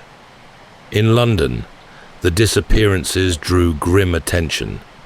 British South American Airways had now lost 2 of its aircraft in similar circumstances, en route through the same region of ocean. Newspapers published photographs of the missing, their faces printed above headlines filled with unease. Families grieved without answers, and aviation authorities were left unable to explain what had occurred. These tragedies shook confidence in post-war aviation. The Tudor aircraft themselves were scrutinized, yet no clear fault was established. Crews had been capable, weather was not extreme, and the ocean beneath offered no clues. The Tudor fleet would eventually be withdrawn, but the mystery of those flights remained unsolved. For passengers stepping aboard planes in the years that followed, the names Star Tiger and Star Ariel lingered like faint shadows. They represented not only loss, but also the unnerving possibility that even in an age of radio, radar, and modern engines, aircraft could still vanish into the expanse between sky and sea. The mid-20th century brought an age of enormous ships. Freighters and tankers moved with heavy dignity across the trade routes of the Atlantic, carrying food, oil, and raw materials between continents. They were the arteries of global commerce, built strong to withstand weather and long months at sea. Their decks stretched for hundreds of feet. Their cargo holds vast caverns of steel. From the bridge, captains watched horizons for changes in wind and cloud, while crews tended engines and kept to the rhythm of watches. The Caribbean and Western Atlantic were especially busy. Tankers pushed north toward refineries on the American coast. Grain ships sailed from the Gulf of Mexico. Passenger liners threaded their way through the same waters, their decks crowded with holidaymakers. The routes were well established, mapped and charted since the days of wooden caravels, yet still the ocean remained unpredictable. The Marine Sulphur Queen was a ship fated never to return. She began her life as a T-2 tanker in the Second World War, built to ferry fuel across oceans, before being rebuilt in the 1960s to carry her cargo throughout the Gulf. On the 4th of February, 1963, she departed Beaumont, Texas, with nearly 15,000 tons aboard and a crew of 39. Her course took her through the Florida Straits, bound for Norfolk, Virginia. At first, everything seemed routine. She was sighted off Key West, her engines steady, her bow pointed northeast. Weather was mild, and no messages of trouble were sent. Then, without warning, she was gone. When she failed to arrive in Norfolk, the Coast Guard launched a vast search. Aircraft scoured the waters, ships swept the currents, and hundreds of miles were combed for wreckage. All that was found were a few scattered life jackets and pieces of wood. Too little to tell a story. The Marine Sulphur Queen was gone, her crew with her, but hers was not the only absence. In December 1967, the cabin cruiser Witchcraft set out from Miami with 2 men aboard, intending only a short pleasure trip to admire the city lights from the sea. Less than a mile offshore, she radioed the Coast Guard, reporting she seemed to have struck something or taken damage. A patrol boat rushed to her location within minutes. When it arrived, the Witchcraft had disappeared. No hull, no men, not even floating debris remained where she had been. Such incidents unnerved even seasoned mariners. Merchantmen were not fragile craft. They were built of steel, powered by strong engines, their crews trained in drills and safety routines. For them to vanish so suddenly, leaving behind no evidence, was a blow to confidence in the very systems of modern seafaring. Families waited for word that never came, ports prepared for arrivals that never appeared. The merchant marine kept sailing, of course. Trade did not stop, but among captains and crews, tales circulated of tankers and freighters that had slipped away into absence. By the 1950s, writers and journalists began to gather scattered tales of loss and present them as part of a single mystery. What had once been scattered incidents became linked in the public imagination, stories drawn together and woven into an ominous pattern. An article in the Miami Herald first suggested a connection.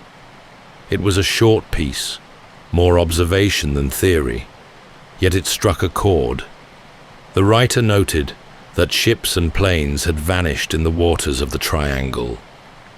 Readers who knew the region began to recall their own stories of mishap or near disaster, and the idea of a zone of danger began to take form.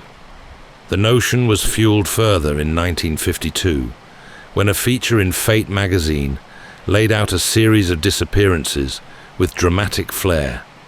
The writer, George Sand, framed the events as part of a mystery not yet explained. His words reached an audience hungry for both post-war adventure and unexplained phenomena. By the time his article had circulated, the seeds of the Bermuda Triangle legend had been planted. Through the 1960s and 70s, books carried the idea far beyond Florida.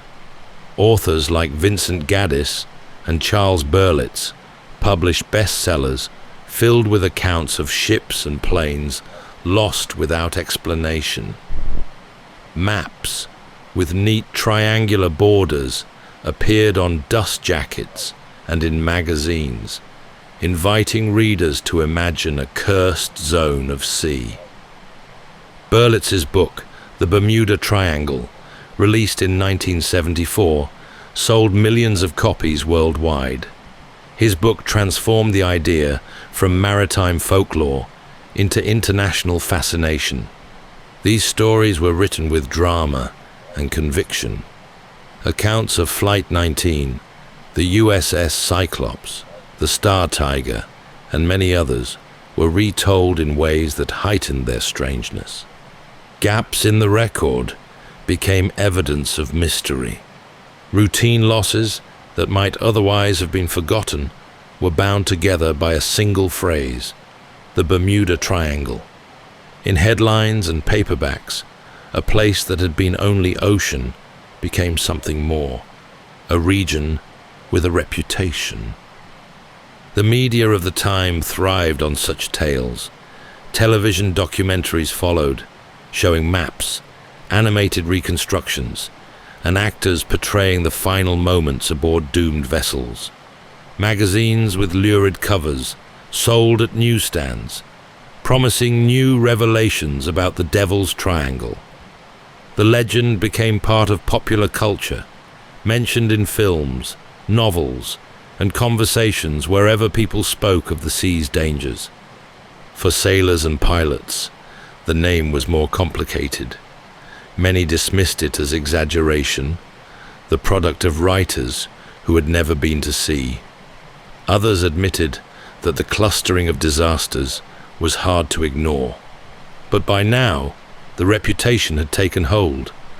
To passengers stepping aboard a plane bound for Bermuda, the words Bermuda Triangle might stir an involuntary shiver. To children leafing through paperbacks, it became a mystery to share in hushed tones. For centuries, the ocean has held power to astonish, but those who lived by it knew that danger often came from natural forces rather than the supernatural.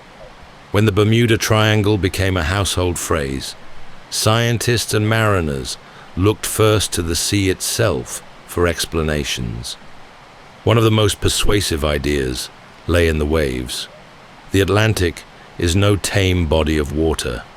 Within the triangle, currents twist and clash, storms sweep in without warning, and walls of water can tower over 90 feet. Such a wave, striking broadside, could overwhelm even a tanker, leaving little behind but scattered debris. For sailors, the sea has never needed mystery to be deadly. The seabed beneath these waters adds another layer of risk. Along the continental shelf, the floor drops sharply into trenches thousands of feet deep. Wreckage that sinks here may never be found, swallowed in mud and pressure. Some scientists have even suggested that frozen methane hydrates within the seabed might suddenly release, sending up vast bubbles of gas that could reduce the buoyancy of water. A ship caught above might lose stability and founder before its crew could respond. While unproven, the idea reminds us that the seabed itself is restless, shifting, and unstable. Weather is another constant companion in these latitudes. The triangle sits where warm air from the tropics collides with cooler systems drifting down from the north. Thunderstorms can appear in minutes, lashing rain across decks and blinding pilots in cloud. Hurricanes, born in the equatorial Atlantic, often carve their first path through these very waters, tearing apart ships with winds and waves of colossal force. Even without a named storm, sudden squalls could catch a vessel off guard. The sea is treacherous, but the sky above it carries its own hazards. Pilots flying over the triangle knew that compasses could be unreliable here. The region is one of the few places on Earth where true north and magnetic north roughly align, a quirk that can confuse instruments and in earlier decades lead navigators off course. Clouds build quickly, masking the horizon. At night, without clear stars to guide by, disorientation comes easily. During the mid-20th century, when radio systems were less reliable and radar was still developing, such challenges could prove fatal. A pilot distracted by a flickering compass or struggling against unexpected headwinds might drift far from his intended path. Low fuel, poor visibility, and mechanical strain could combine until there was no chance of recovery. For aviators and seafarers, these were not abstract possibilities, but everyday realities. A mariner might recall a sudden squall that nearly capsized his vessel, or a pilot could describe turbulence so fierce it sent engines into strain. The fact that most survived did not erase the truth. The same conditions that merely tested one crew could overwhelm another. Seen this way, the triangle's reputation could be explained not by hidden forces, but by a concentration of natural perils, strong currents, shifting weather, treacherous skies. Each could tip a routine voyage into disaster. To those who sought reason, the wonder wasn't that ships and planes were lost here, but that so many passed through safely. Even as scientists pointed to storms, waves, and human error, the public imagination reached for explanations far more extraordinary. The Bermuda Triangle had, by the 1960s and 70s, become more than a place on a map. It was a stage on which some of the most extravagant ideas of the age were played out. One strand of speculation traced its roots back to Plato. In his dialogues, he described Atlantis, a civilization said to have perished beneath the waves in a single day and night of misfortune. Writers seized on the thought that the triangle might conceal its ruins. Perhaps, they suggested, some remnant of that lost city still pulsed with hidden energy, interfering with compasses and radios, pulling down ships and planes. Illustrations showed gleaming temples lying in the depths, beams of force rising from crystal towers. Readers were left to wonder if an ancient civilization had left behind technology beyond modern understanding. Others looked upward rather than downward. The age of space travel and science fiction was in full swing, and with it came the notion of visitors from beyond Earth. To those who embraced this vision, the missing ships and planes were not accidents at all, but abductions. Some imagined that crews had been taken aboard alien craft, their vessels dragged into the sky as specimens for study. Paperbacks depicted glowing discs hovering above aircraft, rays of light pulling them into darkness. A still more unusual suggestion was that the region contained rifts in time itself. Writers spoke of planes and ships slipping through invisible doors, never to return. Stories circulated of crews emerging in other eras, bewildered by surroundings centuries removed from their own. Though such tales belonged more to the realm of fantasy than evidence, they were repeated often enough to lodge in memory. These ideas gained traction, not only because they were dramatic, but because they matched the spirit of the era. The decades after the war were alive with curiosity about the unknown. Space exploration, the Cold War, and the rise of popular science fiction made audiences receptive to speculation that stretched far beyond the ordinary. The Bermuda Triangle provided the perfect canvas, vast, mysterious, and already associated with loss. Magazines sold quickly, with covers promising revelations about alien bases or ancient power sources. Television documentaries lingered on stories of time warps, dramatizing them with shadowy reconstructions. Even serious libraries found their shelves filled with colorful volumes describing the triangle as a gateway to other worlds. For those who preferred wonder to reason, the theories were irresistible. Yet even as they stretched credibility, these stories added to the triangle's endurance in popular culture. Children grew up reading them, travelers whispered them on long flights, and sailors joked about them while scanning the horizon. Atlantis, aliens, and time warps might not have persuaded scientists, but they gave the legend of the Bermuda Triangle its most extravagant and enduring color. As the reputation of the Bermuda Triangle spread through paperbacks and television specials, researchers began to take a closer look at the facts behind the stories. They did not set out to dazzle or frighten, but to sift records, examine logs, and ask a simple question: was this region truly more dangerous than any other part of the sea? What they found was less a mystery of the ocean and more a mystery of reporting. Many of the so-called vanishings had been exaggerated. Some vessels reported as lost later turned up damaged, but afloat, or were discovered to have gone down in storms well documented at the time. Flights said to have disappeared in perfect weather were found on closer inspection to have departed in poor conditions. Insurance companies, whose livelihood depended on assessing risk, quietly published statistics. Their records showed that the number of losses in the Triangle was no higher than in any other heavily trafficked region.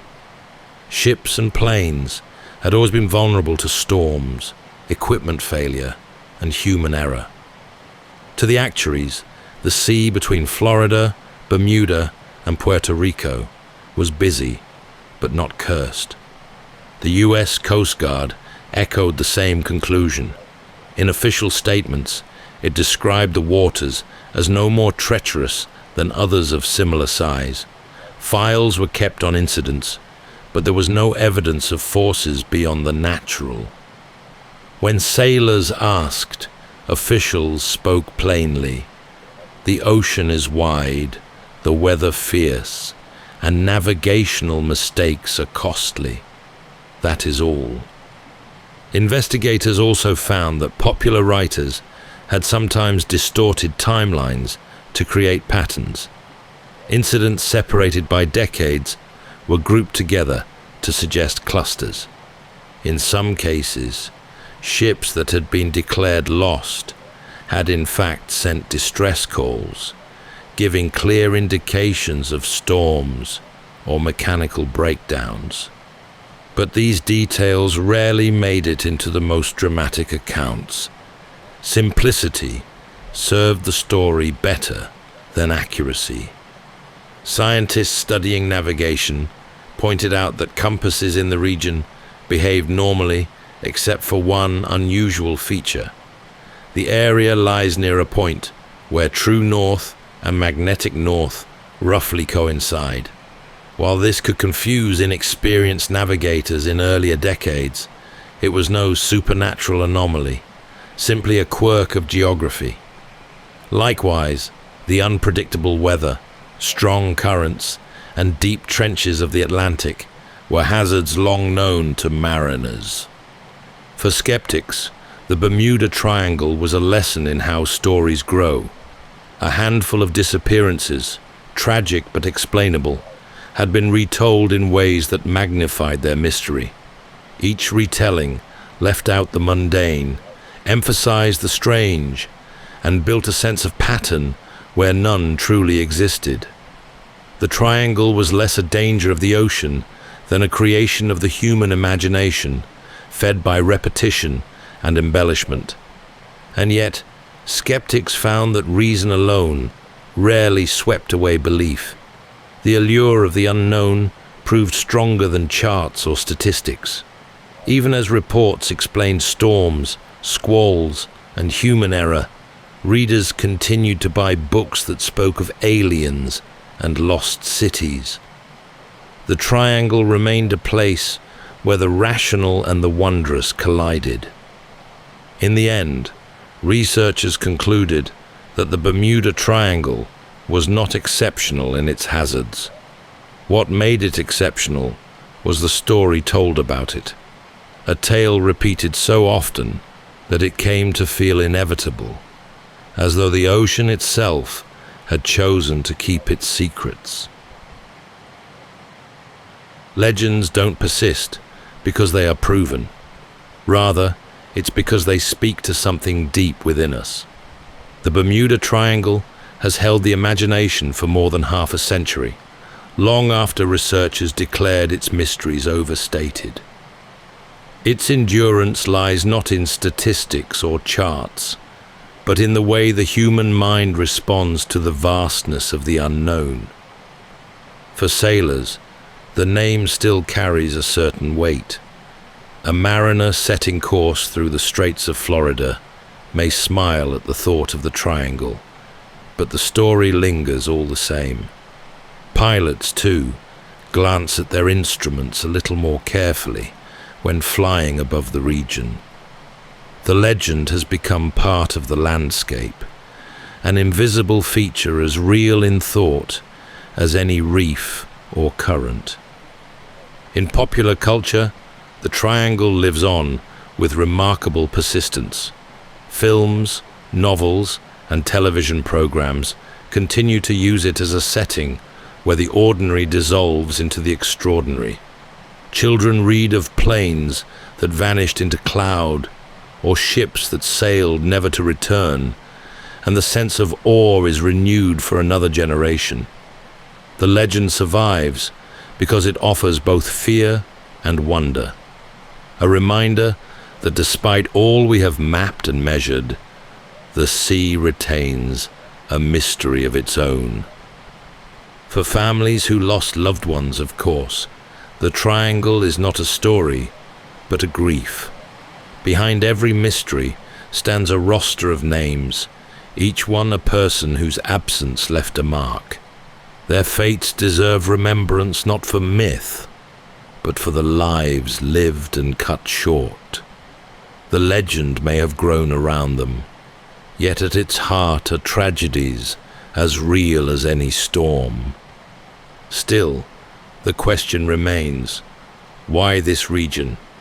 Why does the idea of the triangle hold such fascination when other seas have claimed as many, if not more?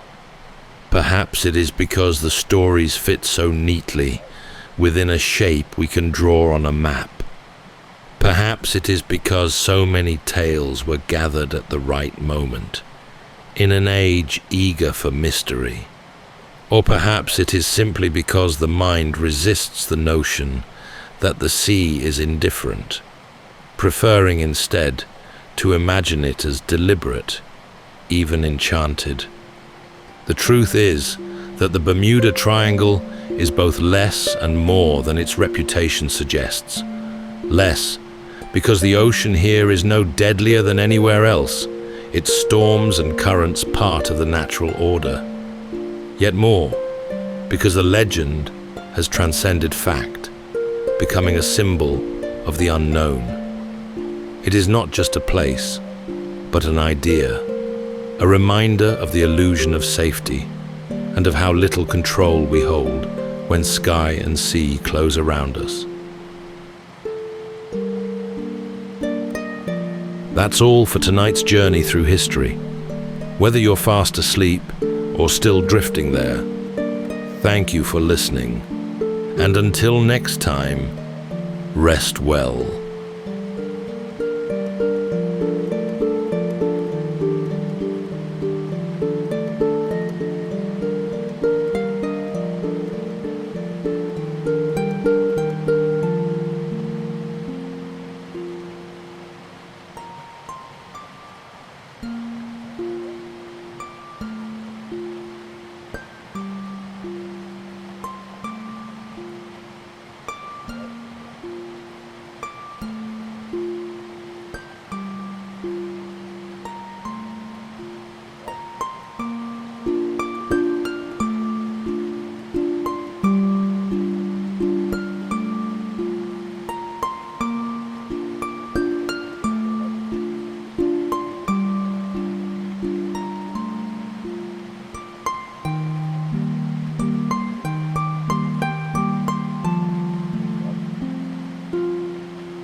Welcome to Sleepytime History.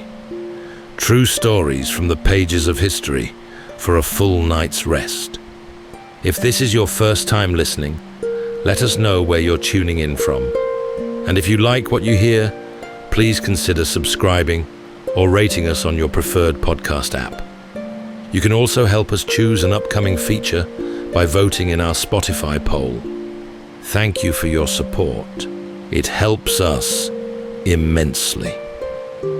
All right, it's time to settle in, relax, and take a wander through the pages of history and storytelling. Tonight, we're going to be exploring the legendary Bermuda Triangle, an enigmatic expanse of ocean where objective fact and maritime law are inextricably woven together like the very currents threading the Atlantic. Stretching roughly between Miami, Puerto Rico, and Bermuda, this ocean corridor has lured both sailors and storytellers into its inescapable grasp. Early European mariners feared the reefs around Bermuda, calling it the Isle of Devils, as storms and shipwrecks struck with unnerving regularity. Even Christopher Columbus wrote of unexplained phenomena and navigational instruments behaving in peculiar ways. During this era of exploration, the Bermuda Triangle was a navigational gauntlet. Crews would awaken trapped in tangled rafts of seaweed that stretched beyond the horizon. Others found themselves stranded for weeks in stretches of dead calm, where sails hung motionless in a sea of glass. By the 18th century, rumors spread of drifting ships with no crew aboard, prepared meals laid on tables, and logbooks that ended mid-sentence. Centuries later, squadrons of aircraft and mighty American naval vessels would vanish from radar screens. Was it bad luck, hidden shoals, human error, or was it something else entirely? Theories abound, but whatever the truth, the Bermuda Triangle continues to hold sway in our collective imagination. Tonight, as we drift into sleep, we'll explore the vast expanse of these storied waters, recalling the experiences of those left bewildered and the final voyages of so many who never returned at all. So settle in, take a deep breath, and let's venture into part 1 of this 2-part series on the Bermuda Triangle.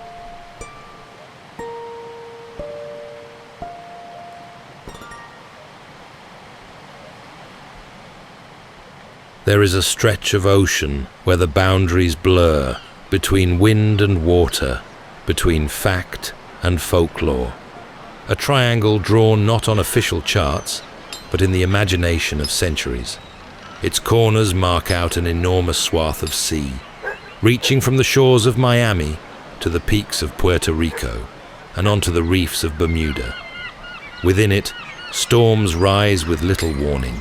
Currents run fast and strange, and the stories, well, they run deeper still. This part of the Atlantic lies at a crossroads of nature. To the west, the warm waters of the Gulf Stream surge northward like a great hidden river. It moves faster than most expect, sweeping vessels off course and tugging at anything adrift. Beneath the surface lie submerged banks and shoals, some mapped, many not, their sharp ridges waiting just below the waves. The sea here is not empty. It is layered, restless, and endlessly shifting. Weather moves quickly across these latitudes. Trade winds from the east meet tropical warmth rising off the sea, and when they clash, tempests are born. A sky that begins the day clear can end it dark with cloud, lightning flashing in sudden bursts. The hurricanes that form to the south often pass through this corridor, their paths sweeping across the triangle in long, deadly arcs. To those who made their living from the sea, this place soon became known for moods that changed faster than a sail could be hauled in. From the earliest days of exploration, ships passed through these waters by the hundreds. Some returned with spices, lumber, and stories of far-off lands. Others were never seen again. Their names lived on only in ledgers marked "Lost at Sea," or in family memories stretched thin over time. No wreckage, no survivors, just a departure, and then nothing. Over the centuries, mariners began to speak in hushed tones of this corner of the ocean. Tales passed from deck to dock and back again. Some of these stories were likely exaggerations. Others were misreadings of the weather, of the sea's many tricks. But not all could be explained away. The name Bermuda Triangle would not come until much later, but the sense of the place, its strangeness, its reputation, was already taking shape. There is something in the pattern of disappearances that unsettled even the most seasoned sailors. They had all seen storms, all faced hard seas. But here, something felt different. It wasn't just the danger. It was the feeling that the sea itself was watching. To travel through this triangle meant navigating not only weather and waves, but the accumulated weight of centuries.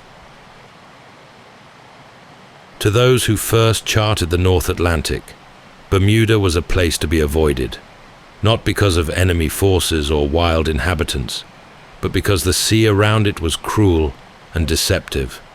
Sailors in the 16th century spoke of howling winds, sudden squalls, and the grinding sound of wood against reef.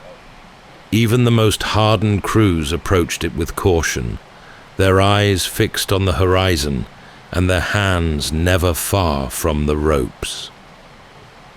The island itself is beautiful, lush, green, and fringed with pink sand beaches. But that beauty conceals danger. Hidden just beneath the surface are vast coral reef systems, intricate and sharp. For ships built of oak and driven by wind, these reefs were often fatal. With few natural harbors to offer protection and no margin for navigational error, Bermuda became a graveyard long before it became a home. Storms seemed drawn to the place. Sailors reported that clouds gathered quickly above the island, even on days when the surrounding sea remained calm.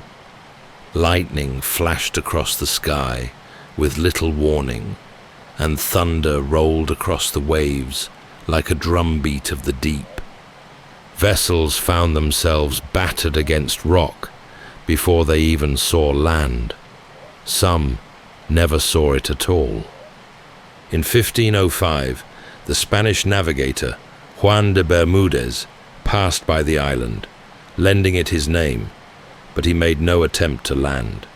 Portuguese and Spanish sailors alike avoided it. They believed evil spirits lived there, that strange forces caused the wrecks and wild weather. Some even claimed to witness voices in the wind and strange lights that danced above the surf. And still, ships continued to wreck. Their shattered hulls drifted ashore or vanished entirely.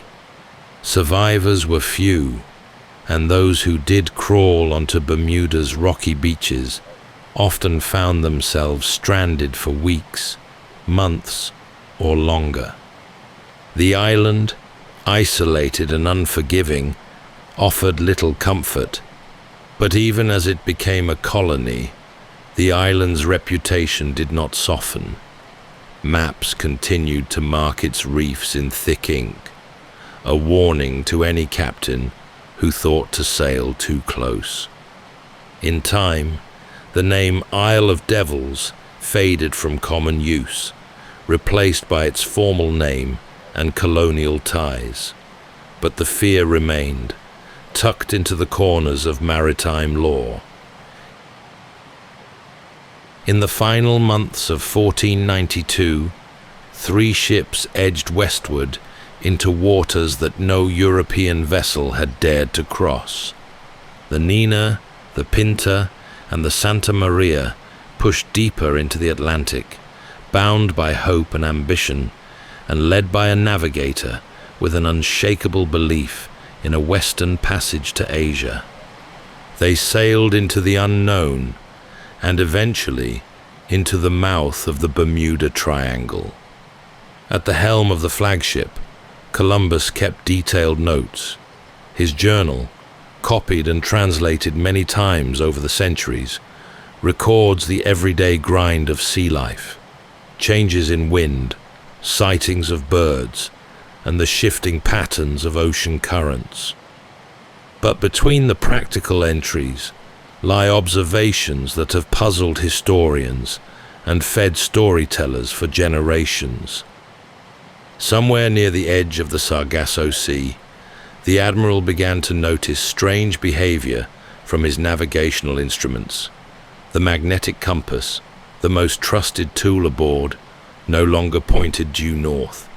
At first, it was subtle, a few degrees adrift. Then, more pronounced. He did not share this with the crew. Tensions were already running high, and superstition thrived at sea. Instead, he made note of it privately, a quiet record of something he could not explain. The sky brought more unease. On the night of October the 11th, just hours before land was first sighted, Columbus and several of his men saw what he described as a light, small, flickering, hovering above the sea, and moving up and down as if borne by the waves. It vanished and returned again, too distant to be reached, too strange to be dismissed. Some have speculated it was a torch from land, or phosphorescent sea life disturbed by wind. Others believe it was something more, but the journal simply records what was seen and moves on. The voyage was successful in its own terms.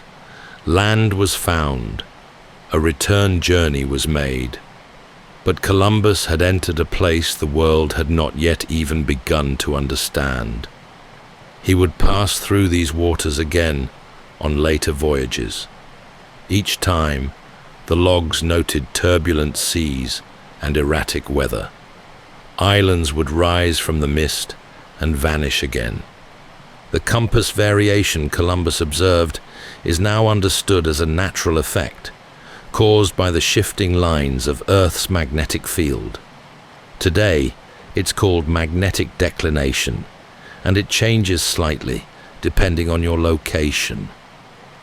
But to a man with a wooden ship, a creaking mast, and a mutinous crew, it must have felt like the very laws of nature were fraying. What Columbus recorded was not a myth, it was a moment, and like so many moments in this region, it defied easy explanation. There is a place in the Atlantic where the sea gathers itself into stillness. No river feeds it, no shoreline contains it, and yet it exists, broad, unmoving, and curiously empty. The Sargasso Sea, named for the mats of golden-brown seaweed that drift across its surface, it sits at the heart of the Bermuda Triangle, like a pool untouched by time. Unlike other seas, the Sargasso is defined not by land, but by currents. 4 powerful flows: the Gulf Stream to the west, the Canary Current to the east, the North Atlantic Drift to the north, and the Equatorial Current to the south. All circle around it, trapping its waters in a slow, clockwise rotation. Inside this swirling gyre, the wind slackens, waves soften, and the ocean becomes strangely passive. For early mariners, the experience of sailing into the Sargasso Sea could feel like stepping into another world. The wind would die down with little warning. Sails hung limp against the masts, their canvas folding in on itself like sleeping wings. The seaweed, sargassum, gathered in vast drifting rafts, clinging to hulls, wrapping itself around rudders and trailing from the sides of ships in long golden streamers. From the deck, it could appear as if the ocean had solidified. One moment, a vessel would be moving briskly, The next, nothing. Hours passed, then days. Some crews found themselves becalmed for weeks. Provisions dwindled, tempers frayed. The same view met their eyes each morning. Endless mats of weed, a still horizon, and water so clear it felt like looking into a glassy void. The seaweed itself was unlike anything most had ever seen. It floated freely, anchored to nothing and teeming with small creatures, crabs, shrimp, and fish that lived their entire lives among its fronds. It gave the sea an uncanny appearance, alive yet unmoving. Some sailors believed it to be enchanted. Others feared it would entangle their ships completely, dragging them down into the depths. Over time, stories began to spread.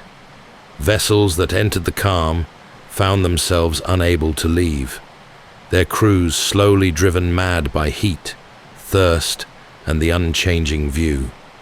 One sailor wrote of waking to find seaweed wrapped tight around the rudder, as if the ocean had reached up during the night to hold them in place. Another described nights so still that every footstep echoed across the deck. Every groan of the ship's frame felt like it might carry for miles. Of course, many ships passed through the Sargasso Sea without incident. The calm could be escaped with patience and a shift in wind. Long before the term Bermuda Triangle was ever spoken, this sea within a sea had earned a reputation. It was a different kind of danger, no less real, no less unsettling. For those crossing the Atlantic, the Sargasso became a place of tension, a stretch of water where the world seemed to pause, where the wind held its breath, where the horizon refused to change. Among the most haunting tales passed down by sailors are not those of storms or pirates, but of ships found drifting, intact yet empty. Vessels moving slowly with the wind, sails half lowered, rudders groaning softly with each shift of wave. No crew on deck, no signal from within, just the quiet creak of timber and the eerie suggestion that something or someone should be there, but wasn't.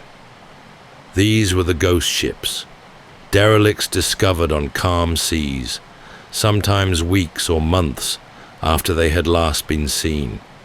They arrived with no explanation, carrying no answers, only questions that seemed to multiply the longer one stared at their vacant decks.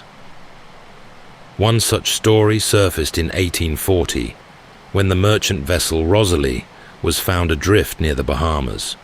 Her cargo, cotton and other trade goods, was untouched. The hull was undamaged. Even the sails were still set. Yet not a soul remained aboard. No signs of struggle, no clues in the logbook. The ship was in perfect order, as if her crew had simply walked away mid-journey. Another vessel, the Carroll A. Deering, ran aground on Diamond Shoals in 1921, her sails still up and the galley freshly prepared for a meal. Her lifeboats were missing, but everything else remained. Charts still lay on the navigation table. Coffee sat cooling on the stove. Yet no trace of the crew was ever found. Their disappearance remains unexplained. Stories like these were passed quickly from port to port, often changing slightly with each telling. A ship becomes older, stranger. The details blur, but the core remains the same. A vessel left to drift, abandoned without reason. For those at sea, it was the most unnerving possibility of all. A storm could be fought. A fire might be extinguished. But this was vanishing. And still, the sightings came, Sailors told of approaching ships under full sail, only to find them unmanned. No response to hails, no movement on deck. Sometimes the name had been scraped from the hull, or the flag hung in tatters. The ships looked as though they had been emptied by the sea itself. There were more dramatic tales too. Entire fleets found derelict, or ships with cargo removed, but no sign of violence. One story tells of a schooner seen drifting near the Sargasso Sea, its crew frozen in place below decks, as if caught mid-motion. The truth of these accounts is hard to pin down. Some likely stem from misidentifications or exaggeration. Others may have explanations lost to time, mutiny, illness, or evacuation in the face of danger. But the stories, even when unprovable, took root. It was not just the emptiness that disturbed those who found these ships. It was the orderliness, the rope neatly coiled, the sails properly tied, meals half-eaten, belongings still in place. Whatever had happened, it had come swiftly and without warning, and it had left nothing behind but questions. These derelict ships deepened the lore of the Bermuda Triangle. While not all were found within its bounds, many were discovered in its outer edges, in waters where strange weather, shifting currents, and unpredictable winds made navigation difficult and rescue unlikely. Over time, the term ghost ship became less about the supernatural and more about the unexplained, a category for things that slipped out of reach, evidence of a moment where the chain of events snapped, leaving only an echo drifting on the tide. For those who sailed through the Triangle, these stories became part of the journey.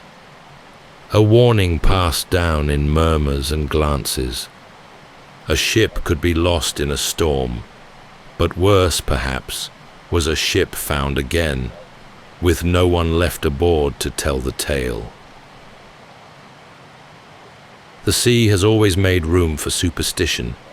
When the sky darkens without warning, or the wind shifts for no reason, a sailor looks first to the clouds, and then to the things beyond understanding. For centuries, fears around the Bermuda Triangle passed from one watch to the next, woven into routines and whispered across decks beneath unfamiliar stars.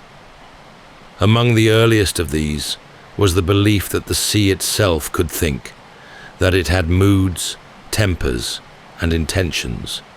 The triangle, they said, was where the ocean chose to be cruel, where the wind could vanish and leave a ship stranded, or return in an instant to tear its mast away. The unpredictability of it all became fertile ground for stories that explained the inexplicable. Some feared terrible sea monsters of the deep, great serpents or creatures with tentacles and glowing eyes that lived beneath the sargassum.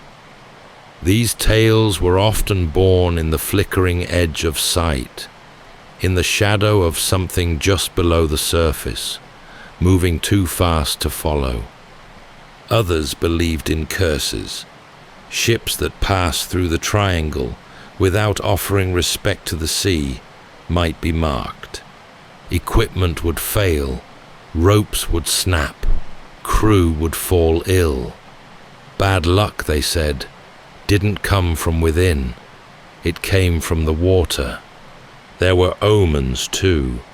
The lights in the sky were described as flickering like fire, sometimes racing from cloud to cloud. St. Elmo's fire, as it was later called, would dance along the tops of masts during electrical storms, a pale blue glow that crackled across the rigging. Sailors once believed it was a sign from the heavens. Some saw it as protection, others as a warning. Either way, it was unforgettable. Mariners began to carry charms, talismans stitched into the lining of their coats, coins nailed to the mast, or carvings tucked beneath the wheel. Certain sailors would refuse to speak aloud of their fears, believing that naming a danger would invite it. Others swore by small rituals, walking the deck sunwise each morning, tossing salt over the rail at dusk, never whistling while underway. The superstitions were more than folklore. They were a kind of logic, born of a need to shape the shapeless. When a man goes to sea and sees his friend vanish overboard without a sound, when a ship disappears after being spotted just days before, he begins to look for meaning. These weren't tales told for fun. They were part of the fabric of life at sea, shared in the way one might share weather advice or warnings of shallow shoals. The belief that something larger and stranger governed these waters helped some sailors stay sane. It gave them a shape to the fear, a reason why. In the summer of 1609, a fleet of English ships set sail for the struggling new colony of Jamestown in Virginia. They carried settlers, supplies, and the heavy weight of hope. Among them was the Sea Venture, the flagship of the expedition, carrying the newly appointed governor and over 150 souls. The voyage was meant to secure the survival of the American colony, but the ocean had other plans. As the fleet crossed into the Atlantic, it was caught in a hurricane. One by one, the vessels scattered, each struggling to survive. The Sea Venture, larger and slower than the rest, took the worst of it. Waves crashed over her deck. The hull began to leak. For 4 days, the crew bailed water, the timbers groaning with each roll. When it became clear the ship would not last, the captain steered her toward the strange island that had just appeared through the rain. He ran the vessel directly onto the reef, close enough that survivors could reach land. Remarkably, all of them did. Wet, battered, and uncertain of where they had arrived, the castaways stumbled ashore onto Bermuda, a place feared for decades by sailors and still uninhabited by any permanent settlement. For months, they lived on the island. They built shelter from the wreck, hunted wild pigs, and gathered food from the dense interior. Fresh water was abundant.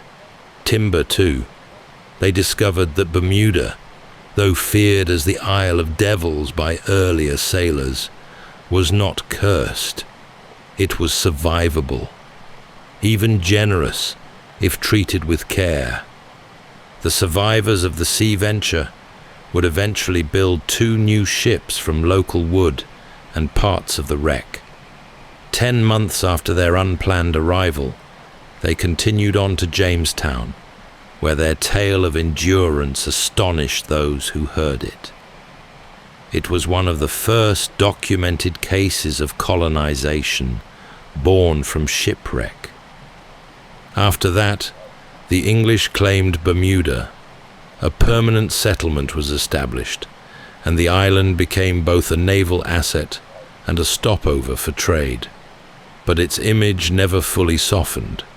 The danger that had brought the Sea Venture to its shores remained present. And not all who were drawn there came by accident. Salvagers, adventurers, and opportunists followed the tales of wrecks. There was value in the bones of ships, copper nails, iron fittings, barrels, and cargo. These early wrecks became part of the island's economy, just as the winds and waves had become part of its identity. Even as Bermuda grew, it remained on the edge of things. Its position, far from other major ports, meant that much of what happened at sea nearby was never witnessed, only inferred. A ship would sail from the West Indies and fail to arrive in Europe. Somewhere, perhaps, it had passed Bermuda. Perhaps not. No one could say for sure. This vagueness, this unknowability, settled over the region like a mist. The island stood in the middle of it, no longer the Isle of Devils, but never entirely rid of that shadow. Sailors still spoke of the reefs in the same breath as they spoke of storms and disappearances. And while the survivors of the sea venture had found refuge, many others would not. Bermuda, now home to thousands, had once been feared as a place of wreckage and ruin. And even as its beaches filled with houses and harbors, the ocean around it remained as unpredictable as ever. The same reef still waited beneath the waves. The same currents swirled unseen. It was no longer just an island. It was part of the legend. By the dawn of the 18th century, the Atlantic had become a web of trade routes, stitched together by sails and ambition. Ships moved in steady patterns between the continents, carrying sugar, cotton, rum, and lumber. The sea was no longer unknown. It had been mapped, charted, and named. And yet, even with all this knowledge, it remained deeply unforgiving. For every ship that arrived safely in London or Lisbon, another would vanish between ports. The crossing from the Caribbean to Europe was especially perilous. Captains knew the risk, but goods had to move, so they sailed. Some losses could be explained. An eyewitness account, wreckage washed ashore, a survivor brought in by another ship, but many were simply gone. Nothing arrived, no sign of the vessel, no floating debris, just silence, followed eventually by the cold declaration, presumed lost at sea.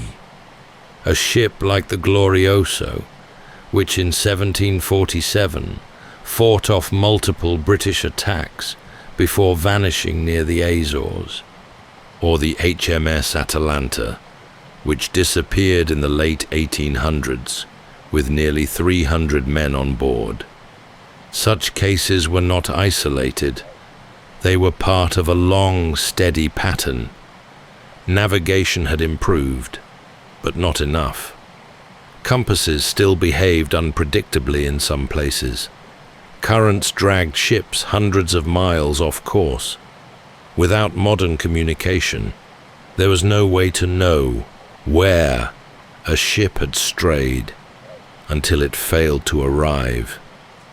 A vessel could be blown hundreds of miles by a storm and never recover its bearings.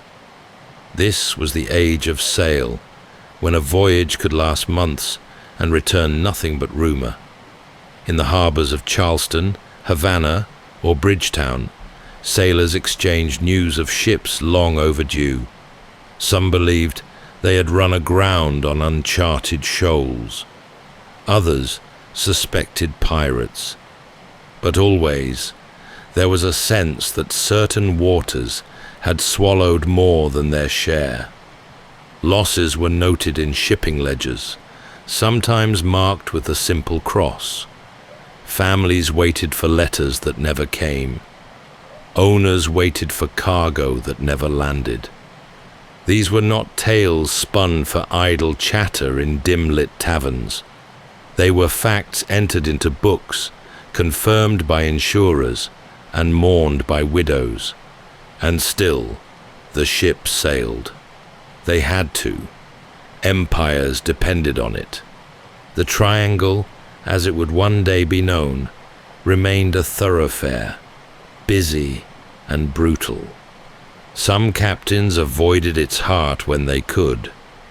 Others steered directly through it, confident in their seamanship. But even the best found themselves humbled by sudden storms and seas that turned against them. Charts improved, weather predictions became more reliable, steam replaced sails, but the losses did not stop. The ships were newer, the materials stronger, but the disappearances, though fewer, continued. And by now, the pattern had become part of the law. The age of exploration had brought wealth, knowledge, and empire, but it had also brought mystery, of vessels that vanished between one coast and another, of wrecks that left no survivors, of journeys that never reached their destination. The Bermuda region, with its shifting winds and hidden dangers, had claimed many of them. And as time moved on, and the triangle's name became known to the wider world, the question remained: how many had truly been lost here, and how many more would follow? Long before anyone called it the Bermuda Triangle, the region already carried the weight of centuries. Sailors gave it names of their own, but the meaning was always the same. There was something about this stretch of ocean that could not be trusted. The ships lost here were not all victims of drama. Many disappeared with no storm, no fire, no battle. One moment they were seen, the next they were simply gone. Their fates recorded only as question marks in a logbook, or not at all. Over time, the pattern became harder to ignore. The volume of loss, the repetition of strange details, no wreckage, no distress signals, no good explanation, left a growing sense of unease. Still, no one had yet connected the dots in a formal way. The disappearances were known, but scattered across generations and geographies. By the 20th century, shipping lanes had modernized. Radio brought new ways to call for help. Steam replaced wind, and steel replaced wood. And yet, the disappearances did not stop. In fact, they began to change. Aircraft now vanished as well, faster, more advanced, more connected, and sometimes in groups. Whole squadrons lost without a single transmission. That was when the pieces began to come together. Journalists, researchers, and armchair theorists started collecting the data, drawing lines between events that had once stood alone. Books were written, headlines appeared. The term Bermuda Triangle was coined in the mid-20th century, and suddenly, what had once been a murmur among sailors became a global fascination. The stories had always been there waiting, but now people were finally listening. Not all agreed, of course.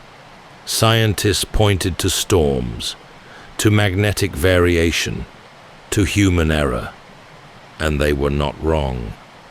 The sea is unpredictable, and the sky even more so. But the mystery was never about one explanation. It was about the weight of repetition, the feeling that this particular stretch of ocean asked questions the world had yet to answer. And so, the foundation of the myth was laid, not with fantasy, but with centuries of lived experience, with real vessels and real people, with loss, with wonder, and with the knowledge that even in the age of engines and radar, the Bermuda Triangle can still surprise us, even to this day. But we're getting ahead of ourselves. Some of the most peculiar chapters belong to the 20th century, and that's exactly where we're headed in our next episode. So make sure to stay tuned for part 2 of the Bermuda Triangle. That's all for tonight's journey through history. Whether you're fast asleep or still drifting there, Thank you for listening, and until next time, rest well.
Welcome to Sleepytime History.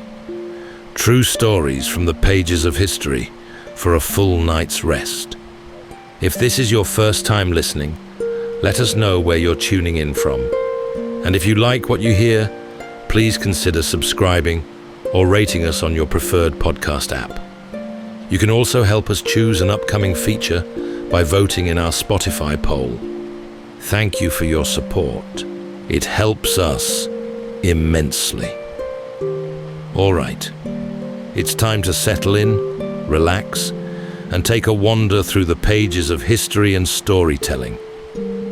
Tonight, we're going to be exploring the remarkable true story of Billy the Kid, a notorious young gunslinger whose short run of jailbreaks, standoffs, and shootouts made him one of the most enduring legends of the Wild West. The year was 1877, and the New Mexico Territory was a land of vast skies and endless horizons. The scent of sagebrush hung thick in the air, and the dust kicked up by cattle drives mingled with the melancholy peal of mission bells. Into this world stepped Henry McCarty, better known as Billy the Kid. He was barely out of boyhood when stories of violence, escape, and revenge began to spread through dusty saloons from the mesas of Lincoln County to the gambling dens of Seven Rivers.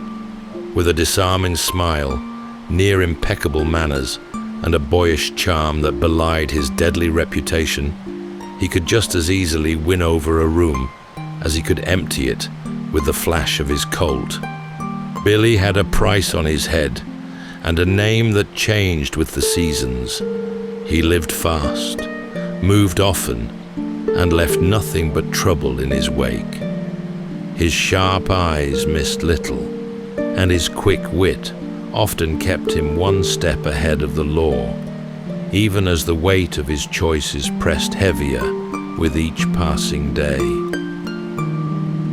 Billy more than once slipped the noose, shot his way through ambushes, and outlived many who swore they would see him hang. To lawmen, he was a menace. To others, a folk hero who stood against the greed and oppression of the wealthy and powerful. Tonight, as we drift into sleep, we'll reflect on whether Billy was a killer by choice or merely a victim of circumstance with no other path left open to him. So settle in, take a deep breath, and let's ride alongside Billy the Kid through swirling gunsmoke and dancing dust devils into the fading twilight of the Old West.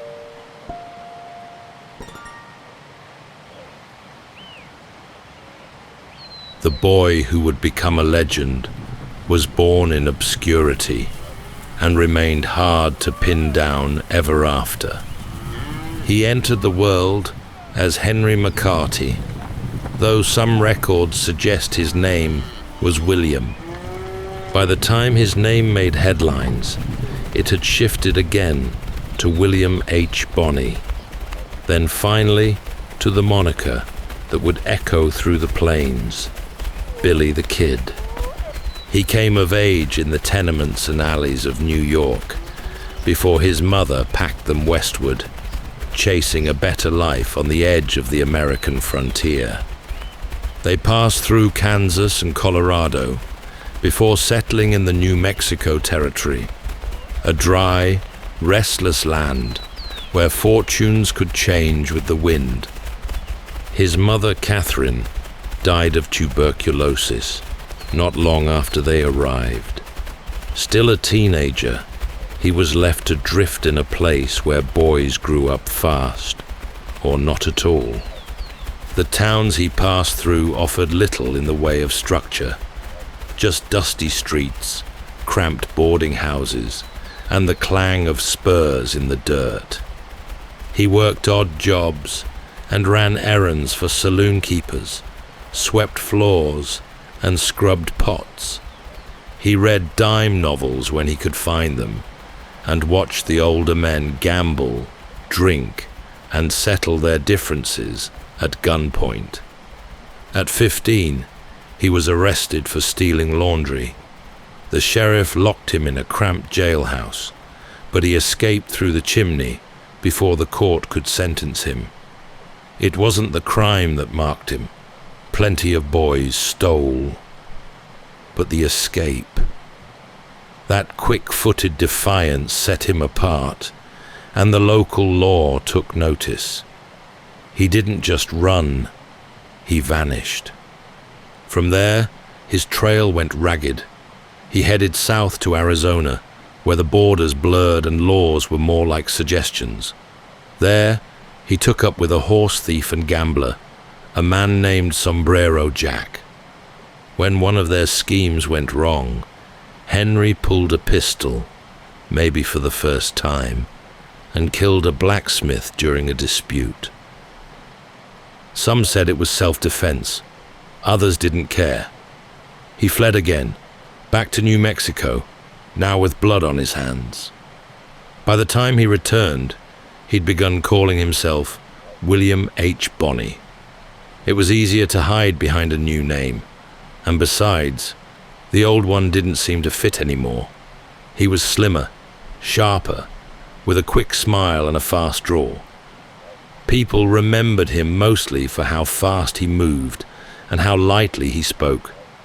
There was a kind of charm in him, even then, that made him hard to dislike and harder still to distrust. That would become a pattern.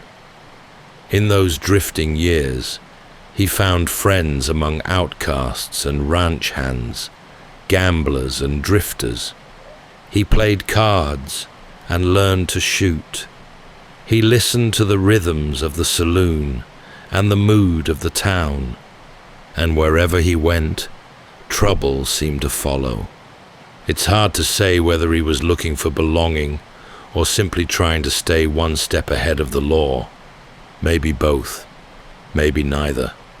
What's certain is that by the time he was 17, he had already killed, escaped, and reappeared with a new identity. He had stepped off the path most boys walked and begun carving his own, one that would lead him straight into a war and into the pages of history. The New Mexico Territory in the 1870s was a brittle place. The land itself was hard and sunburnt, all open range and wind-scraped rock, but it was the people who made it truly dangerous. Ranchers, rustlers, hired guns, and merchants, all vying for power in a region where law often arrived too late, if it came at all. By the time he was 17, the young man now calling himself Bonnie had grown into a young man with a pistol and a reputation. He was nimble, soft-spoken, often polite, even to those who hunted him. But beneath the grin and charm was a sharp edge. He drifted into Lincoln County, not yet infamous, just a ranch hand. He found work with an English rancher named John Tunstall, a young and ambitious outsider who had set up shop in enemy territory. Tunstall wasn't just running cattle, he was challenging the local monopoly run by Lawrence Murphy and James Dolan, two powerful businessmen with ties to the sheriff's office, the courts, and a network of hired guns. They didn't take kindly to competition. Tensions simmered for months. Cattle were rustled, wagons robbed, and threats passed around like whiskey glasses. When Tunstall was ambushed and shot dead by a posse aligned with Murphy's faction, everything changed. To Billy and others on Tunstall's payroll, it wasn't just a murder, it was a declaration of war. In response, they formed a group called the Regulators, a loose band of cowboys, gunmen, and ranch hands sworn to avenge their employer and expose the corruption choking Lincoln County. It wasn't an official badge that gave them authority, but a shared belief that someone had to act. Billy wasn't the leader, but he quickly became the most recognizable face. He rode with the Regulators as they tracked down men linked to the killing. In one shootout, they captured a deputy sheriff and, according to many accounts, executed him on the spot. It was a clear message. There would be no trials, no courtrooms. Justice, such as it was, would come from the barrel of a gun. Word spread fast. The newspapers, hungry for drama from the lawless frontier, printed exaggerated tales of the young gunman with nerves of steel.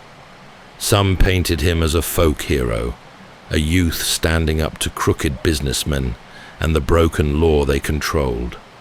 Others made him out to be a rising menace, reckless and deadly, with no respect for order. The violence escalated.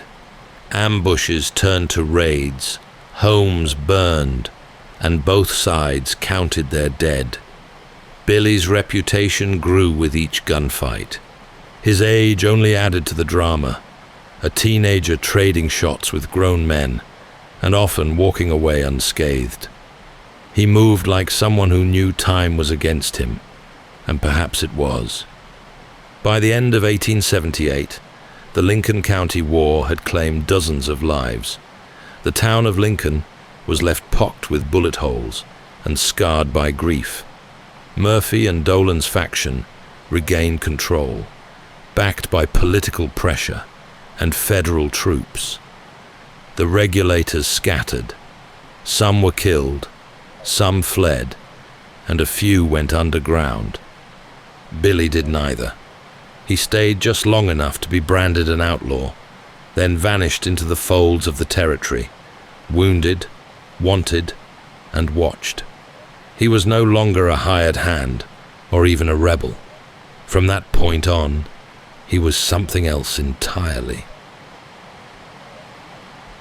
The town of Lincoln sat low against the hills, a cluster of adobe buildings and wooden facades, hemmed in by dry hills and dust-blown trails, and by 1878 it had become the crossroads of power, greed, and blood. After the murder of John Tunstall, the Lincoln County War erupted in earnest.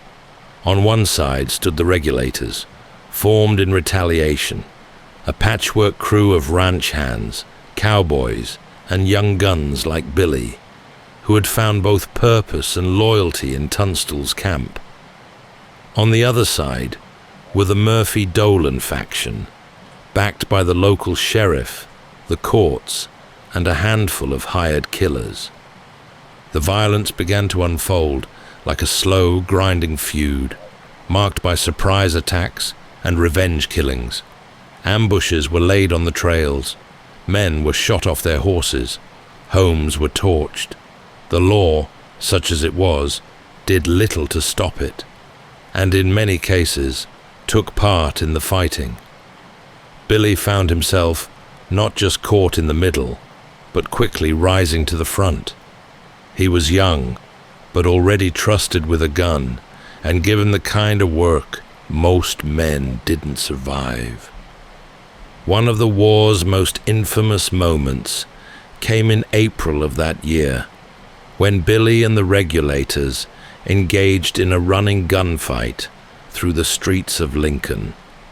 They'd cornered Sheriff William Brady, a known ally of the Murphy faction.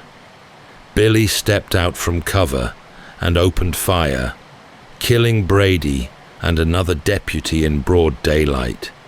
He was said to have returned after the shooting to retrieve a warrant, a personal one, issued for his arrest, from Brady's coat pocket. That act alone marked him forever. No longer could he be seen as just a hired hand caught up in the chaos. He was now a central figure in the violence, a man who had killed a sheriff in the open, in a place where everyone could see. From that moment on, his name was spoken with both fear and fascination. As the war dragged into summer, the battles grew larger and bloodier. The final clash came in July, when Billy and a group of Regulators holed up in the McSween house, allies of Tunstall and one of the last strongholds against the Murphy faction. What followed was a 5-day standoff in the heart of Lincoln, with gunmen trading fire from rooftops and alleyways. Federal troops eventually arrived, but they didn't come to save McSween. They stood aside as the house was set ablaze and the defenders forced to flee under gunfire. McSween was shot and killed in the confusion. Billy managed to escape.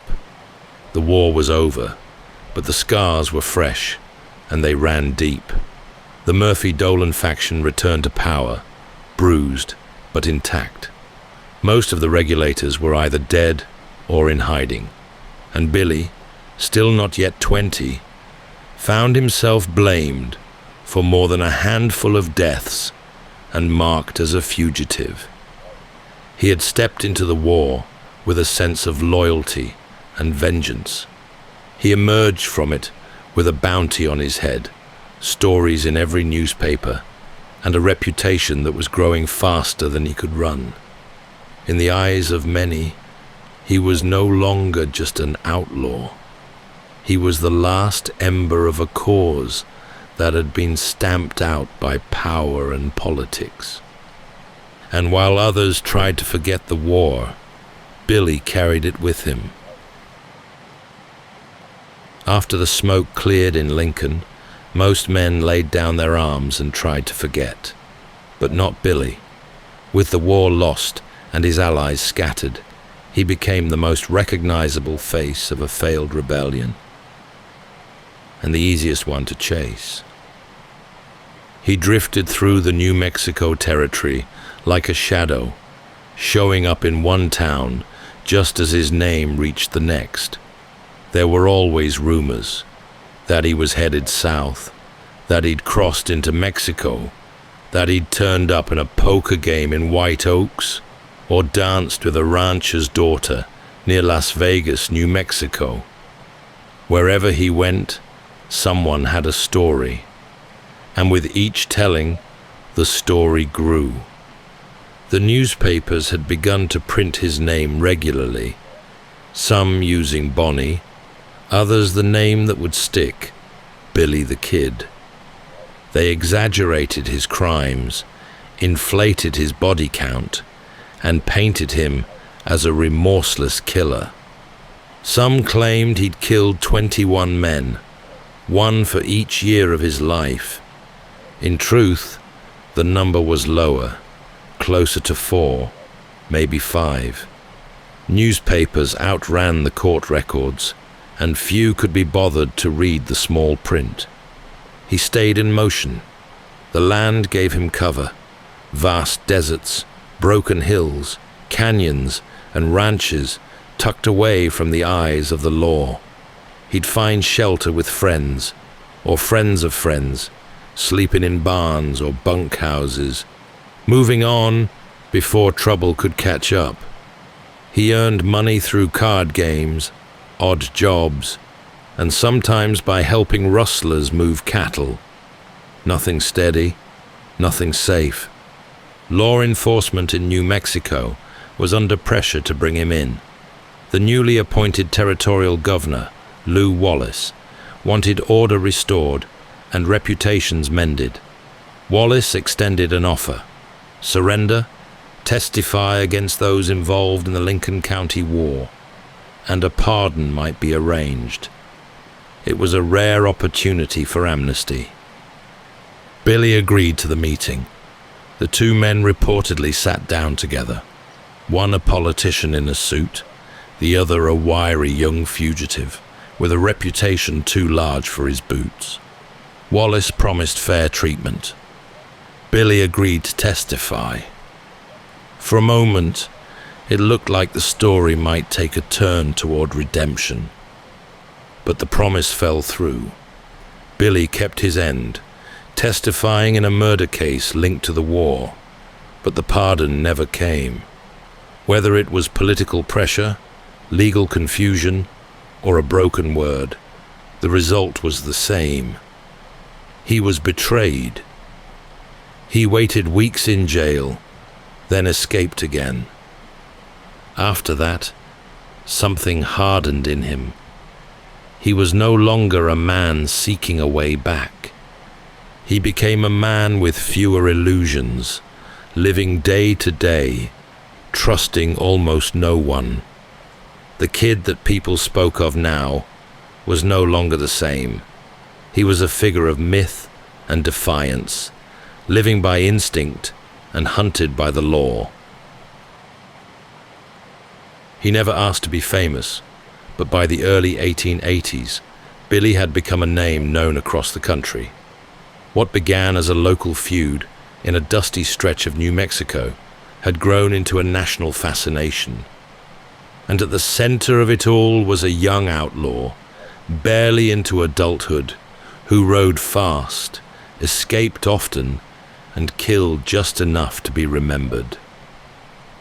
In these retellings, Billy was rarely alone. He was accompanied by loyal friends, faced off against armies of corrupt deputies, and rode with the kind of poise no real man ever managed. The gunfights were clean, the motives were simple. The real Billy the Kid was lost beneath the stories written in cheap ink and sold for 10 cents apiece. Yet those who had met him often spoke differently. They remembered a slim young man, quick-witted and polite, with a fondness for dancing and a knack for getting along with strangers. He was fluent in Spanish and spent much of his time among Mexican communities, where he was often welcomed as a friend, not a fugitive. He laughed easily, carried himself lightly, and didn't talk about the killings unless he had to. If you didn't know better, you might have mistaken him for any other drifter passing through. And that's what made him unique.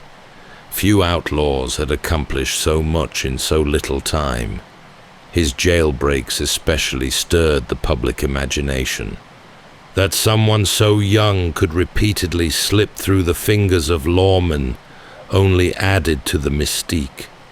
What also set him apart was how many saw him not just as a criminal, but as a kind of symbol. For some, he represented rebellion against injustice. He had fought for a murdered employer, taken up arms against monopoly, and defied a legal system many believed was already broken. Right or wrong, he'd done it on his own terms. That mattered. Children whispered his name in alleys. Old men argued about him over whiskey. Women passed along tales of his charm and quickness. His enemies saw a threat. His supporters saw a spark. And in between stood a young drifter with a borrowed name, who may have been no more than a good shot with bad luck. As the months wore on, he continued to evade capture. The law grew more frustrated, and the stories grew taller.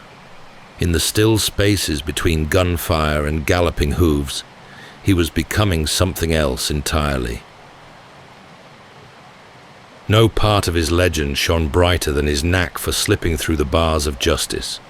Jailbreaks, ambushes, narrow escapes. They didn't just keep him alive. They fed the myth. The law could catch him, yes, but holding him was another matter entirely. His first escape, years earlier, had been almost laughably simple. Up a chimney and gone before the jailer even noticed. But as he grew older and his name more dangerous, the stakes grew with him. And still, he kept vanishing. After the Lincoln County War, he was captured more than once. Deputies would drag him into custody, lock him behind iron bars, and issue fresh warnings to the press. And then, somehow, he'd be gone, vanishing into the hills, the desert, or the maze of backcountry trails only he seemed to know. He had a gift for reading people. He could sense when guards grew careless, or when a door had been left just slightly ajar. In one instance, he charmed his way into the trust of a jailer, then slipped out during a shift change. In another, he bribed someone for a smuggled pistol. He moved quickly, without hesitation, and disappeared before the dust had settled. The most dramatic escape came in April of 1881, after he'd finally been sentenced to hang. He was being held in the Lincoln County Courthouse, the very town where his story had begun. 2 deputies were assigned to guard him. It should have been the end. The noose was ready, the date set. But Billy had no intention of going quietly. On the afternoon of April 28th, he somehow acquired a revolver. Whether it was hidden in the privy, slipped to him by a friend, or taken from a careless guard, remains unclear. What's known is that he acted fast. He shot one deputy, then seized a second weapon and killed the other as he attempted to flee. Witnesses later claimed they heard his boots on the stairs, pacing calmly as he gathered ammunition. He walked through the courthouse, reloaded, and stepped out into the dusty street. According to some, he paused to speak with a passerby, even smiled, then mounted a borrowed horse and rode out of town, slowly, deliberately, as if daring anyone to stop him. The news raced ahead of him. The escape was printed in papers as far away as New York and Chicago. A condemned man had killed 2 deputies and ridden free, with no posse close behind. It was almost too perfect to believe, and that made it all the more irresistible to the public. For his enemies, it was a humiliation. For his supporters, a triumph.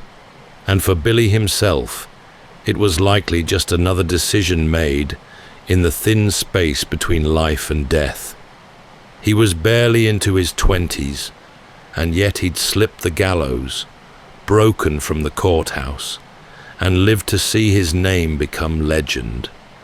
But even legends run out of road. By the spring of 1881, New Mexico's most wanted man was again on the run, and the noose he'd once escaped was tightening. The jailbreak from Lincoln had pushed things too far. The territory's patience was gone. The law had lost face, and the governor had lost credibility. Someone needed to stop him. That task fell to Sheriff Pat Garrett. Garrett had once known Billy, not well, but well enough to recognize his charm, his cleverness, and the danger in underestimating him. They'd crossed paths in saloons and stables before fate placed them on opposite sides. Garrett was taller, colder, and far more cautious. He didn't underestimate the kid, and that was why he succeeded where others had failed. After the courthouse escape, Billy had disappeared into the familiar folds of the territory. He rode to Fort Sumner, an old military outpost turned farming settlement, where friends still offered food and a place to sleep. There, among the adobe walls and cottonwood trees, he tried to rest. But the manhunt had already begun. Garrett gathered information. He spoke to locals, tracked movement, and sent men ahead to watch. He didn't race after Billy. He crept closer, week by week, tightening the circle.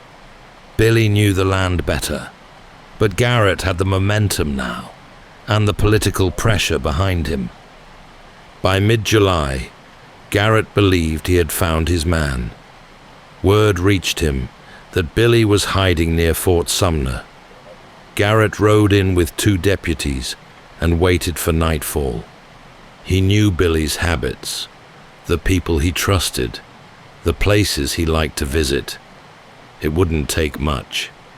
On the evening of July 14th, Garrett visited the home of Pete Maxwell, whose family ranch was a gathering place for many in the area. Garrett waited in Maxwell's darkened bedroom, unsure whether Billy would come, but certainly had few other options. Around midnight, footsteps approached the house.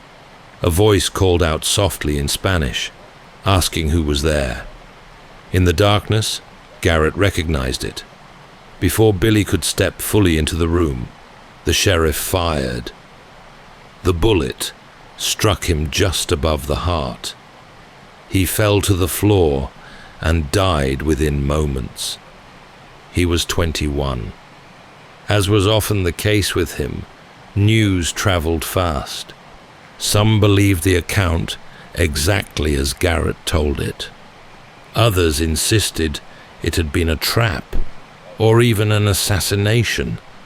Still others claimed it hadn't been Billy at all, that he'd escaped once again, and the body buried in Fort Sumner wasn't his.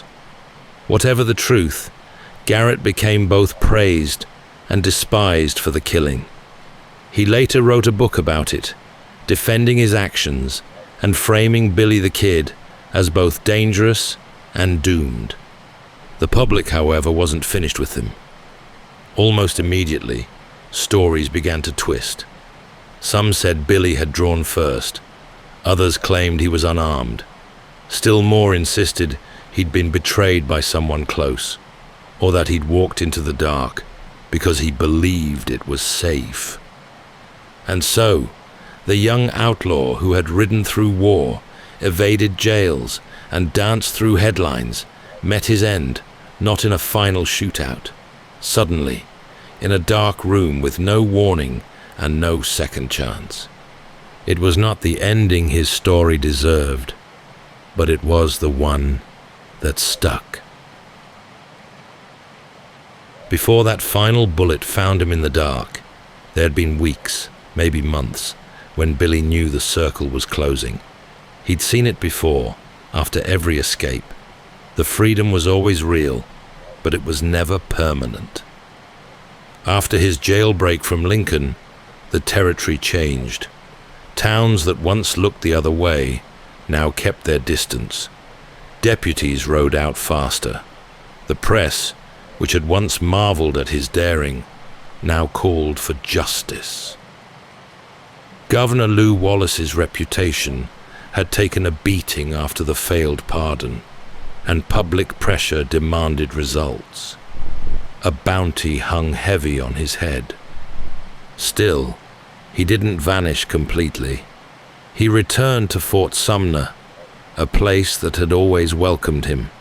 Friends were there, old regulators, ranchers, Mexican families who had taken him in.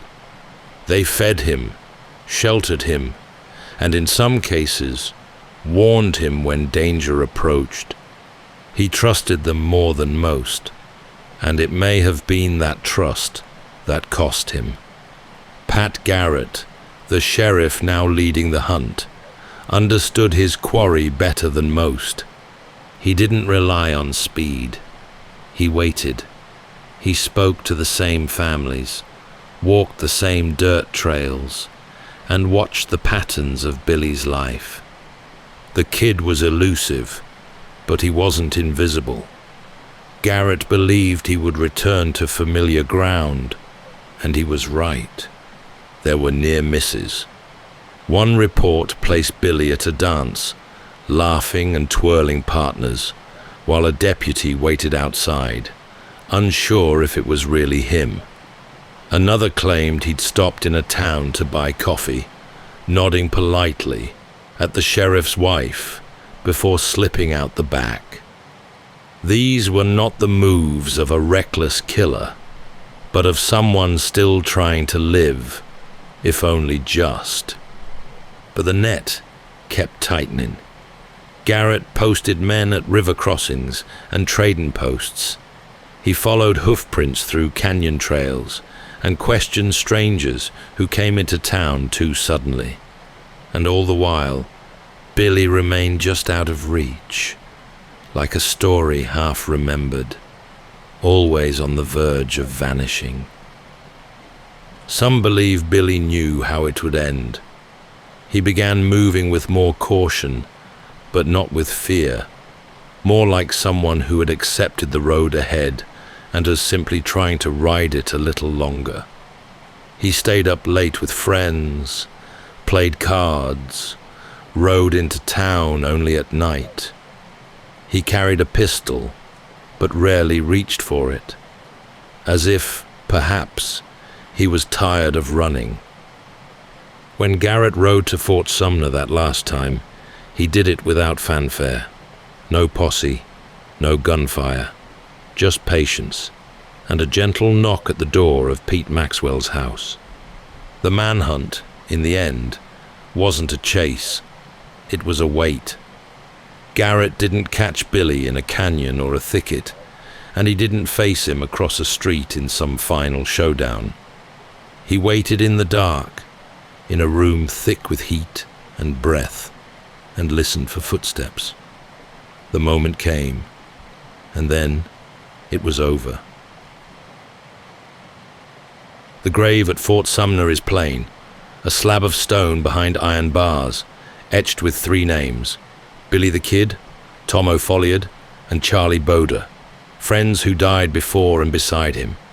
Visitors still come, walking the same parched ground he once crossed, staring down at the marker like it might answer some unspoken question. But there are no answers left there, just wind, dust, and the weight of a story that never settled. Newspapers were the first to pick up the story. In the East, readers imagined a lawless desert full of painted cowboys and boys, quick with pistols. Dime novelists went to work soon after, chiseling away at the truth and shaping Billy into something larger, simpler. A young gunfighter who smiled in the face of danger and outran every lawman on the frontier. They gave him a body count, a code, and a kind of tragic poetry he never asked for. Hollywood followed decades later. Actors took up his name. Some played him as a heartless killer, others as a misunderstood rebel, standing tall against the machine of power. In each retelling, he changed just enough to suit the time.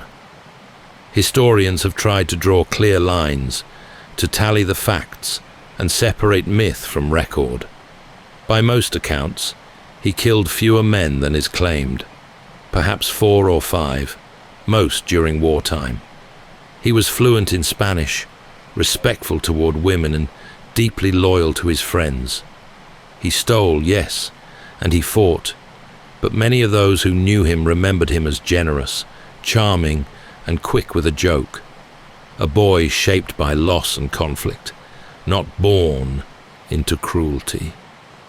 Over the years, others tried to claim his name. In 1948, an old man in Texas stepped forward, calling himself Brushy Bill Roberts, and insisted he was Billy the Kid, that he had escaped that night in Fort Sumner and lived in hiding for nearly 70 years. He petitioned for a pardon, stirred the press, and rekindled a fire that had never truly gone out. But the evidence didn't hold, and he died not long after. The state never gave him what he asked for. Yet even now, long after the last witness passed on and the trail grew cold, people still argue over who he really was. An outlaw, a murderer, a symbol, or just a young gun caught in the undertow of a land too rough for innocence. In the end, his story outlived the facts. It drifted into song and story, into paintings and poems, into films and footnotes, and fireside retellings. What remains isn't just the record of a life, it's the echo of something people wanted to believe, that a kid with a fast horse and a quicker smile could fight back against the powerful, even if only for a little while. He didn't win. He didn't escape in the end, but he never faded either.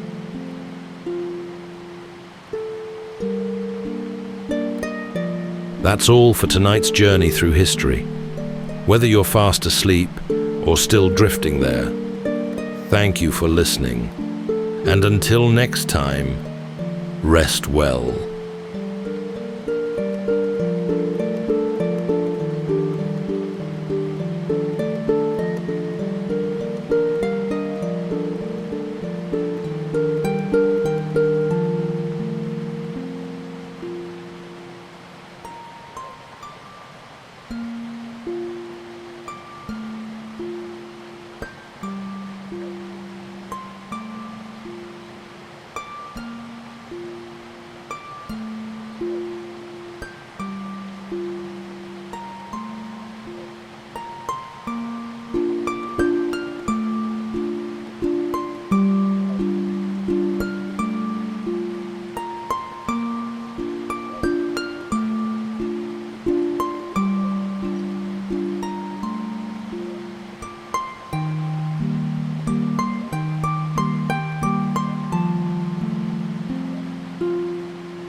Welcome to Sleepytime History.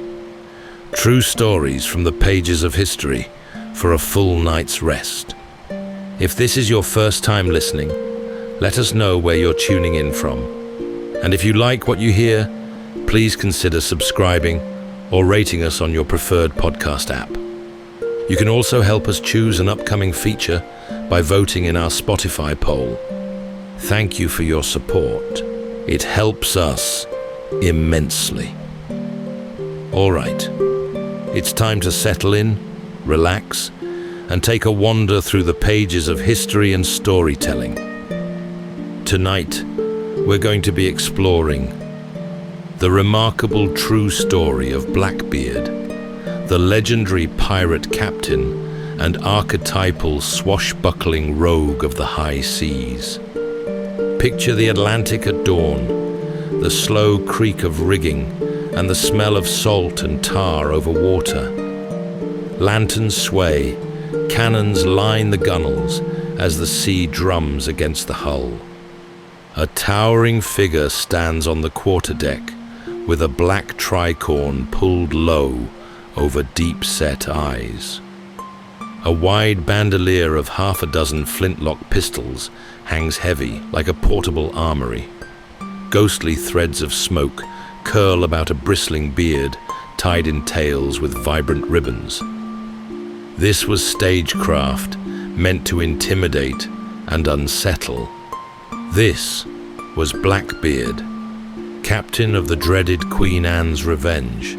This brilliant naval strategist stalked the 18th century Caribbean and the colonial American seaboard, commanding a modest flotilla of buccaneers, often subduing his opponents by presence alone. His time at sea was brief, no more than a handful of years, but the tales of blockades, stolen ships, and narrow escapes spread rapidly, whispered in taverns, written in broadsheets, and carried across the seven seas.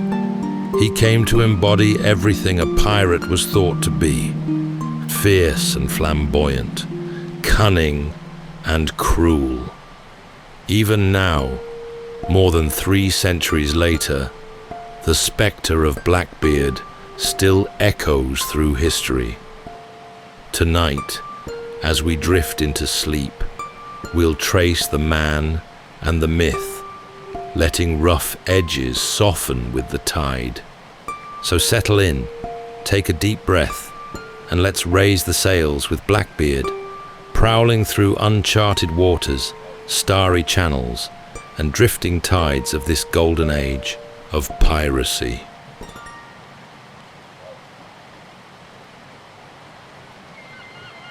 Almost nothing is certain about the early years of the man the world would remember as Blackbeard. Even his real name comes down to us, blurred in ink, often written as Edward Teach, sometimes Thatch, sometimes altered again by scribes who copied from one another. He was most likely born around the last decades of the 17th century in Bristol, a port city bustling with ships and sailors.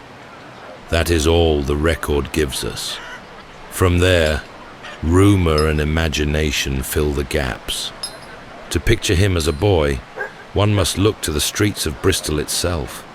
Tall masts lining the harbour, sailors returning from the West Indies with stories of sugar and storms, the boom of cannon practice carried on the wind.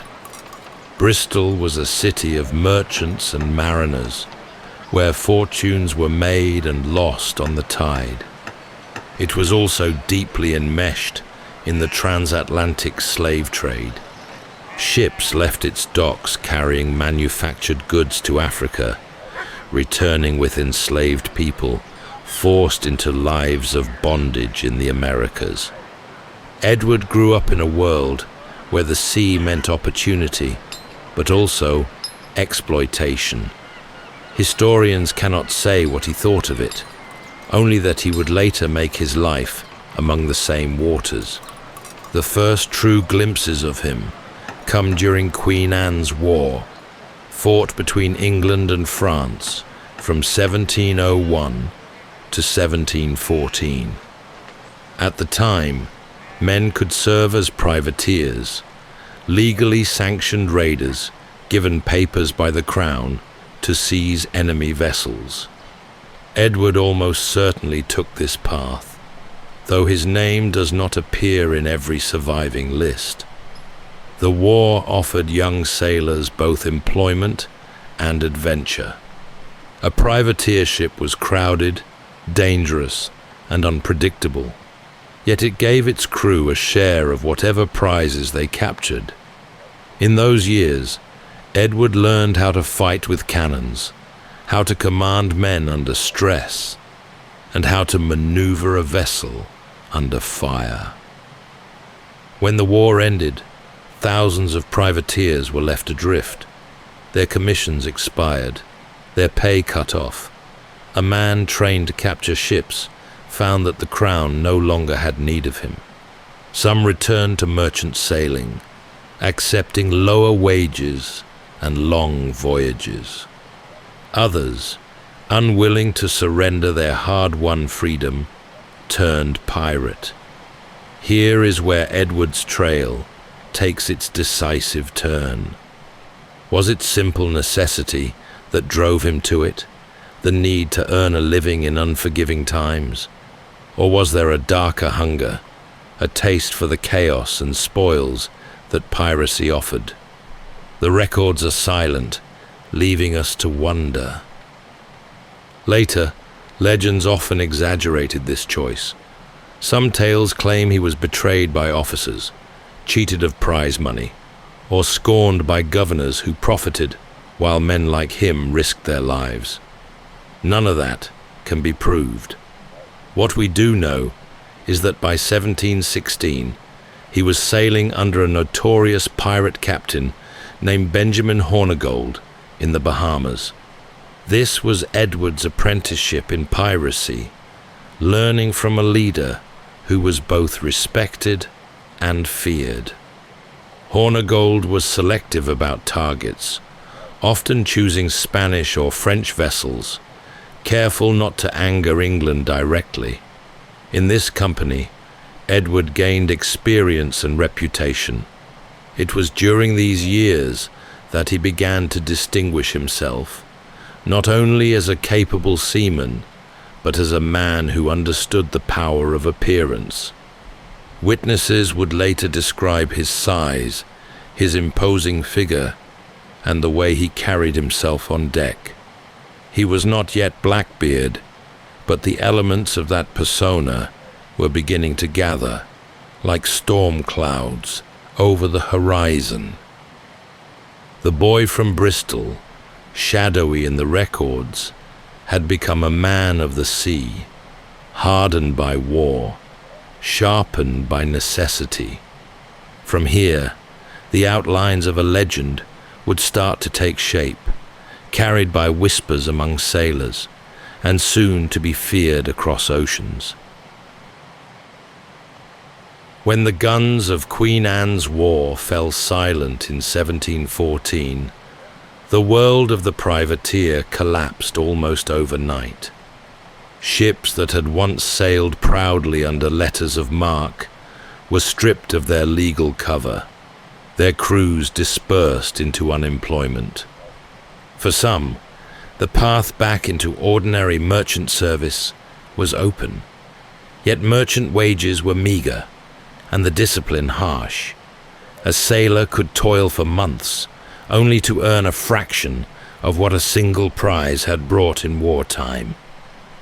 For Edward, who had tasted the unpredictable wealth and freedom of seizing enemy vessels, the thought of such a return must have seemed unbearable.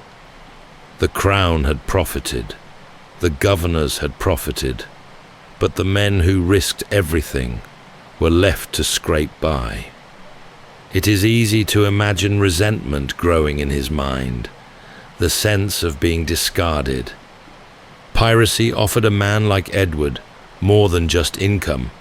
It offered independence. No king to answer to, no captain's whip, No merchant counting profits ashore, while others bled at sea. It was in the Bahamas, at Nassau, that Edward found his turning point. The harbour there had become a kind of republic for outlaws, a loose community of former privateers who had turned pirate. They called it the Privateers' Republic, a rough gathering place of ships and men bound by little more than opportunity and necessity. Here, Edward joined forces with Benjamin Hornigold, a seasoned captain who struck targets with a mix of daring and restraint. Under Hornigold's flag, Edward honed the skills that would later make him notorious. Boarding actions, command of men, the careful balance of threat and negotiation. He learned not just how to seize prizes, but how to keep order among restless crews, men drawn from every corner of the Atlantic world. Pirate life was brutal, but it also carried its own form of democracy. Captains could be deposed, loot was divided by custom, and each man had a vote. For sailors long abused by merchant masters, this was freedom. It was also during these years that Edward began to experiment with the theatre of fear. Witnesses later recalled that he grew his beard long and thick, tying it with small colored ribbons that swung as he moved. He cultivated a presence that unsettled before a shot was fired. Legends later embroidered this image into something monstrous.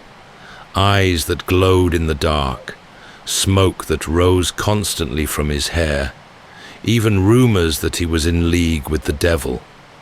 Myths often tell us as much about what people wanted to believe as what was true. By 1717, Hornigold's power was waning. Edward, ambitious and already commanding respect, was ready to step into his own authority. When Hornigold lost favor with his men, Edward broke away, taking ships and crew with him. He was no longer simply a former privateer, nor merely a pirate among many. He was beginning to craft an identity that would soon eclipse all others. What began as a choice born of circumstance, a war ended, a sailor left adrift, was now shaping into something more deliberate. Edward was not content to be another nameless marauder on the sea lanes. He was building something larger, a reputation, an image, a legend that would ripple far beyond the men who saw him face to face. The man who stepped out from Hornigold's shadow was already shaping a role for himself, not simply as a pirate, but as a figure larger than life. Edward understood something that many of his peers overlooked, that fear was as valuable as firepower. A reputation, once established, could empty a ship's decks before a blade was drawn. Witnesses would later describe him as tall and broad-shouldered, towering over many of his crew. His beard was his signature, thick, black, and left to grow long in an age when many men shaved or trimmed. He tied it with colored ribbons, small scraps of red, blue, yellow, or green that swayed as he moved. On their own, these were just eccentricities, but Edward wove them into a performance. He made himself unforgettable. The most famous touch was smoke. Before battle, he is said to have fastened slow-burning fuses beneath his tricorn hat and around his beard, so that tendrils curled up around his face. To the men on a targeted ship, the sight must have been terrifying. A giant wreathed in haze, eyes glinting through the sparks. Some said he looked like a demon risen from the sea. Whether he did this often or rarely, it worked. Many surrendered at the mere sight of him. He also armed himself to excess. Contemporary accounts tell of no less than 6 pistols strapped across his chest so they could be fired in quick succession. A cutlass hung at his side, and knives were tucked into his belt. Most men could hardly reload a musket quickly in the chaos of a fight. Edward sidestepped the problem by bristling with weapons. The myths grew quickly. Some sailors swore that his eyes glowed like coals in the dark, that his very gaze could unnerve the bravest men. Others claimed he was bulletproof, enchanted by dark powers, or that he could not be killed by ordinary means. Ghost stories painted him as something other than human, a fiend who walked the decks by night, a shadow that could not be escaped. These tales, impossible as they are, reveal how effective his performance had been. Men needed explanations for why his presence alone could disarm them, and yet behind the spectacle was intelligence. He was not a madman lashing out, but a strategist who chose targets carefully. Later depictions of Blackbeard often exaggerated the cruelty, painting him as a butcher of men. Yet the records show he preferred to take ships without bloodshed when he could. The image of terror was the tool, not indiscriminate slaughter. That contradiction, ruthless but calculated, is part of why his legend endures. Soon, word of the smoke-wreathed pirate had begun to spread across the Caribbean. Dockside whispers described a captain who seemed more phantom than man. Pamphlets in London hinted at his growing menace. Already, the name Blackbeard was taking shape, stitched from fear, rumor, and fact. Edward had crossed a threshold. He was no longer merely a sailor who had chosen piracy.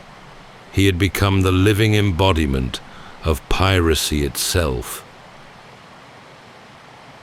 That year, Edward was ready for a vessel worthy of his rising reputation.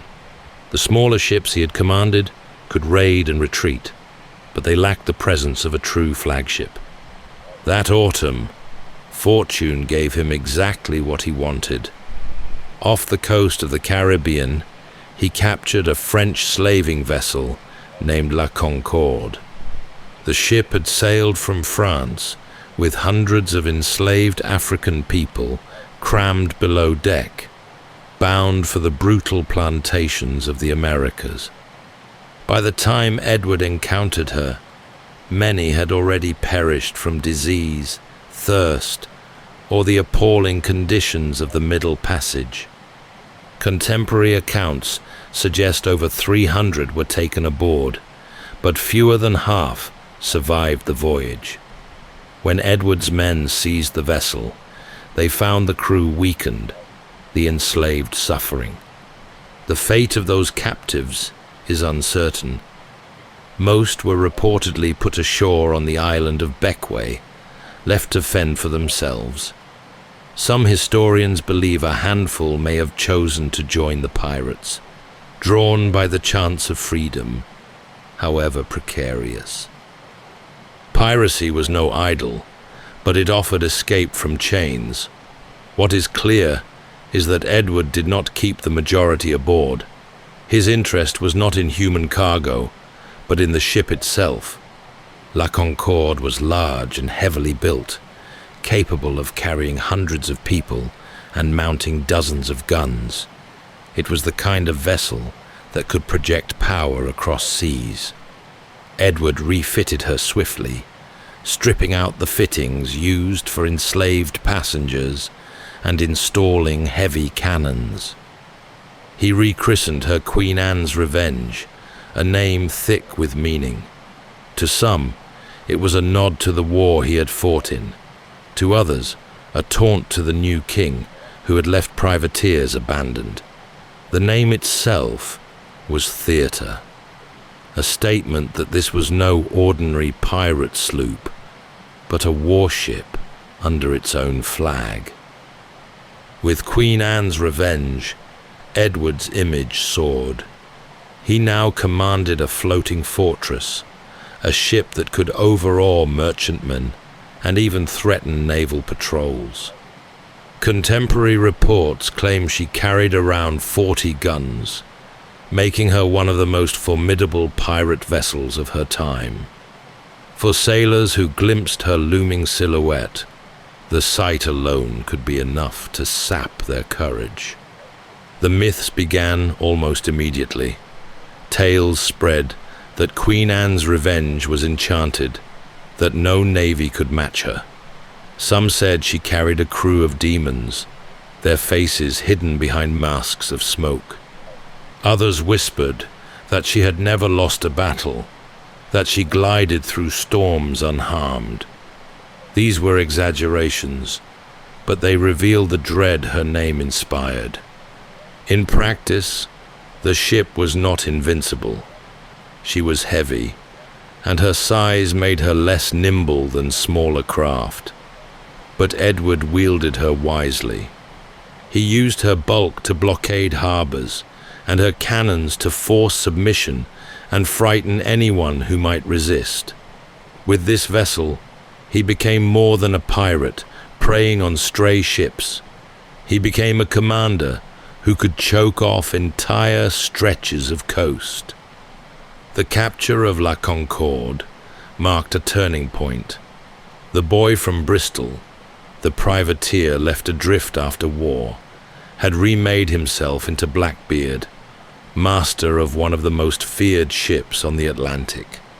The enslaved people who had once suffered aboard her were gone, their fate mostly lost to history, but the vessel itself had been transformed into a symbol of dread. With Queen Anne's Revenge under his command, Blackbeard's power grew quickly. The vessel's size and her powerful guns gave him leverage far beyond most pirates, who often relied on small, swift sloops. Edward now commanded not just a ship, but a presence that dominated sea lanes. Alongside her, he gathered a small flotilla of allied craft, modest in number, but under his direction, they multiplied into a threat greater than their size. Through 1717 and into 1718, he struck across the Caribbean.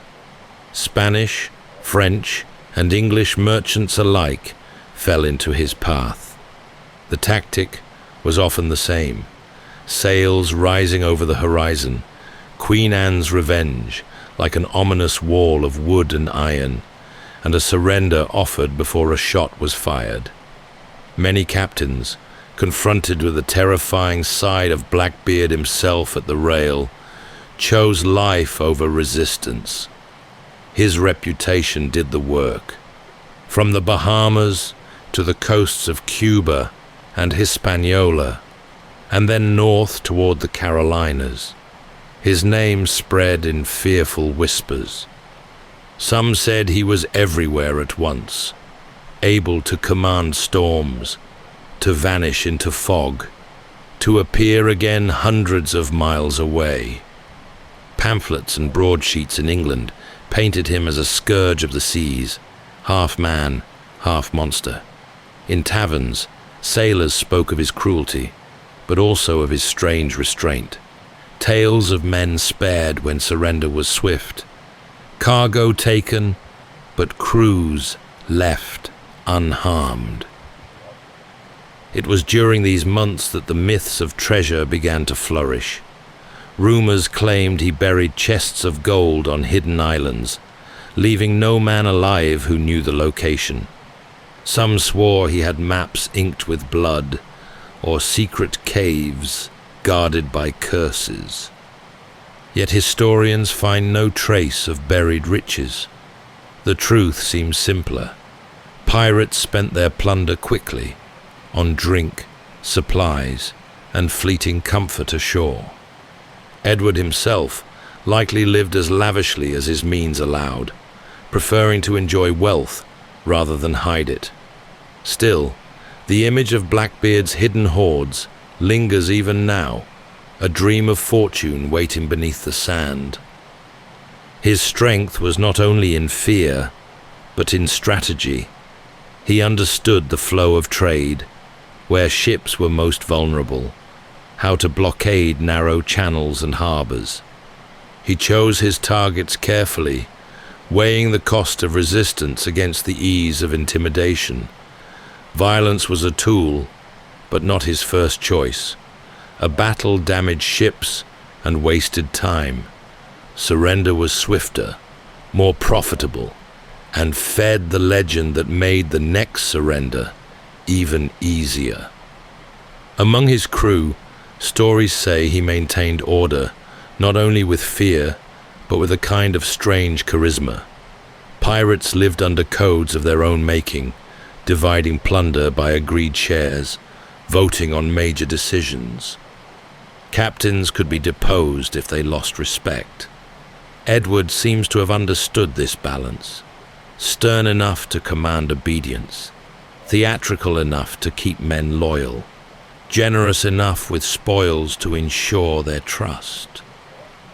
The seas, however, were not boundless. Colonial governors grew uneasy, merchants protested, and navies began to turn their attention to the menace. For now, Blackbeard moved with confidence, his black flag and fearsome image carrying him from port to port. But every successful raid, every captured ship, drew more eyes to his course. In the spring of 1718, he would make his boldest move yet. Not a simple capture, but a blockade that tested the reach of his reputation and left his name inked into history. In May of 1718, Blackbeard carried his legend to a new height.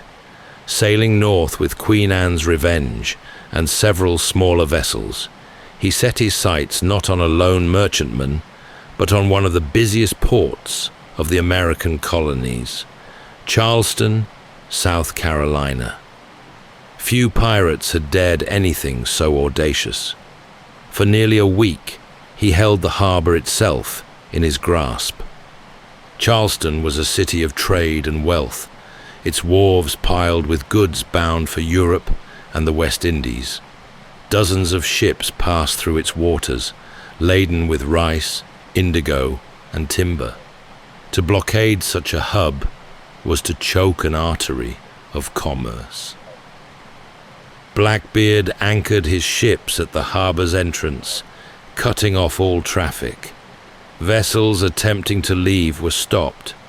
Those arriving found themselves suddenly seized. Panic rippled through the city as word spread. The pirate with the smoking beard and fearsome reputation was at their gates. The motive was not treasure, at least not in the usual sense. Blackbeard demanded a chest of medicines. Contemporary accounts suggest his crew was suffering from disease. Perhaps syphilis, dysentery, or fevers common among seamen. The irony is hard to miss. The most dreaded pirate of the age, holding an entire colony hostage, not for gold, but for remedies. Merchants and townsfolk alike scrambled to meet his demand. For days, negotiations dragged on. Hostages taken from seized ships pleading for their lives, fear mounting in the streets. Some later tales claimed he threatened to burn the city if denied. Others said he staged mock executions to terrify captives. Whether these happened or not, his performance worked. The colony, desperate to end the standoff, assembled the requested medicines and delivered them. With that, Blackbeard released the ships and the hostages and sailed away without firing a shot. The episode became one of the most famous of his career. Newspapers in London relayed the story with alarm. How could a single pirate blockade a colonial capital with impunity. The answer lay in the legend he had built. The sight of Queen Anne's revenge at the harbour mouth, with Blackbeard himself glowering from the deck, was enough to freeze resistance. The city surrendered not just to his cannons, but to his reputation. The myths grew in retelling. Some said the medicine was for Blackbeard himself, that he was deathly ill and sought to stave off the inevitable.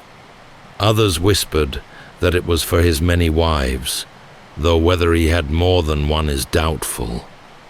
Still others claimed he never wanted the medicines at all, but staged the entire blockade simply to prove he could. Historians sift through these tales, uncertain where truth ends and story begins. What is certain is the impact. By blockading Charleston, Blackbeard demonstrated that piracy was not merely harassment of trade, but could challenge the authority of colonies themselves. Governors were humiliated, merchants enraged, and the crown increasingly pressed to act. In their eyes, this was no longer just a rogue captain. This was a threat to order. For Blackbeard, it was both triumph and turning point. His crew had their medicines. His legend had swollen further. But his boldness also ensured that powerful men would now conspire to bring him down. The blockade was a masterpiece of theatre and strategy, but it also drew the curtain toward the final act of his story. In the months after the Charleston blockade, Blackbeard's fortunes shifted. He had shown the colonies their vulnerability, but he had also drawn the full weight of their attention. Governors along the coast began to petition London for action. Naval patrols increased. The Crown, eager to quell the disorder, issued a broad pardon to any pirate willing to renounce the trade. Known as the Act of Grace, it promised forgiveness to those who surrendered within a set time. Edward saw his opportunity. Sailing north into the shallow sounds of North Carolina, he deliberately ran Queen Anne's Revenge, aground near Beaufort Inlet. Some say it was an accident, the vessel lost to treacherous waters. Others suggest he grounded her on purpose, shedding an unwieldy ship, and perhaps even thinning his crew to keep the choicest spoils for himself. Whatever the truth, the great flagship of his legend was left broken on the sandbars, while Edward slipped into the tide of events.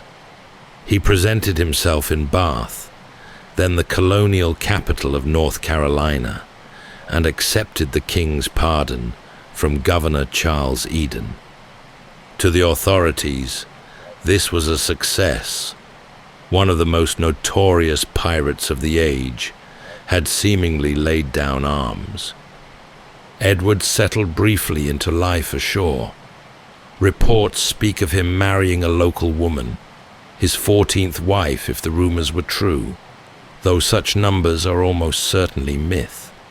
Still, the image of the fearsome sea wolf turned domestic husband delighted the gossips of the coast. For a time, he lived as a gentleman of sorts, appearing in Bath, mingling with officials, even receiving visits at his house along the Pamlico River. Governor Eden seemed content to look the other way at his past. Some say bribes were passed, others that the governor enjoyed the pirates' company. Yet Edward was not made for land. The creak of rigging, the salt wind, the thrill of command, these called him back. Within weeks, he returned to the water. At first, his voyages were described as trading expeditions, but the line between commerce and piracy soon blurred. Ships vanished, rumors swirled, and Edward's name again carried menace. Some accounts suggest he colluded with colonial officials, sharing spoils in exchange for protection. Whether true or not, whispers of corruption clung to Bath, staining its governor's reputation. The myths multiplied in his absence. Tales spread of wild revels, of Edward hosting feasts where candles burned in the sockets of skulls, though no evidence supports such grisly detail. Others claimed he had grown weary of blood, that he sought to retire into comfort, yet could not resist the pull of the sea. As with so much of his story, the truth lies somewhere between. By the autumn of 1718, it was clear he had not abandoned piracy. He still commanded men, still seized vessels, still haunted the inlets of the Carolina coast. To the merchants and governors who had hoped the pardon would end his career, it was an embarrassment. To his enemies, it was proof that he could not be trusted, that leniency had failed. Blackbeard had exchanged one stage for another. No longer the master of Queen Anne's Revenge, he was now a figure moving through the creeks and channels of the American coast, half pardoned, half outlaw, a living contradiction. His reprieve would not last. Already forces were gathering to remove him, led by a naval officer who would become his final adversary. By the autumn of 1718, Blackbeard's uneasy half-life, as both pardoned man and outlaw, had worn thin. His raids along the Carolina coast continued, and while Governor Eden seemed willing to look the other way, the merchants and planters of Virginia were less forgiving. Trade was suffering, fear was mounting, and pressure grew upon colonial leaders to act. Into this tension stepped a man who would become Blackbeard's nemesis, Lieutenant Robert Maynard. Maynard was a career naval officer, not long into his 30s, known for diligence rather than fame. He had served through the recent wars, proving himself capable, but without the glory attached to celebrated commanders. Yet in November 1718, he was given a task that would mark his name forever. Virginia's governor, Alexander Spotswood, alarmed by Blackbeard's proximity and frustrated by North Carolina's leniency, authorized an expedition. Maynard was chosen to lead it. The mission was dangerous from the start.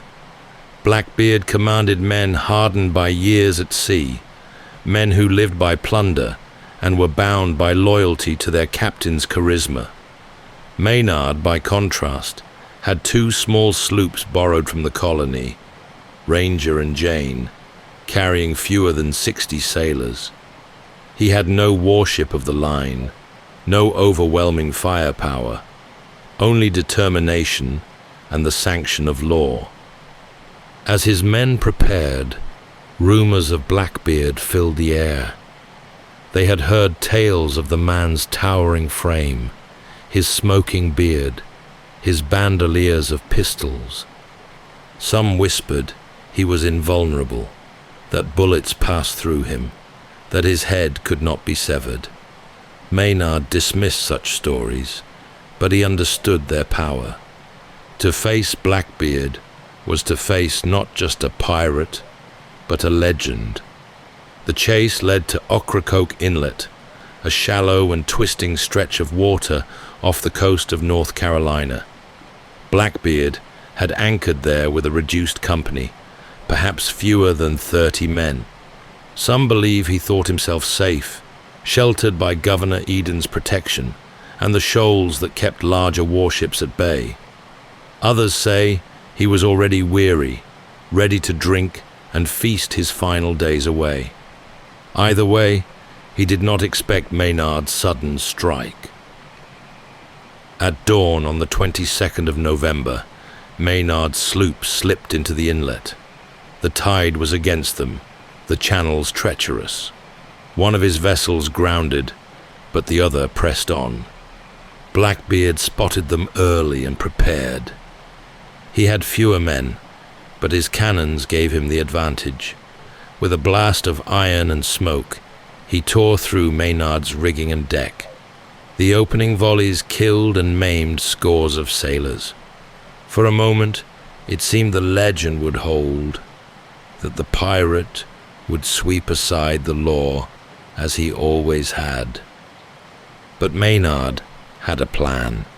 He kept many of his men hidden below deck, presenting the image of a crippled ship. As Blackbeard closed in to finish the fight, Maynard waited. The trap was set, and soon the two men would meet in a furious clash that would decide both their fates. The hunt was nearly over. The legend of Blackbeard was about to face its reckoning. The morning sun was low when Blackbeard bore down on Maynard's crippled sloop. The pirate's cannons had already torn ragged holes in the deck, splintered timbers, and left blood on the planks. Smoke clung to the water, mingling with the salt air, as if the inlet itself were holding its breath. Blackbeard, confident from the chaos he had unleashed, gave the order to close in. Boarding hooks clattered, and the final act began. What he did not know was that Maynard had kept the bulk of his crew hidden below. The deck of the Jane appeared near empty, strewn with the dead and wounded. Blackbeard leapt aboard, pistol in each hand, cutlass at his side, his men following with a roar. It was then that Maynard's trap was sprung. From below deck, dozens of sailors surged up, armed and ready, swarming into the melee. The clash was immediate and ferocious. Muskets flared at close range. Cutlasses rang against cutlasses, steel on steel. Smoke, sweat, and blood filled the narrow space as men grappled, stabbed, and fell. Blackbeard, towering above most, fought with a ferocity that stunned even seasoned sailors. Accounts claim he carried 6 pistols strapped across his chest, firing them one after another before swinging his blade. Maynard himself pressed forward, determined to meet the pirate face to face. The two men closed, swords striking, each blow heavy with desperation. Witnesses later swore Blackbeard fought like a man possessed, shrugging off wounds that would have felled another. He was shot 5 times, cut more than 20, and still he fought on, eyes blazing through the smoke. The legend of his invulnerability seemed real in that moment. Some believed he could not be killed, that dark forces kept him upright. Even as blood ran down his arms and soaked his beard, he pressed forward, roaring challenges, slashing with his cutlass. Yet sheer strength has limits, and slowly the tide turned. Surrounded, outnumbered, and bleeding, Blackbeard faltered. A final stroke cut deep across his neck, and at last he fell. The inlet fell eerily still. His men, leaderless, surrendered or fled into the shallows. Maynard's crew, battered and bloodied, stood in disbelief. They had slain the terror of the seas, the pirate who had haunted coasts and filled taverns with fearful tales. Yet in the stillness, even victory felt heavy. To prove the deed, Maynard severed the head and lashed it to the bowsprit of his sloop, a grim trophy meant to assure the colonies that their scourge was gone. His body, legend claims, was thrown overboard. And here, myth rises once more. Sailors swore it swam around the ship 3 times before sinking, headless yet defiant even in death. Whether invention or fearful embellishment, the story spread quickly, adding another layer to the aura that surrounded him. When Maynard returned to Virginia, the sight of Blackbeard's head swinging from the prow ended all doubt. The pirate was gone. Yet in truth, his defeat did not end piracy. Others would take to the seas. What it did end was the career of the most infamous of them all, a man whose life was short, but whose image endured. At Ocracoke, the man Edward Teach was finished, but the legend of Blackbeard only grew. With Blackbeard's body cast into the waters of Ocracoke, the man was gone, yet the legend had only just begun. News of his death sped across the colonies and over the Atlantic, and with each retelling, the story grew. Some claimed his ghost haunted the inlet where he fell, lights flickering over the water at night, as though his spirit still roamed the shallows. Others swore that on stormy evenings, the sound of distant laughter drifted across the waves, or that a headless figure stalked the Carolina beaches. Fishermen spoke of seeing a dark shape moving beneath their boats, a reminder of the headless body that was said to have circled Maynard's sloop before sinking. Such tales cannot be proven, but they have survived for centuries, woven into the folklore of the coast. Even in the more sober records, exaggeration crept in. Pamphlets and broadsheets in London depicted him as a sea monster, his beard ablaze, his eyes glowing like coals. Stories spread of wives numbering in the dozens, of feasts with skulls for goblets, of treasures buried on hidden islands. Historians today doubt much of this, yet the myths served a purpose. They elevated him from outlaw captain into archetype, the very picture of piracy itself. What makes his story remarkable is how brief it was. Barely 2 years of command, and yet his name outshone those who sailed for decades. Perhaps it was the theatre, the smoke and ribbons, the pistols across his chest. Perhaps it was the daring blockades and narrow escapes. Or perhaps it was the way his death, violent and dramatic, seemed to seal his image in permanence. 3 centuries later, his shadow lingers. His name is found in novels, films, ballads, and games. Children dress as pirates, and though they may not know his history, the image they imagine, the beard, the tricorn, the cutlass, is his. He became not just a man of the early 18th century, but the model for every pirate who followed. That's all for tonight's journey through history. Whether you're fast asleep or still drifting there, thank you for listening. And until next time, rest well.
Welcome to Sleepytime History.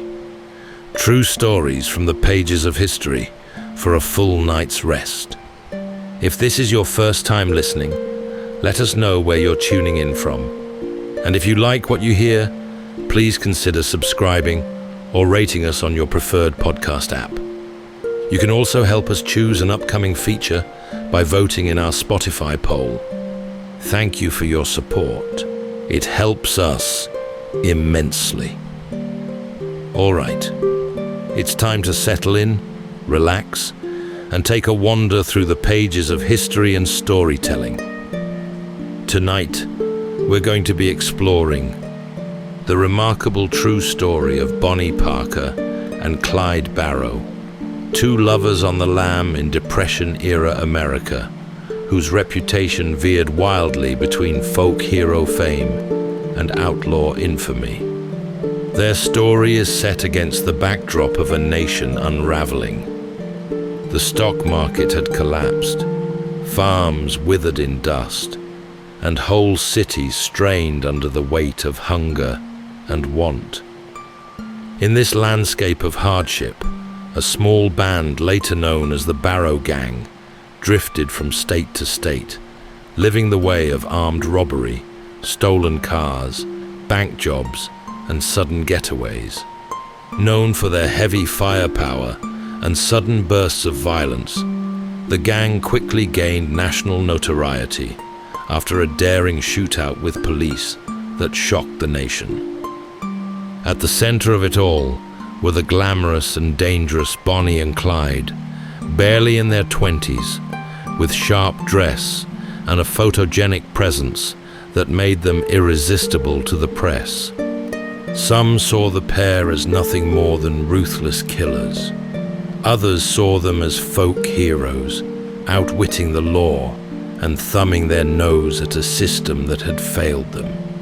But as their fame grew, patrolmen guarded bridges and crossroads. Newspapers turned them into front-page sensations, while federal agents charted their every move. Though somehow, they always managed to stay one step ahead, slipping the net time after time. But no one can run forever. Tonight, as we drift into sleep, we'll trace the lean years that shaped them, and the chase that pressed closer with every dusty mile. So settle in, take a deep breath, and let's ride shotgun with Bonnie and Clyde along the highways, hideouts, and the divided legacy they left behind.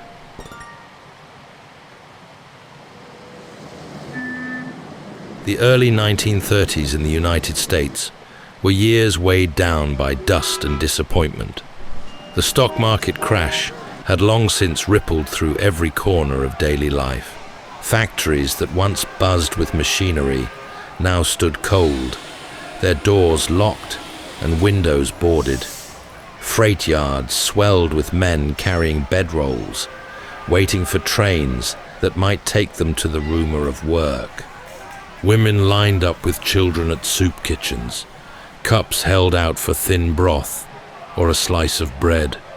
For families already scraping by, the Depression meant not just less, but almost nothing at all. Banks, once seen as the sturdy pillars of American prosperity, became symbols of betrayal. People lost their farms and homes overnight when mortgages were called in and debts left unpaid. Auction notices nailed to wooden posts told of land seized and cattle taken. On courthouse steps, whole families watched their livelihoods vanish under the hammer of a sale they could not stop. With resentment thick in the air, anyone striking against banks or authority could find a certain measure of sympathy. The highways told their own story.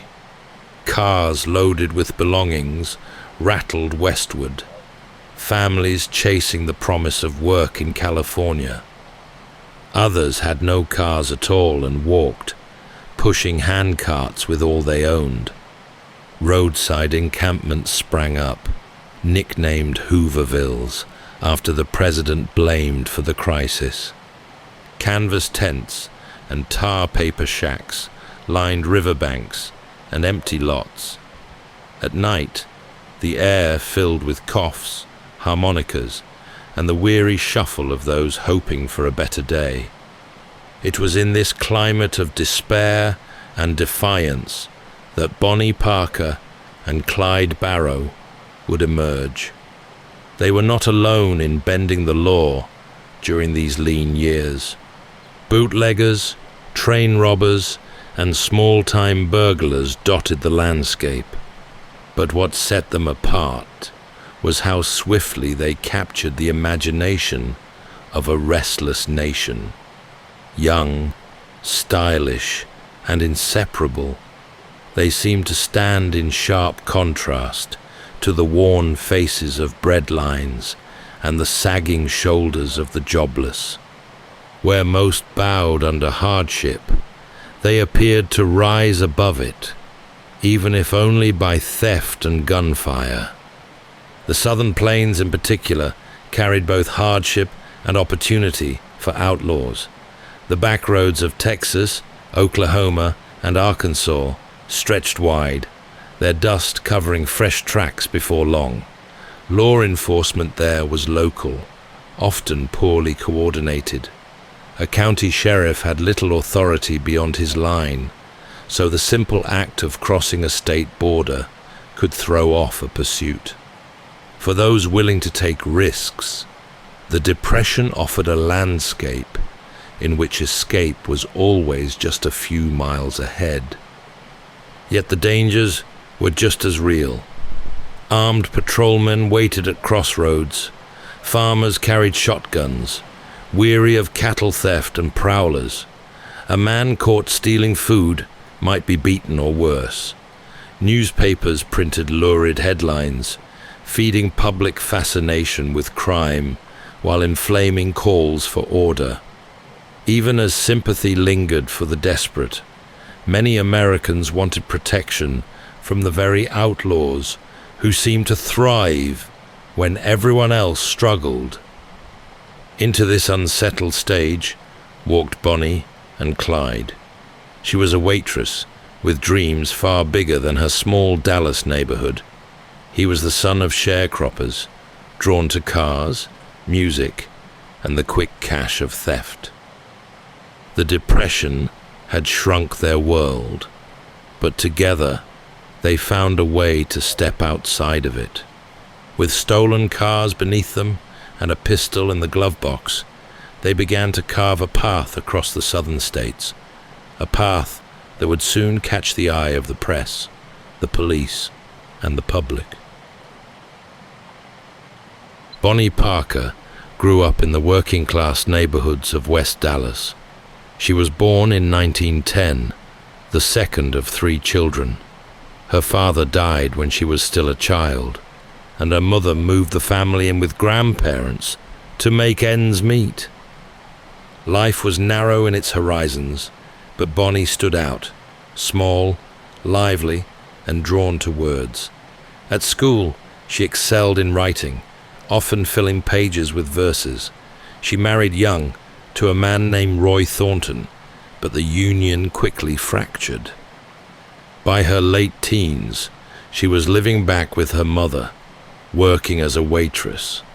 She kept photographs of movie stars tucked away, and it was said she longed for something larger than the life around her. Clyde Barrow's beginnings were even harsher. Born in 1909 to poor sharecroppers in Ellis County, Texas, he grew up in a family that struggled to put food on the table. They eventually moved to Dallas, living for a time in a camp under a wagon bridge, not unusual for the very poor in those years.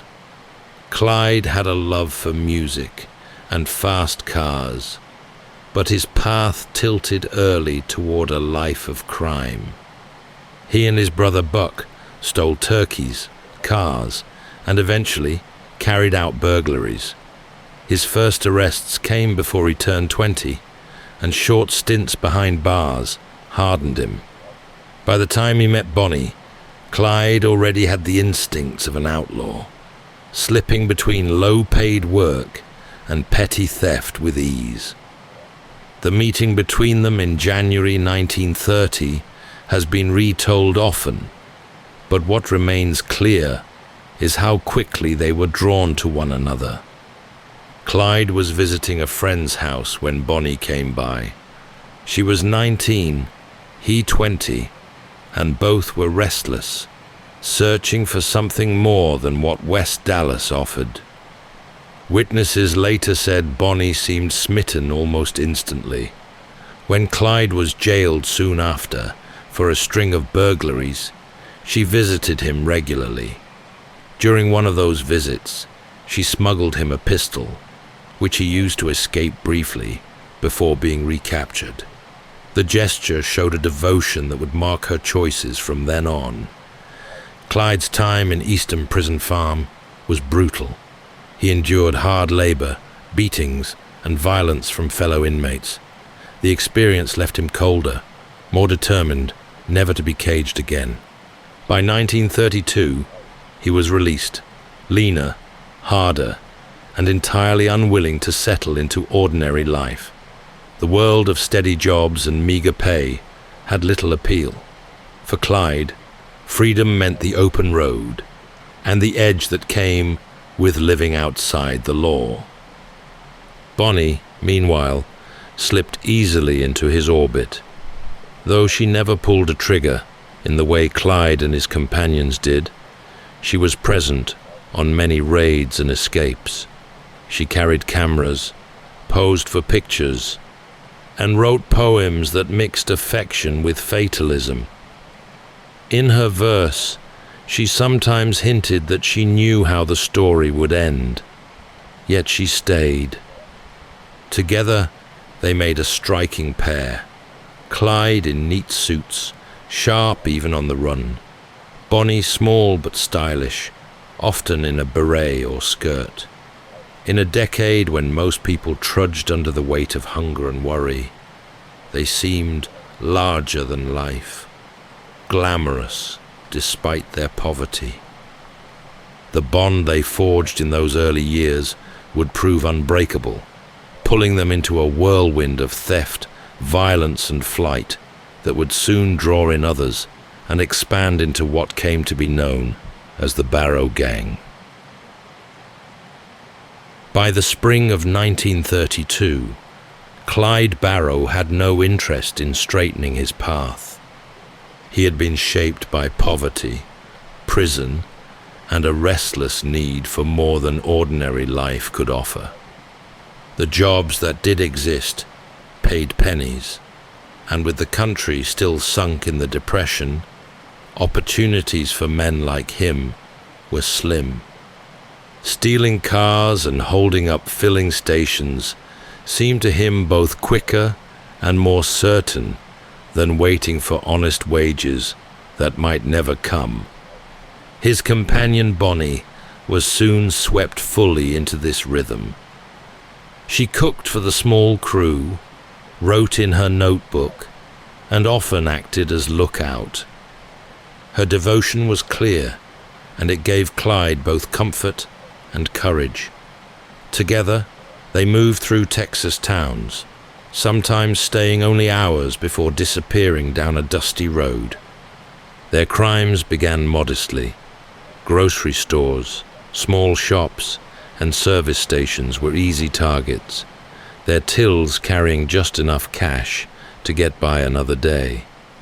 Cars were stolen almost as quickly as they were abandoned, each change of number plates buying them time. Yet as their confidence grew, so did the scale of their ventures. Banks, especially in rural areas, became their focus. Though Depression-era banks were not awash with money, the symbolism mattered. Many citizens resented bankers, and stories of a young couple daring to take from them traveled fast. Still, the robberies were rarely smooth.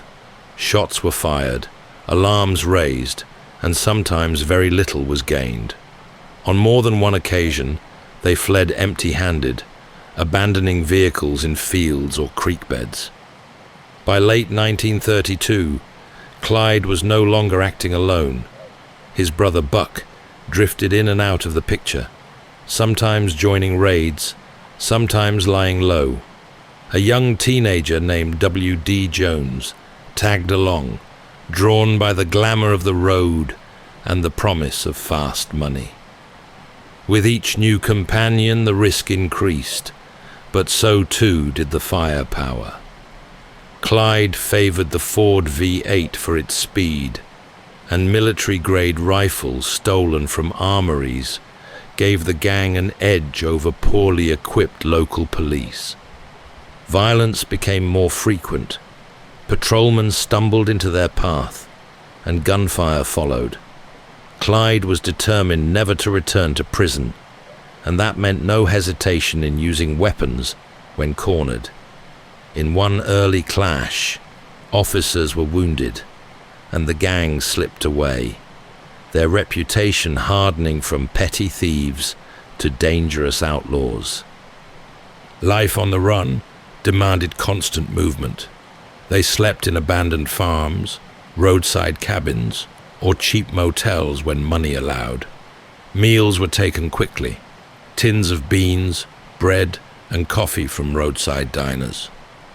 Bonnie's health began to falter after a car accident in 1933 left her with severe burns on her leg, but she carried on, bandaged and limping, unwilling to leave Clyde's side. Each month that passed drew them deeper into a cycle of robbery, flight, and near misses.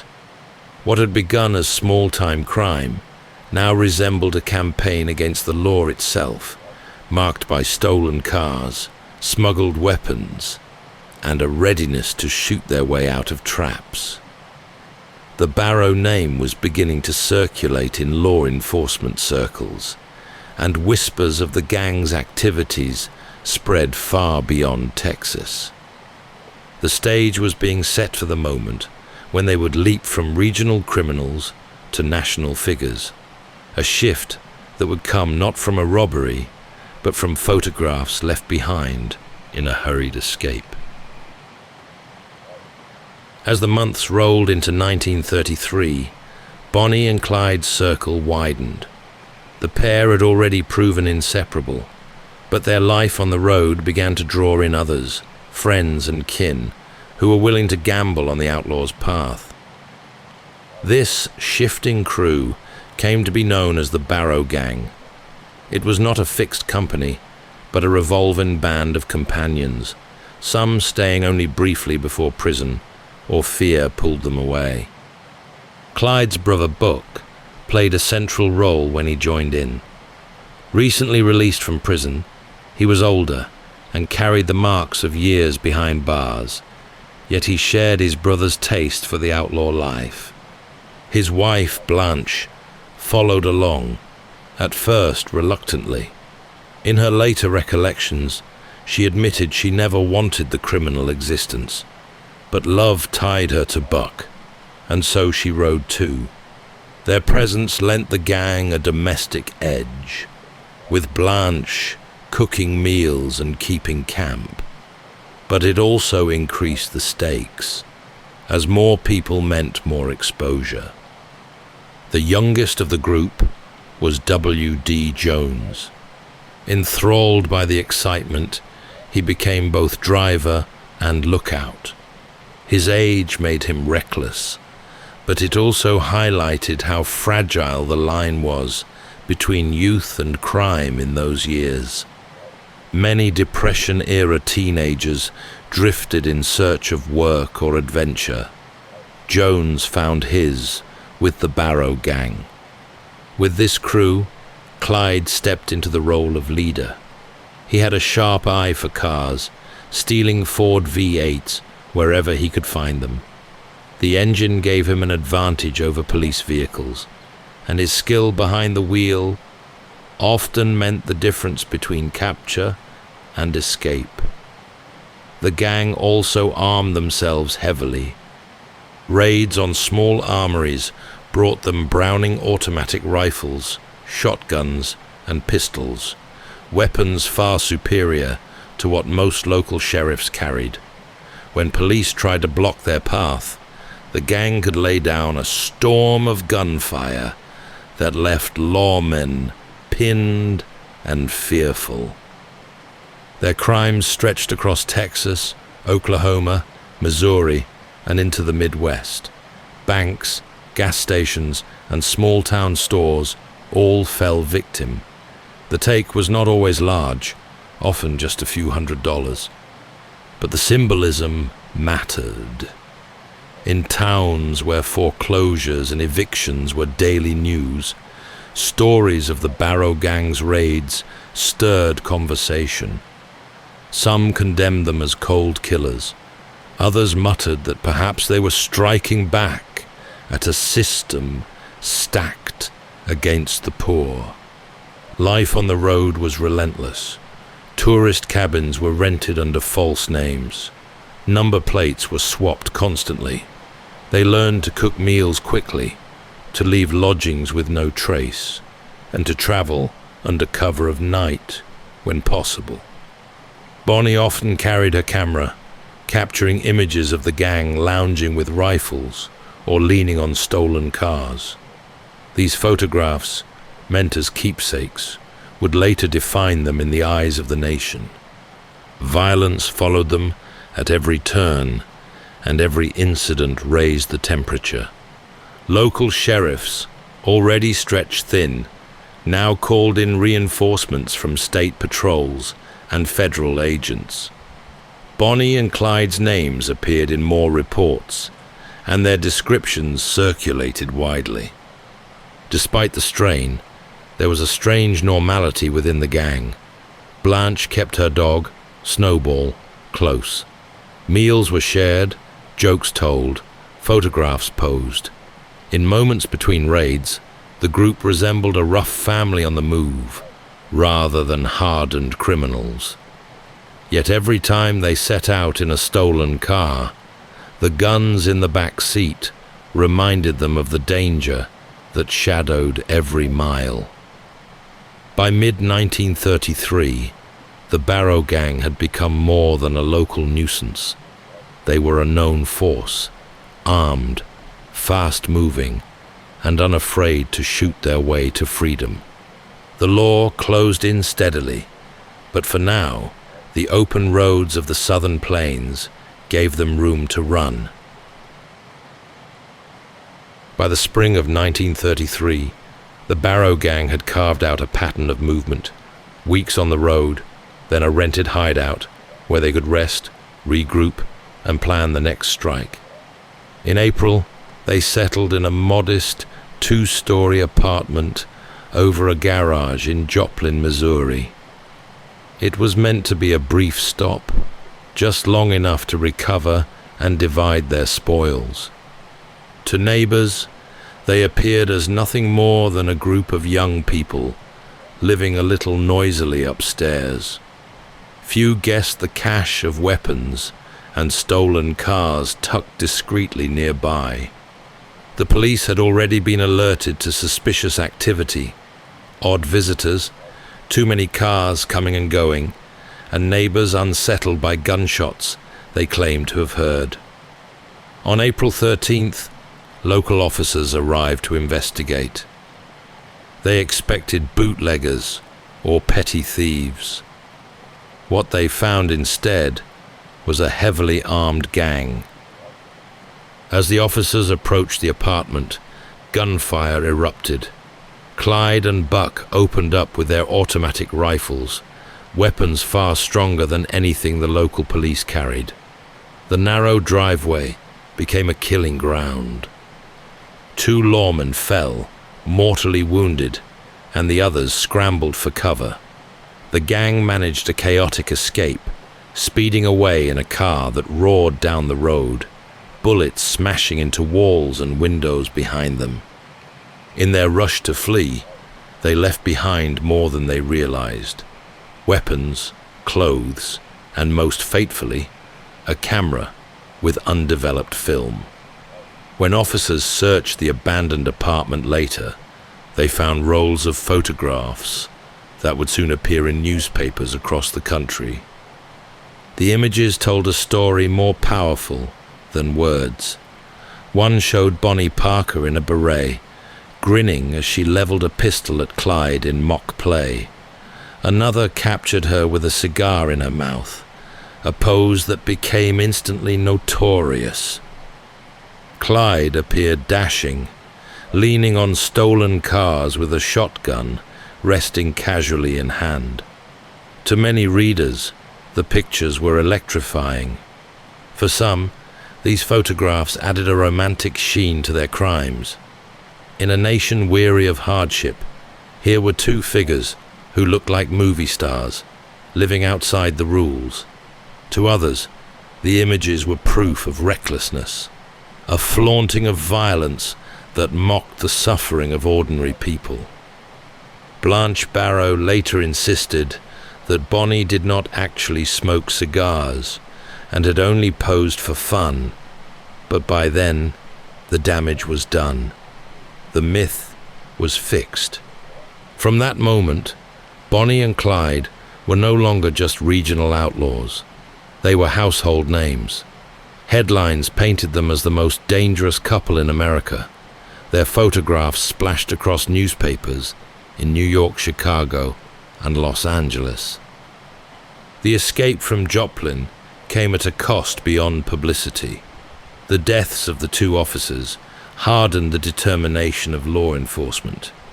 What had once been a hunt for car thieves and petty robbers was now an interstate manhunt for killers. The Federal Bureau of Investigation, still young in its powers, began to take an interest. Patrolmen at state borders were warned to watch for stolen Fords with swapped plates. The Barrow gang could still vanish into the back roads, but the eyes of the nation now followed close behind. The photographs also revealed something more personal. They showed Bonnie and Clyde as inseparable, caught in poses that spoke of devotion as well as defiance. She looked small and spirited beside him, he confident and protective beside her. For readers, it was the combination, love and violence, glamour and gunfire, that made them unforgettable. The Joplin raid marked a turning point. They had escaped with their lives, but in leaving behind a handful of photographs, they gave away something harder to outrun: anonymity. From that point onward, the world would watch every step they took, waiting for the chase to end. The photographs from Joplin spread like wildfire. Editors knew what they had found: images that told a story of youth, rebellion, and danger all at once. For readers weary of headlines about hardship, the faces of Bonnie and Clyde offered something different, a strange blend of glamour and menace. Some saw them as nothing more than cold-blooded killers. They had left 2 officers dead in Missouri, and the media did not spare the details. For law enforcement, the couple represented a growing threat, armed, mobile, and unafraid to shoot their way out of traps. Yet even as sheriffs and patrolmen denounced them, others whispered a different view. Bankers had taken farms and homes, and many resented the authority that seemed to crush ordinary people while sparing the wealthy. Against that backdrop, the idea of 2 outlaws defying the law struck a chord. The fascination deepened with Bonnie's poetry. Among her belongings were verses she had written about their life on the run. One ballad, later titled The Story of Bonnie and Clyde, painted a picture of 2 lovers doomed but defiant.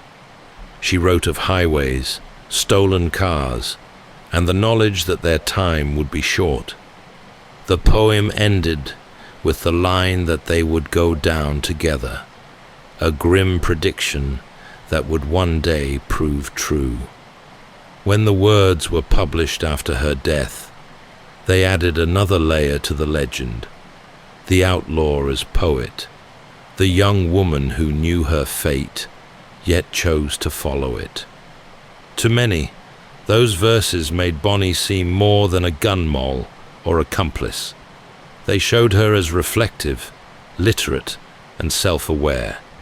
It blurred the line between criminal and artist, drawing sympathy even from those who condemn their deeds. Women in particular took an interest, some admiring her loyalty, others horrified at the devotion that bound her to such a violent path. Clyde, too, gained a reputation shaped by myth. Stories circulated of him freeing inmates from brutal prison farms, of his loyalty to family, and of his skill behind the wheel. The truth was often less noble: robberies that went wrong, gunfire exchanged with police, men wounded or killed. Yet in the telling, these details often bent toward the romantic. A couple in love, dressed sharply, outsmarting the law, became irresistible copy for newspapers eager to sell. The folk hero image was not universal. Families of slain officers saw nothing romantic in the blood left on back roads. Communities that suffered robberies cursed their names. But the divide itself only fed the legend. They were no longer simply outlaws. They had become symbols of defiance and destruction at the same time, heroes to some, villains to others. Their devotion to one another seemed to soften the brutality of their acts in the eyes of those who wanted to see rebellion as romance. Yet their trail was littered with bodies, and for lawmen chasing them, there was nothing glamorous about the task. The story of Bonnie and Clyde in these months became more than fact. It became a mirror in which America saw both its desperation and its desires. Love and violence, loyalty and lawlessness, all fused into a single tale that spread far beyond the dusty roads of Texas and Missouri. The months after Joplin were a blur of roads, cabins, and hurried escapes. Bonnie and Clyde rarely stayed in one place for long.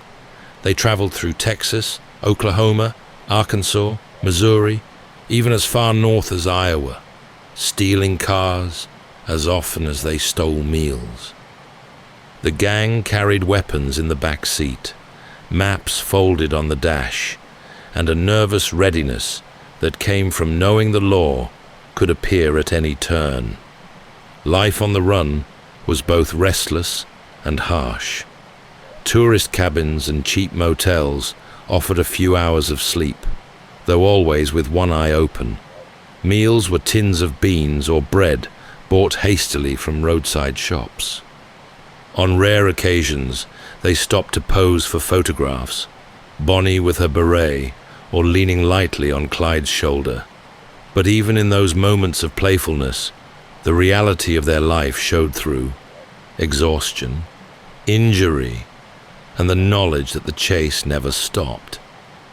Bonnie herself suffered badly in the summer of 1933. A car crash left her leg severely burned when acid from a leaking battery soaked through the floor. She could barely walk unaided, often carried by Clyde or leaning heavily against him. Yet she refused to be left behind. Photographs from those months sometimes show her leaning on a crutch, dressed neatly as ever, determined to remain part of the life they had chosen together. The gang's encounters with police grew more violent. Ambushes turned into running gun battles on back roads. In one fight at a park near Dexter, Iowa, officers were wounded, and the gang barely escaped. Each skirmish left behind not only bodies, but also stories that spread quickly. The turning point in public perception came on Easter Sunday, 1934. Two young highway patrolmen approached what they believed to be stranded motorists near Grapevine, Texas. Instead, they found Bonnie and Clyde. Shots rang out, and both officers were killed. Witnesses said Bonnie laughed or taunted the fallen men, though Blanche Barrow later denied this fiercely, insisting Bonnie never fired a shot that day. Regardless of the truth, the damage was done. Headlines across the nation carried the story, and any lingering sympathy evaporated almost overnight. Until then, there had been those who cast Bonnie and Clyde as folk heroes, striking at banks and authority in the name of defiance. After Grapevine, most saw them only as murderers. Many demanded their capture. Politicians called for stronger action. Even ordinary people who once cheered their daring escapes now whispered that it was time for the pair to be stopped. Clyde, undeterred, pressed on. He seemed convinced he could never be caught, relying on speed, nerve, and firepower to carry him through. But the net was tightening. Patrols guarded bridges, roadblocks sprouted at state lines, and federal agents began working more closely with local lawmen. Each escape grew narrower, each raid more dangerous. The Barrow gang were now fewer in number, whittled down by arrests and deaths. Yet Bonnie and Clyde clung to one another, partners bound by loyalty as much as desperation. Their story had crossed a threshold, and as the roads grew hotter with pursuit, a relentless lawman was already beginning to track their every move. By early 1934, the Barrow gang was dwindling. Arrests, deaths, and injuries had taken their toll. What remained was Bonnie, Clyde, and a shrinking circle of companions, worn thin from months of running. They had outlasted countless chases, but their enemies were learning. Local sheriffs could be outgunned, but the combined efforts of state and federal forces made escape far harder. It was at this moment that former Texas Ranger Frank Hamer was brought in. A tall, weathered man with a reputation for patience and resolve, Hamer had tracked outlaws across Texas for decades. He studied Bonnie and Clyde not as a pair of criminals, but as a problem to be solved. He knew their habits, how they relied on fast cars, how they circled through Texas, Louisiana, and Oklahoma, how they stopped often to see family. Hamer mapped their movements until patterns began to emerge. The couple's devotion to family proved both their comfort and their weakness. They visited parents, siblings, and old neighbors whenever they could, often risking exposure for the sake of a few hours at home. Hamer watched these visits carefully. He learned where they were likely to stop for fuel, which back roads they favored, and how long they stayed in one place. The net was slowly being drawn, mile by mile. Meanwhile, Bonnie and Clyde continued their raids. Small banks, filling stations, and grocery stores still felt the sting of their robberies, though the rewards were often meager. They were constantly on the move, sleeping in stolen cars or ramshackle cabins, living with the strain of never knowing who might be around the next bend. Patrolmen guarded bridges and crossroads. Roadblocks multiplied, and yet somehow the pair managed to slip away again and again. To the public, they were both notorious and strangely magnetic. To law enforcement, they were simply dangerous. By now, their list of crimes included multiple murders, and officers across several states were desperate to see them stopped. Hamer's patience set him apart. He did not rush into traps or seek a flashy arrest. Instead, he shadowed them from a distance, noting each turn, each meeting, each roadside stop. Slowly, he assembled a posse of hand-picked men, seasoned officers who knew how to lie in wait. The stage was nearly set. Bonnie and Clyde still believed in their ability to outrun the law, their Ford engines roaring down back roads and their rifles stacked in the back seat. But with every passing week, the walls were closing in. The chase that had once seemed endless was heading for a single, final road.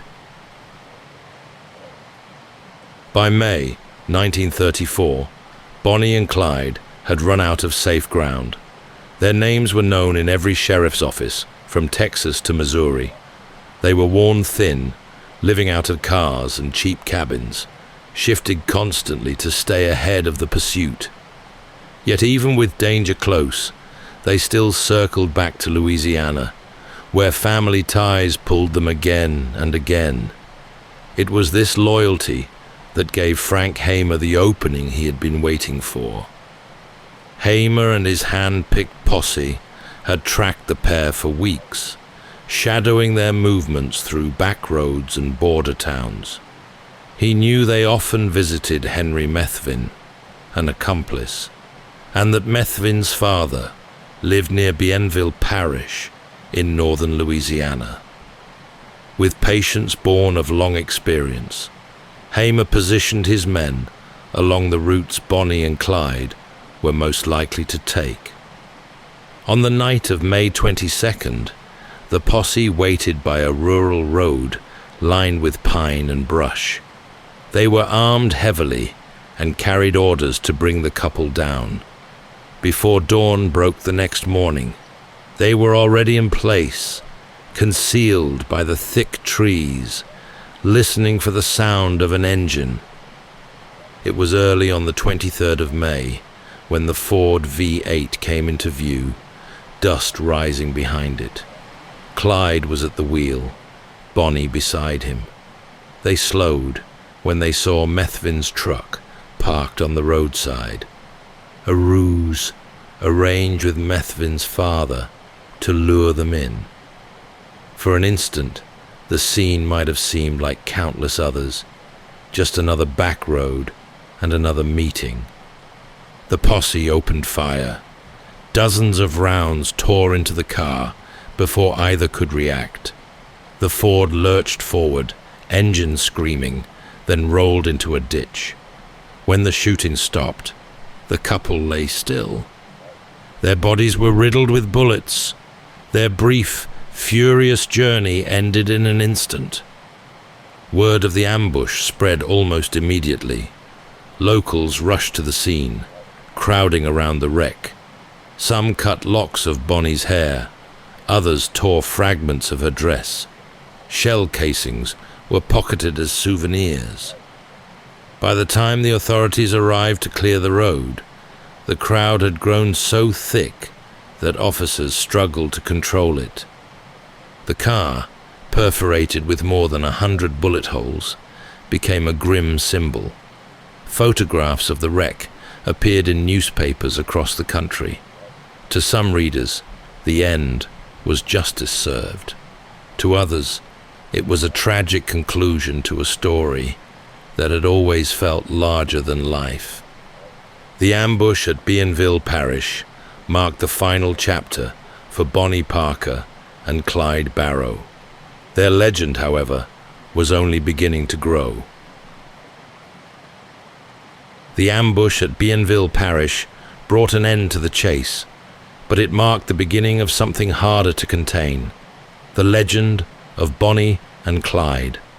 Within hours of their deaths, photographs of the bullet-riddled Ford V8 were seen nationwide. Images showed their bodies slumped inside, glass shattered, metal torn. For many, The sight was proof that justice had been delivered. For others, it was a moment of grim fascination.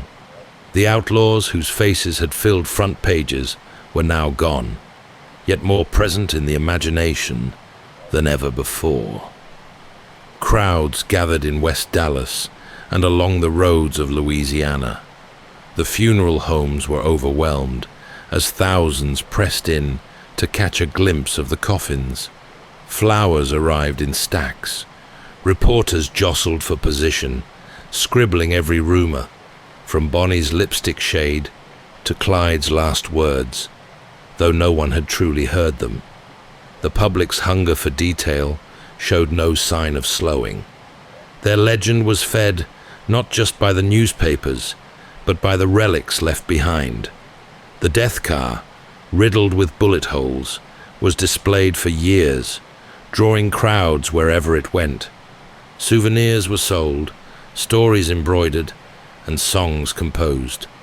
Within months, ballads romanticized the pair as doomed lovers who had lived fiercely and died suddenly.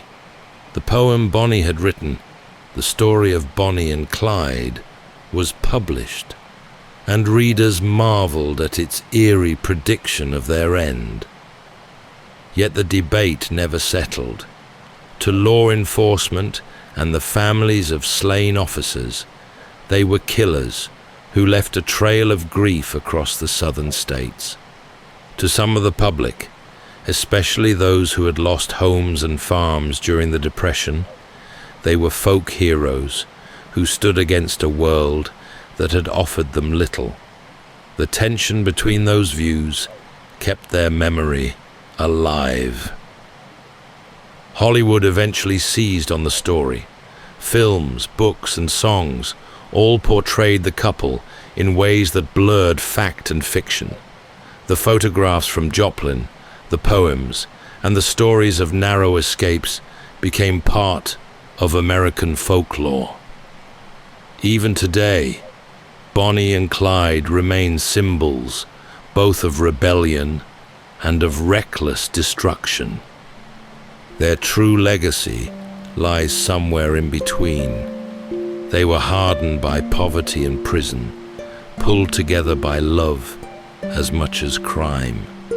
They lived for 3 furious years on the run, defying the law at every turn until the road ended in Louisiana. What they left behind was more than headlines. It was a divided memory, part tragedy, part myth, and part warning about the thin line between desperation and defiance. That's all for tonight's journey through history. Whether you're fast asleep or still drifting there, thank you for listening. And until next time, rest well.